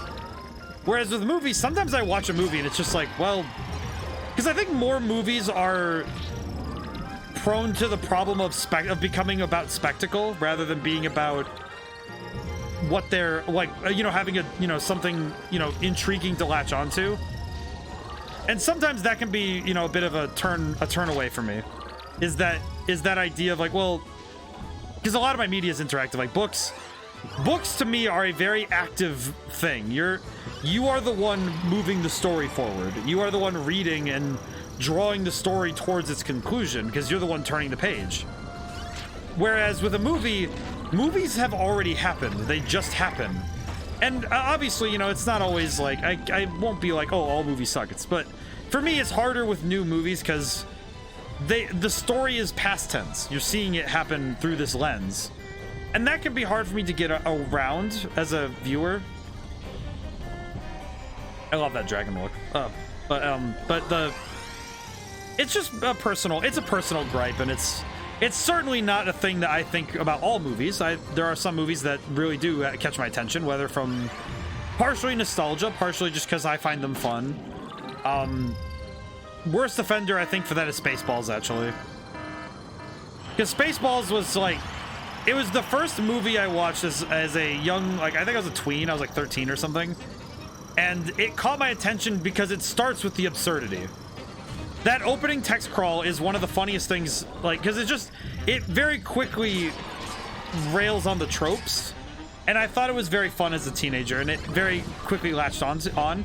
Of course, Blazing Saddles is like leagues better, but still. The point is that some movies now have a place due to their prestige in my head, which is unfair. I think that is an unfair metric, but I love Spaceballs. So Spaceballs was fun, though. It is a very fun movie, though. I do have a lot of fun watching it. And Blazing Saddles is really funny, so... Like, obviously body to today's standards, of course, but it is funny. But... I was also raised by, notably, my mother is an older generation. Spaceballs was my favorite Star Wars movie. it kind of still is for me. Phantom Menace still ekes it out a little bit, but but I do like I do personally have a fondness for movies that there are some movies that I like. Obviously Star Wars Episode 1, like the prequel trilogy still holds a special place in my heart. That is mostly because Phantom Menace is one of my favorite movies, just in general. And a lot of what it did was actually pretty influential on other stuff I've done. So it's something that I think very highly of. Even if at the time people didn't like it. But yes, Spaceballs was the best Star Wars movie. It's good. I think some movies, speaking of movies, did you hear about what happened to Jeremy Renner? Oh, yes, I did. I heard that the situation is developed, and I'm really hoping I hope things are better than they are, but man, it's gonna suck, and I know it's gonna suck, so I feel bad for the man. I hope at least he'll find something, you know, some solace. I'm not sure how yet, but I hope he can. For those who don't know, Jeremy Renner got in a snowplow accident, and like a snowplow like hit him, I think. And unfortunately it seemed, and he was hospitalized, and it was, you know, he survived, but it seems that he might be losing his leg. So I'm really hoping that that's not the case, but it might be. So yeah, poor dude got run over by a 7-ton snowplow. It's sad, and I'm really hoping that, you know, I hope that, you know, he comes out unscathed, like, you know, healthy, but it could very well, you know, it sucks. So the Marvel movies, snowplows are dangerous. They are very dangerous. I will say another thing movie-wise, I do think that the MCU had an effect on how I perceive them, because they became this very large thing, which is a little hard to parse, right? But yeah, it's scary. Let's see. Check the checklist. Let's see what we got. KO over 1500. Do some damage to Dino Blade. Could try to do one more. Just see if we can do one more. Let's do one more. But it is a shame what happened. So I do hope that, you know, prayers out for him. But oh, you know what? I should talk about this now, because that was a bit of news to me. Yeah, it is. It is. For those who didn't know, it's probably like, wait, Jeremy Renner got hit by a snowplow? It's like, yeah, it's sad. It's like scary. It's like, whoa. No, he was run over by a snowplow, but I didn't know about the possible amputation. Yeah, it happened. Yeah, it was something that came up more recently, and it's possible. I don't know if it's going to happen, but I know that they said that it might happen, just due to, you know, just because of how the injuries happen. So really hoping that's not the case, but we'll see. Hopefully, you know. Hopefully it's not the case, though. I said prayers, and I was reminded of a conversation I had with another streamer. I was talking to them on Twitter, and I don't know if you guys don't know him, Tilted Square. He's a fantastic guy, but me and him had a bit of a debate, and I was curious, and it was interesting because it was it's healthy debate, not like us being like vicious, like fangs bared, more like like something about open fractures, lots of blood loss. Oh yeah, with Jerry Renner. Yes, it's just so I hope that's not the case. I just but with me and Tilted, by the way, if you don't know Tilted Square, they're a streamer. They're very good. I quite like them. I quite like him. He's quite cool. Me and him, we hang out in some other streamers' stuff sometimes. We talk sometimes, but we had an interesting debate about religion because I said prayers and I just got reminded of that whole debacle. It was just because we had this talk and it was kind of like it was funny because we were talking about it and it's funny how it was very civil, as a debate structure. Because it's on Twitter, so it's like it's just us going back and forth now and then and whatever. But I was thinking about because we were talking about religion. It's curious how different the feelings are of Tilted Square. Yes, thank you. And it's curious to me because I think that we come from very different places of it. Because it made me wonder of because prayers make me think of religion, and I'm getting off topic, but point is that we had this debate and it's curious because I've been thinking about the meaning of how people perceive religion now. Also, seeing him play Crisis Core is very cool. I still need to play the Final Fantasy VII remakes. They're not on Xbox, and I don't own a PlayStation, so it's like it's a shame. Don't get to play those, but I need to check those out. But we had to talk about that, and because I think both as a writer and as a person, it's good for me to investigate all manners of philosophical ideas, and I've been curious to the perception of religion because there are it's true in everything that religion is quite a curious topic for many people now because some people don't perceive spirituality as religion. And vice versa, they don't think religion is spiritual in any way. And I'm like, well, it's curious to me because it's a curious thing I've been trying to learn what people perceive of. Because we had to talk about it because he was thinking he has this thought of he discussed that he thought that religion begets it's like people like to lord it over people I'm of this religion, so I'm of this. And it was I think directed more towards the Christian faith because of missionary work and the which is not a incorrect thing. Depends on the religion. Well, I don't know. It's curious to me because I don't know if the religion changes what the feeling is, right? Because I think there are many ways to approach each religion. Because you can approach Buddhism. There are people who have approached Buddhism more as an organization and as an order, rather than as a fake ones. I see. Because some people organize it more as an organization rather than being just about spiritualism, being about, Zen. And that's a very curious place to be because normally it's a very personal religion, but for some it's not. It's not a personal thing, it's a family thing, or it's a piece of a church you go to. Because they do have gathering places that they do congregate. And that's something that's, it's whoa. Ooh. What? You go back and get that. Wait, I did get it, right? Yes, I did.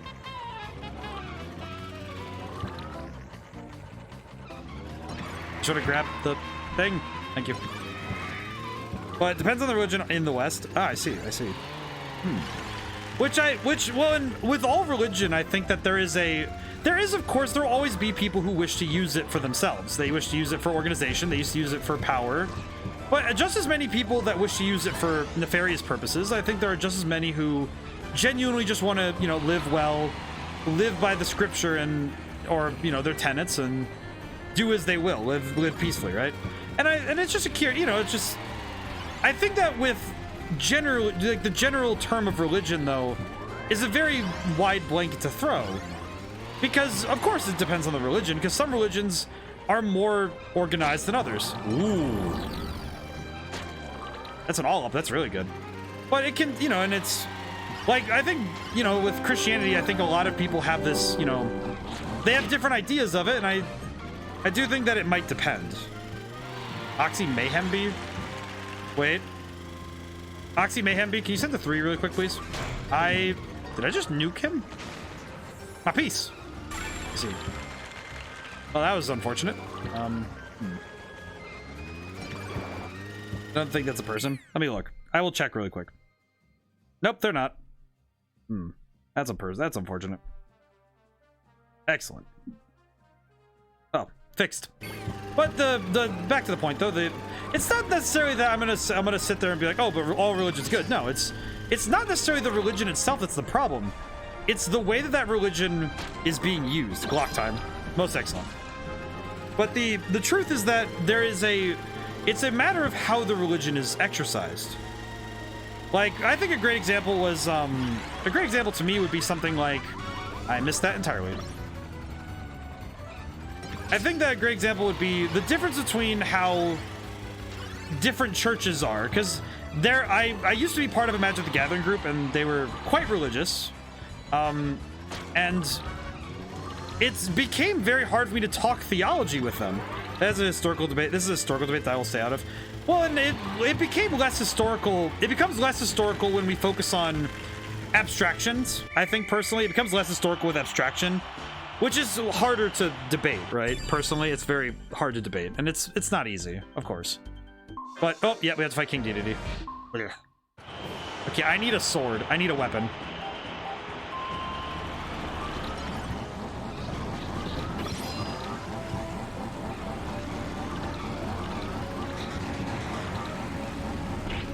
I need to land some good hits on Dedede, but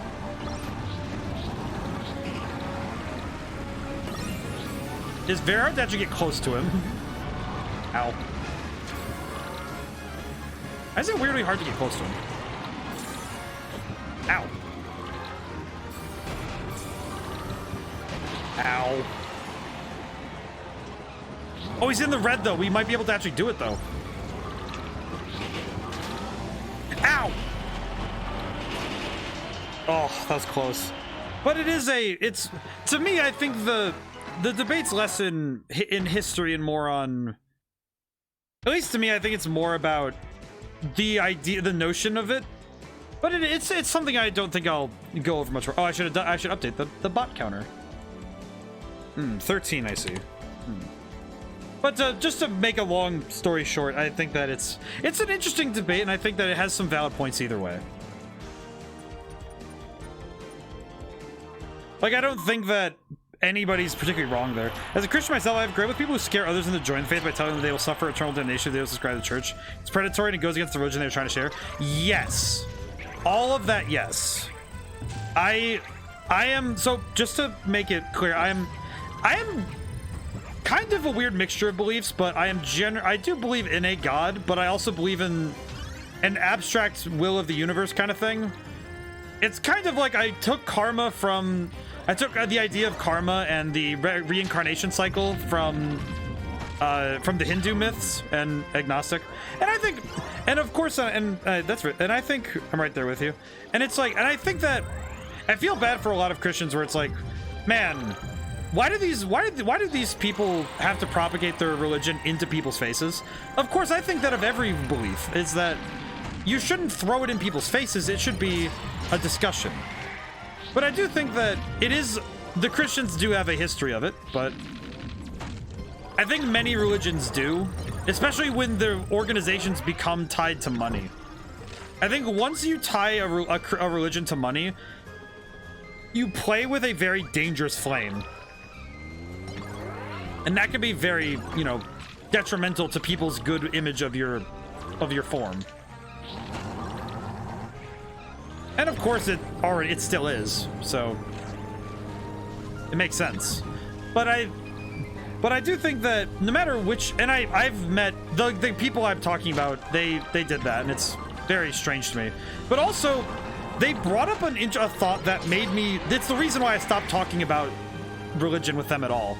It was when one of the leader of the pack, as it were, said to me once that theology isn't subjective.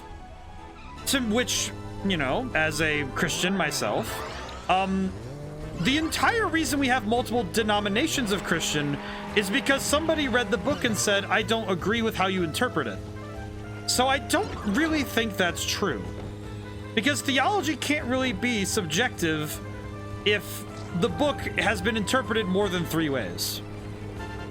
And similarly, that's how, you know, different sects of religion, of course, approach, is that we have interpretation. So it's very hard for me to reconcile somebody telling me that theology is not a subjective field. Philosophy is a subjective field. You're not going to tell me that everybody agrees with the interpretations of Machiavelli and Friedrich Nietzsche that say that life is meaningless and the ends justify the means. Because not everybody's going to agree to it. And that's just part of it. That's part of it, right? That you're not going to have everybody agree. Because it's a subjective field. Ah! That was a sword. I'm gonna go down and check. Sword? Yes, sword. Excellent. Whee! But it's right there, right? Like, why would you... Because with every religion, there are people who are hateful, who wish for you to... You know, the non-believers will explode or whatever, and like, okay, yeah, whatever. Go... It's like, go, you know, go outside. Go touch grass. I think religion, like patriotism, is often wields a sword instead of a shield, like it's meant to be. I need to write that down. That is a absolutely fantastic quote. That's absolutely beautiful, Shen.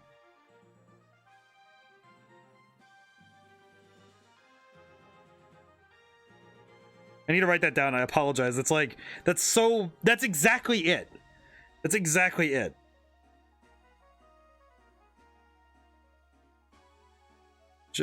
Shen, that's going into a game. Oh, if not into a game, I might use that in a book. If Shen, if you don't take it and put it into a book, I will.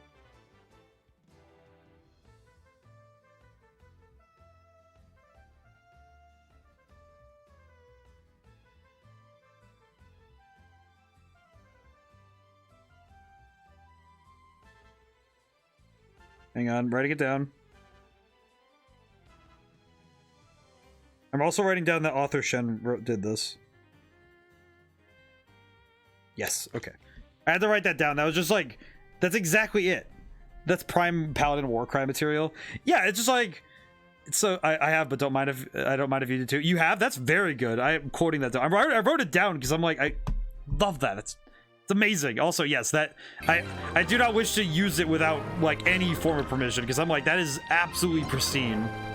But yeah, that's exactly it. It's that so many people use religion as a weapon and as something to wield against people, not for people, which is just not how it's supposed to be used. And that's why I really appreciate it when people say, "Oh, I believe in this," and it's like, okay, you know, I believe in the will of the universe and chance, and I believe in all that, you know, and I believe in God, and I think that God, reincarnation, heaven, and all of that stuff can coexist because it already does. You know, to me, it just already does. That's how the will of the universe works to me, and it's not like anybody's wrong for believing in something else. Need that red box, please. Game, thank you. Ooh. Okay, I have 2.5 minutes to finish this. Very good. But it is something that's like, that's something that's so true though, is that because religion is meant to be something that comforts you. It's supposed to be something that it guides you in your ideals. Of course, I also don't let just religion guide my ideals. Some of it is my principles, right? I would say my principles and ambition are one that I think would probably make some people think I'm a little crazy, because to me, I think that to have ambition is to be human, and to be human is to walk forth and have desires to change the world as you will. You know, to do the things you want to do. You have to have this flame of ambition in you. And it's important. It's important to human life to have that desire to eternally improve, right? At least to me, of course, but personal belief and religion don't always coincide, but you know, but it's an interesting, you know, it's a thought, it's a place of thought that I think The farther you'll fly, the better you do. Oh, I need to switch out my. I need Dragoon then. Oh, well, this'll do for now. But actually, this might do fantastic for this because well, health bar is gone. Hang on. Okay, I need to find 2 more red boxes. Okay, I have a minute. I can do this. Wah!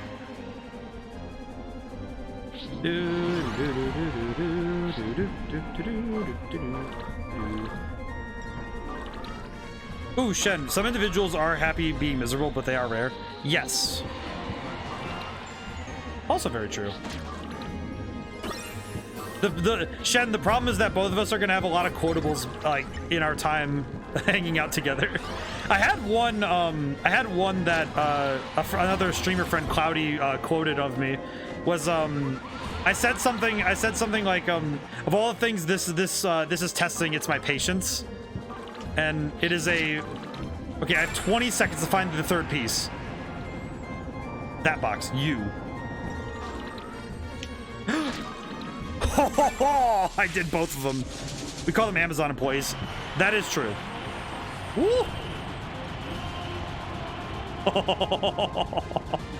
Oh, this is so cool. That's good. I got both of them. Also, by the way, for everyone who hasn't seen this part of the game, if you've played Smash Brothers and you've seen Dragoon before, yes, this is exactly where this is the game it came from, and it's exactly as broken as you think it might be. Because check this out. Check out how cool Dragoon is. Woo! Ah! Oh, I turned way too fast. Oh my goodness. I have to do little touches. Wow. Woo! Oh, I'm in the sky now. Oh man. Ah! The speed that you can get with... Oh, jeez. Going too fast. Ugh. The speed that you can get with this is just far too powerful for any mortal man to handle. Uh-oh, whoops. Okay, there we go. Ah! It's like the you win button. It's amazing. But yeah, it is something though of, you know, but I consider religion an important thing to consider in my life because, and also just like spiritualism in general, because it's something I have to consider when I'm writing, right? There's another super weapon in Smash Sim where it's also a super vehicle.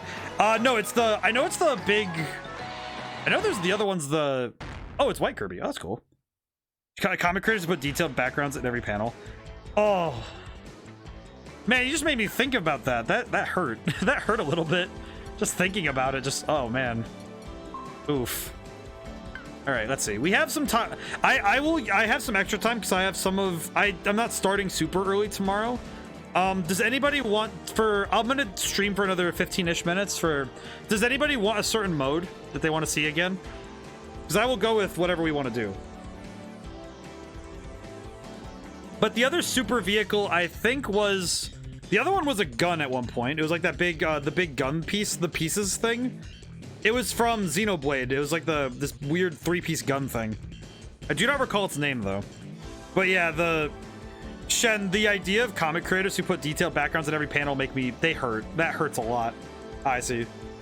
But yeah, that hurts because I'm like, oh, dude, the amount of detail they have to put down. It's a lot like when I see the background work that I see in some anime and like in manga, just, ugh, that's agony. That's like, ow. Rip Berserk. Oh yeah. Berserk. Oh yeah, Berserk is crazy. I think, what do you guys, does anyone have anything they want to see? Like, I'll go with first results if anyone wants to. Otherwise, I'll just flip a coin or roll a dice. Yeah, I need to stretch anyway, so give me a moment. Gives me a moment to listen to this banger soundtrack anyway. Even in Berserk, they have facial close-ups. Yes, which is still just, their detail, the attention to detail there is astounding. Ugh. It's exceptional. It's exceptional work. I will say this game, and I will say, for everyone who's new, I will say that I usually do, whenever I stream a game for the first time, I usually have like, I go into game designer mode and I talk about it, but this game, since I've played it before a lot, I'm not going so into detail with it. So if anyone has any questions, just let me know, because I have been very, Been very focused. Just playing the game and having fun. And that said Frozen Hillside, so maybe the Swerve Star? Perhaps.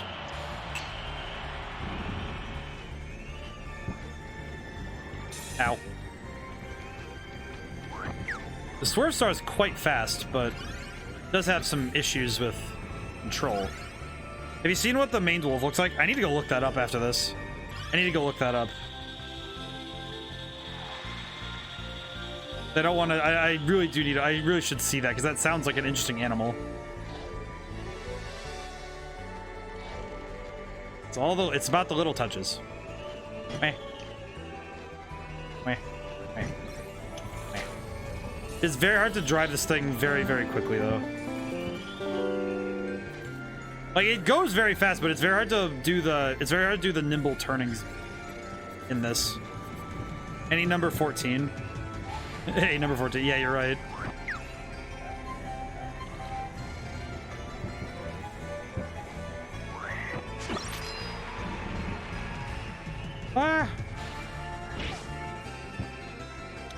But it is something intriguing though of storytelling in a specificity. Yeah. Bleh. I like studying animals for that reason too, right? Where it's like, oh, I really like seeing what animals look like. And checking out new species of animals I've never heard of. Very cool way to get inspiration for new things from books.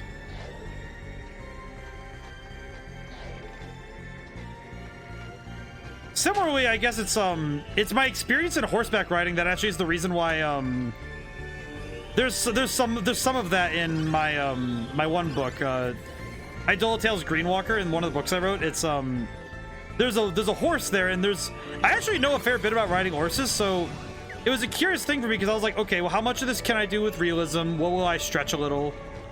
And one of the things I actually stretched a little bit was I think it was very specifically how it was with renting horses, like mostly just like because like, you know, it's like I don't think that people just rent off a horse, you know, it's like, but it was like I made a horse rental system in that world because I like the idea of people running like circuits where it's like, okay, we expect this horse this day, if not, we're gonna send somebody on the route between to see where they went. I like that idea. It was an interesting idea also because personally, I really like horses. When I learned horseback riding, it was something that was a lot of fun for me. So I definitely think it was something that was influential for sure, and it made me realize how cool riding horses is, and that's why people do it all the time in stories. Man, horseback riding is so ingrained in our culture for a good reason. Even though it's sad now, that's like a rich person thing to do, and I only got to do it because I was in a very convenient place at a very good time. Actually, that entire encounter was truly based in circumstance, because me and a buddy of mine, he streamed once upon a time, a polar bear who comes by. He doesn't stream as much anymore, I don't recall, but so no need to shout him out, but because I'll shout him out myself, but later. But Polar, he actually, me and him, we went to the same college, and our first year, I ran into another first year. She had broken her leg, and we were like, oh, do you need help carrying that? And it's like we ended up talking, and we had a lunch together. And then from that point, it was like the stones were skipping to, okay, I'm gonna, and she asked like, oh, do you want to go ride horses? I'm like, yeah, that sounds fun. And I went and rode for a few months, and it was really cool. Just the things that happen because of chance, right? It's kind of why I personally have a belief that chance, that, you know, luck, Lady Luck is some sort of entity. Like, you know, will of the universe, chance. All the names you give her. You like looking at unique living things? I'm more in tune with plants. I'm seeing so many Yuki Flora, I can share weird stuff anytime. I will say, Drifter, your extensive knowledge on flora is very exceptional, and I do appreciate getting to see all the cool stuff you talk about, because I really like hearing about that, because a lot of them is stuff, it's like, I've never heard of some of these plants, and I'm just like, what? That's real? You know, it's like, it's crazy. And it's really cool. Like I have an experience with animals more because I think it's because my focus is always more on the kinetic, but that's because of just how my brain works and how it focuses. But it's not like a... But I think plant life is exceptionally cool. Because you have some cool stuff that, like, the way that certain plants grow and the cycles they go through is just fascinating.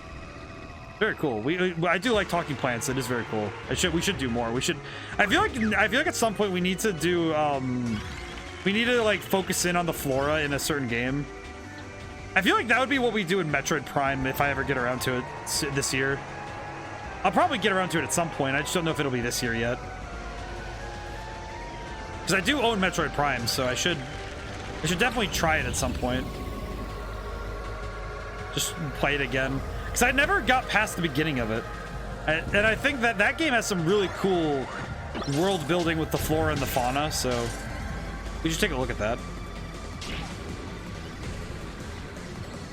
What the? You dare? You dare, gold boy?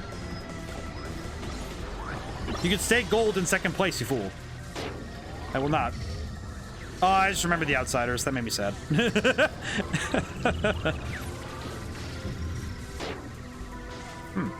Very good. Talk about Xenoflora and Metroid. Count me in. It'd be quite good.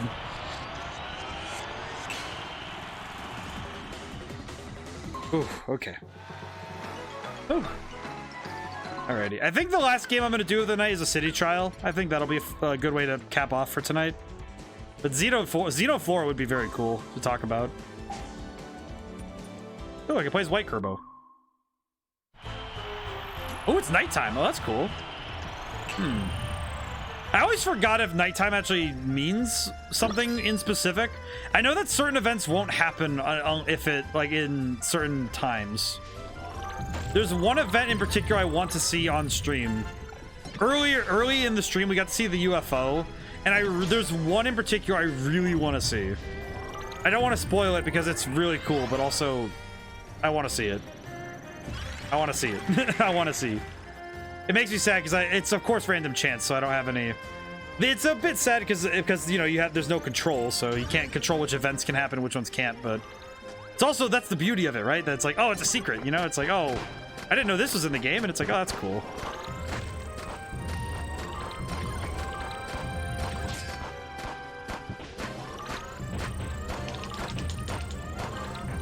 There we go. Now then. But honestly, of all the GameCube games, though, this one is way up there for me. I think it just, you know, capping thoughts on the game. I think this game is up there for me for a good reason, because it's just eternally fun. And some of that's because it didn't age much. Like, there's some little things that I think aged a little bit, but it's mostly like stuff like the quality of the assets, I guess. Like, oh, they didn't have like the ability to make super high fidelity models or whatever. Like, oh yeah, that's about it. Like, the style of it kept it from aging because it's more cartoony. Ooh, secret chamber. Gonna go get that. And the gameplay has been, you know, it's consistent and smooth, and it's really good. It only took me a little bit to... Oh, you gotta be kidding me. Infinite firecracker barrels. Just, of course, I see.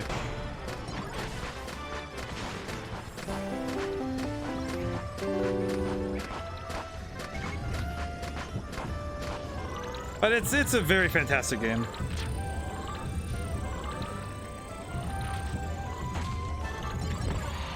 I'm gonna really quickly, yep, adjust the counter.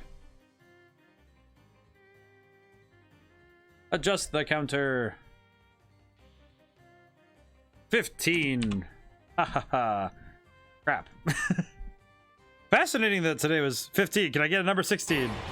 I'm actually just stunned at the fact there's so many today. Like, it's kind of surprising. Like, I don't think I've ever had more than 5 at a stream. That's fascinating. Very out in storm today, I see.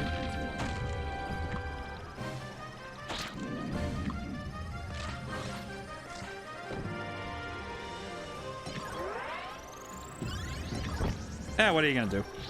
We've had this many, but you never consciously check the number. Yeah, that's fair. No, you are right. You're right. No, you are right. I don't think I ever wanted to consciously think about it. It's just something like, yeah, I don't think I ever wanted to consciously think about how many I could have gotten in a stream. But that's okay, you know, it happens. Hmm? Oh, fake power-ups. Blech. Of all the events to get fake power-ups, really? Wah. Oh well. At least the fake power-ups are kind of funny. Ow. They're funny when I don't touch them. Meh. Oh well, what are you gonna do? Okay, these are all real. Good. Let's say, sheesh, that was a... You? Yeah, see, it's like they're just off. Yeah, I think having a conscious number of it is just what is actually like kind of confusing, right? Where it's like, geez, man, that is a lot.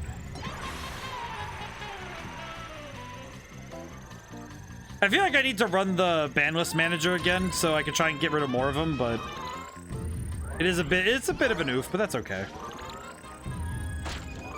Hope we can get one more event before the, like, because just getting City Hall opening and the fake items isn't a very big, you know, bombastic kind of thing, you know, for this game. Hopefully we'll get something else. I'm still hoping for super secret TM, but we'll see. We'll see. Should probably grab a different... Oh, Formula Star. I actually need that for a challenge. I see. Yoink. No, my vehicle! It just took off. I'll grab this Jet Star then. Ooh. I like the Jet Star. I think it's one of those ones that's kind of underrated because it's fun. It's not the best one ever, but it's very fast in the air. Ow. Good for them. Good for the short burst flies. Ah, offense down. Oh well, what are you gonna do? I will say I'll probably add the some of that counter stuff later. We talked earlier about adding an counter because sometimes I make that noise and apparently it's more often than I think it is. So I feel like I feel like I have to, you know, have everybody check me on that because I'm curious, you know, like, do I really make that noise a lot? You gotta see about it.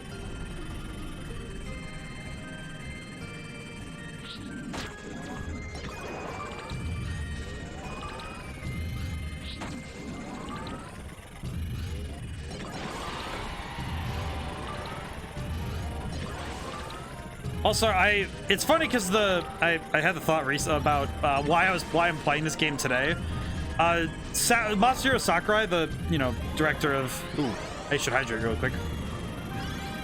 Okay, hydrate. But thank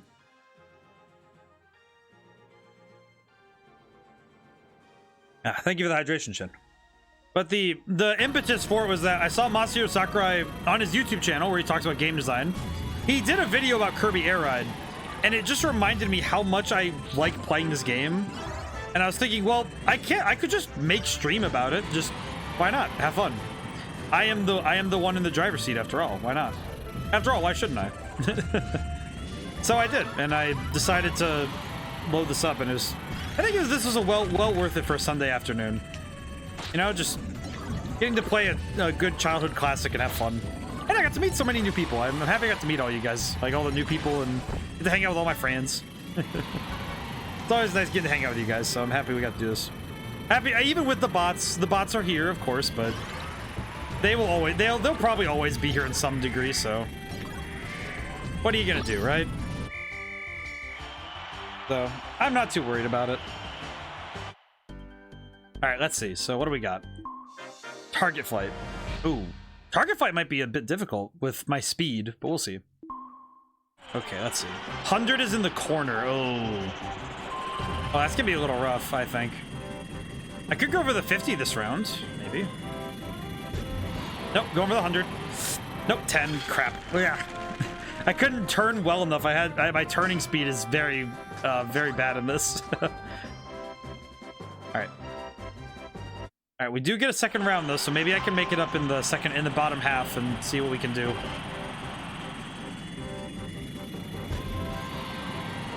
Oh, well, what do you get? What?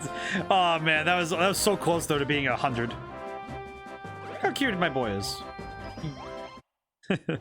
Third. Well. Okay.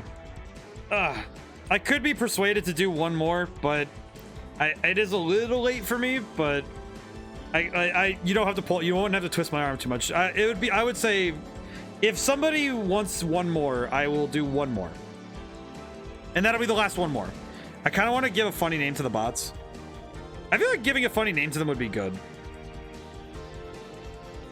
I call them the fools. Mentally, but you know. Otherwise, it will be up to the people whether we continue for now. I'll allow. I need drink. I'll drink the rest of my water while I'm sitting here, of course. Sure, do one more for the battle ones. Ah, yes, very good.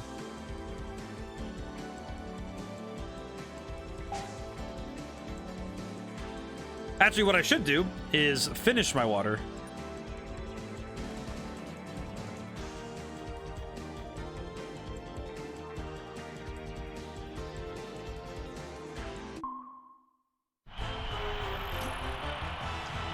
Alrighty, here we go. Also, if anybody, for all the new people, we do have a system of we have a system of doing games and stuff. I actually don't tend to take requests in chat. Rather, I've built a redeem system, so if you have a game you want to see me try, as long as I can, I will of course try to get a physical copy as much as possible. But if you redeem, you can redeem channel points for either Sunday games or series games. Or, well, one-shots or series. One-shots are Sundays, and those are generally games that can be finished in, you know, 1 or 2 streams. And the other ones, which are, they're a bit more points, is you can actually redeem for, like, a full, like, I'll play it on Wednesdays or Thursdays. And those will be, like, I'll play them until they're complete, and those are games that'll take, like, a longer time. For example, this month we're playing Persona 5. The Pillar. I know this one. Also, the music in this is a banger. I need to go bust this up. The Pillar. But the key thing to me is that that I play, you know, Wednesdays and Thursdays are series and Sundays are one-shots.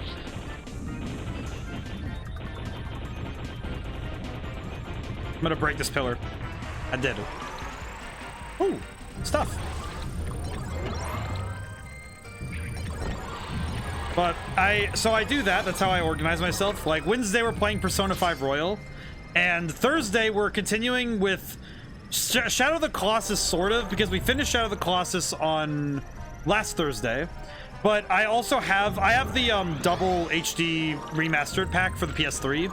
So I'm playing both it and Eco, and that's considered one series as a dual series because the games came that way. Ow. There we go.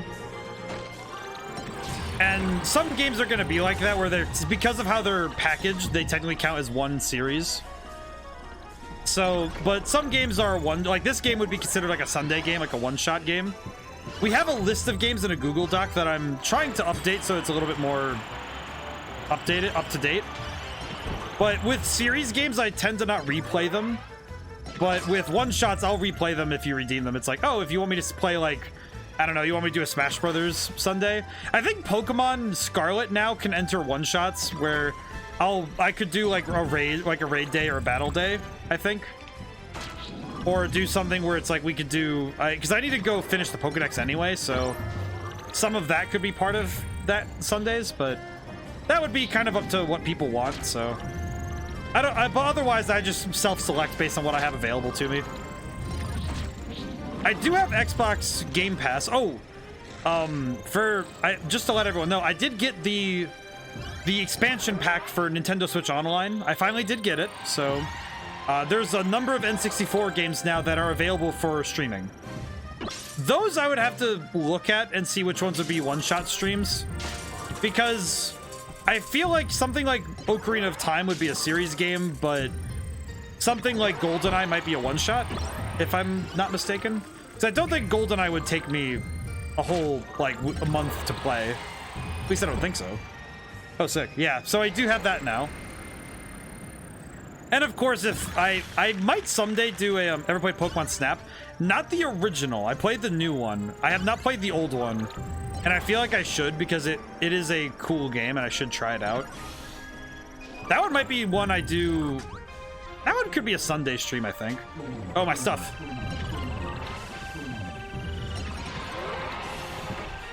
There we go. What?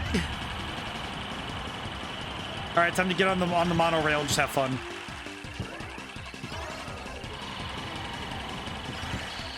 Whee! I should. Pokemon Snap would be fantastic, though. Actually, I think that would be fun to play. I know that we have had a series redeem. It's the first time I've seen somebody redeem for a series. Was Nahamaha redeemed for Stella Glow for the 3DS, which I might have to play through my totally legit 3DS on capture thing. Wink, wink. I'm emulating. Whatever, you know, some games you just can't do the physical copy, right? Like, you know, I do think that I wouldn't be like a lot of the handheld games now. I don't know if I'd be able to very easily do them on stream without having some jank setup. So I definitely do. She also said that if that doesn't work, then Golden Sun. So I am kind of waiting to see if I can get a ROM of it. I'm still trying to figure that out. Top-down camera with a legit DS. That'd be pretty good. Gotta go, guys. All right, hey, have a good night or day, Shen. I don't know what time you're in, but have a good one, and I hope to see you sometime soon. It was really nice talking. It was really fun to get to talk. So, thank you, and thank you for following, and thank you for joining in on the raid. That was very cool. Woo. And you know what's always an anxiety of mine is after somebody raids, I always get a little bit nervous that I'm going to at the wrong person on Twitter. If they're on, like, you know, if Altered Entertainment's on Twitter, it's like I always get a little worried that I'm gonna at the wrong person on Twitter. Like I'm going to say, hey, it's like, hey, I got raided by this person. It was fantastic, and I got to raid this. It's like, it's always scary to me that I'm gonna show up, I'm gonna do that and accidentally at somebody who's just not the right person. And it's just really, I always have to like triple check when I do it. It's kind of it's a funny bit of insecurity, but it's funny.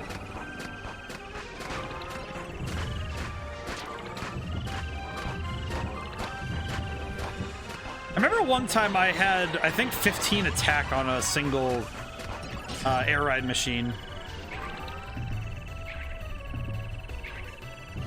And the stats in this game get crazy though, but happened to me on Discord, people adding the wrong drifter. Ah, yeah. And it's always like, I'm always like anxious about, you know, accidentally, you know, like saying, you know, pointing at the wrong person. So I want to make sure that the person that, you know, it's like, I want to like be like, hey, this person's really cool. I want to make sure I get their name right. You know, I want to talk to them properly. Alrighty. Last mini game of the night. Let's see what we got. And a challenge. Oh, hey, we finished a challenge. Hey. Kirby Melee. Yeah, Kirby Melee. This one's actually cool. This one's really fun, actually.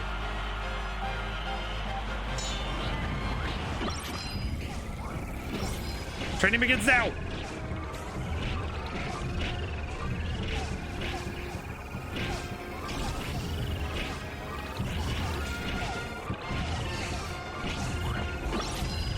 I think the sword is goated for this one. I think the sword is the best one for this.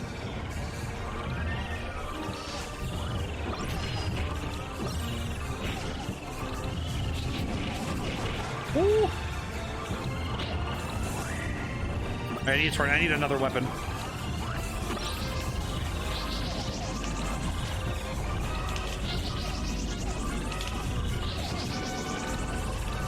There's so much stuff going on screen though.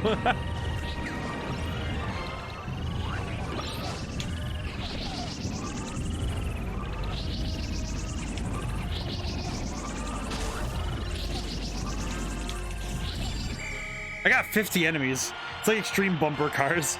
It's like extreme bumper cars, but you also have to take out enemies. 50 though. That was really good, actually. Single race. I got a lot of stuff done that time. That was really good. Alrighty. Alrighty, so stream. This is I'm gonna call it for stream tonight because I think this is a good spot to stop, and I also need to get some sleep. Alrighty, so 15 bots by the end of stream though is a little, yeah, it's a little iffy, but that's okay. I'm sure the problem will pass off sometime. Also, thank you for reminding me to stretch. Oh. Sweetie won. Sweetie did win. Sweetie got the closest to that number. That is the Hey, you know what? One day, with all these bots already like deleted from our like sphere of influence, we will one day have a day where we don't have any, so it's good. It'll be fine. That's good. But thanks to everyone who got to show up, and thanks to Alternate Entertainment for the raid. That was really fantastic. It's awesome. And thanks to everyone who's, you know, got to show up, who didn't get to stay to the end of stream. I really have fun with this game, so obviously I love this game, so you wouldn't have to pull my arm too much to play it again, obviously. But Wednesday, more Persona 5. We're moving in on a boss fight there, so for people who haven't played the game yet, you're going to be coming in the middle. I would humbly recommend, if you want to catch up on VODs, I have a affiliate YouTube channel linked in the Twitch about section. And I put all my VODs on YouTube all the time. So if you ever want to catch up on a series of streams, watching those is a good way to catch up if you want to see my thoughts and catch up on the story of the games. Otherwise, you know, if you want to come by and just like see what's up, it's like, oh yeah, it'll, you know, I'll be streaming Wednesdays and Thursdays. And Thursday we're starting Eco. I don't know how long a game Eco is, but I know it's related to Shadow of the Colossus, so it'll be good to play it. So we'll see where that takes us. And next Sunday, I don't know, I'll figure out a game for next Sunday. Oh, it cut back to the main menu, I see. But that freaked me out a little. That was scary. But so we'll see. So until next time, now whenever I see you guys next, goodbye for now. And now I'm gonna find somebody for us to raid. I will do so myself. I will do this one myself.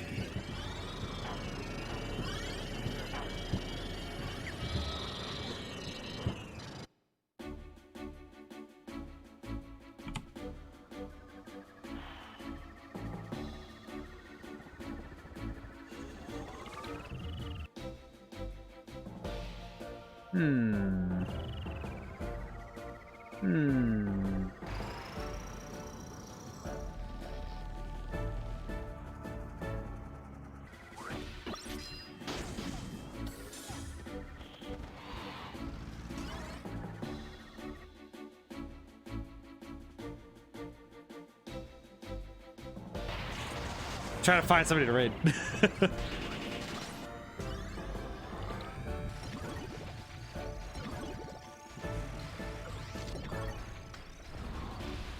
Alright, I'll see you guys soon.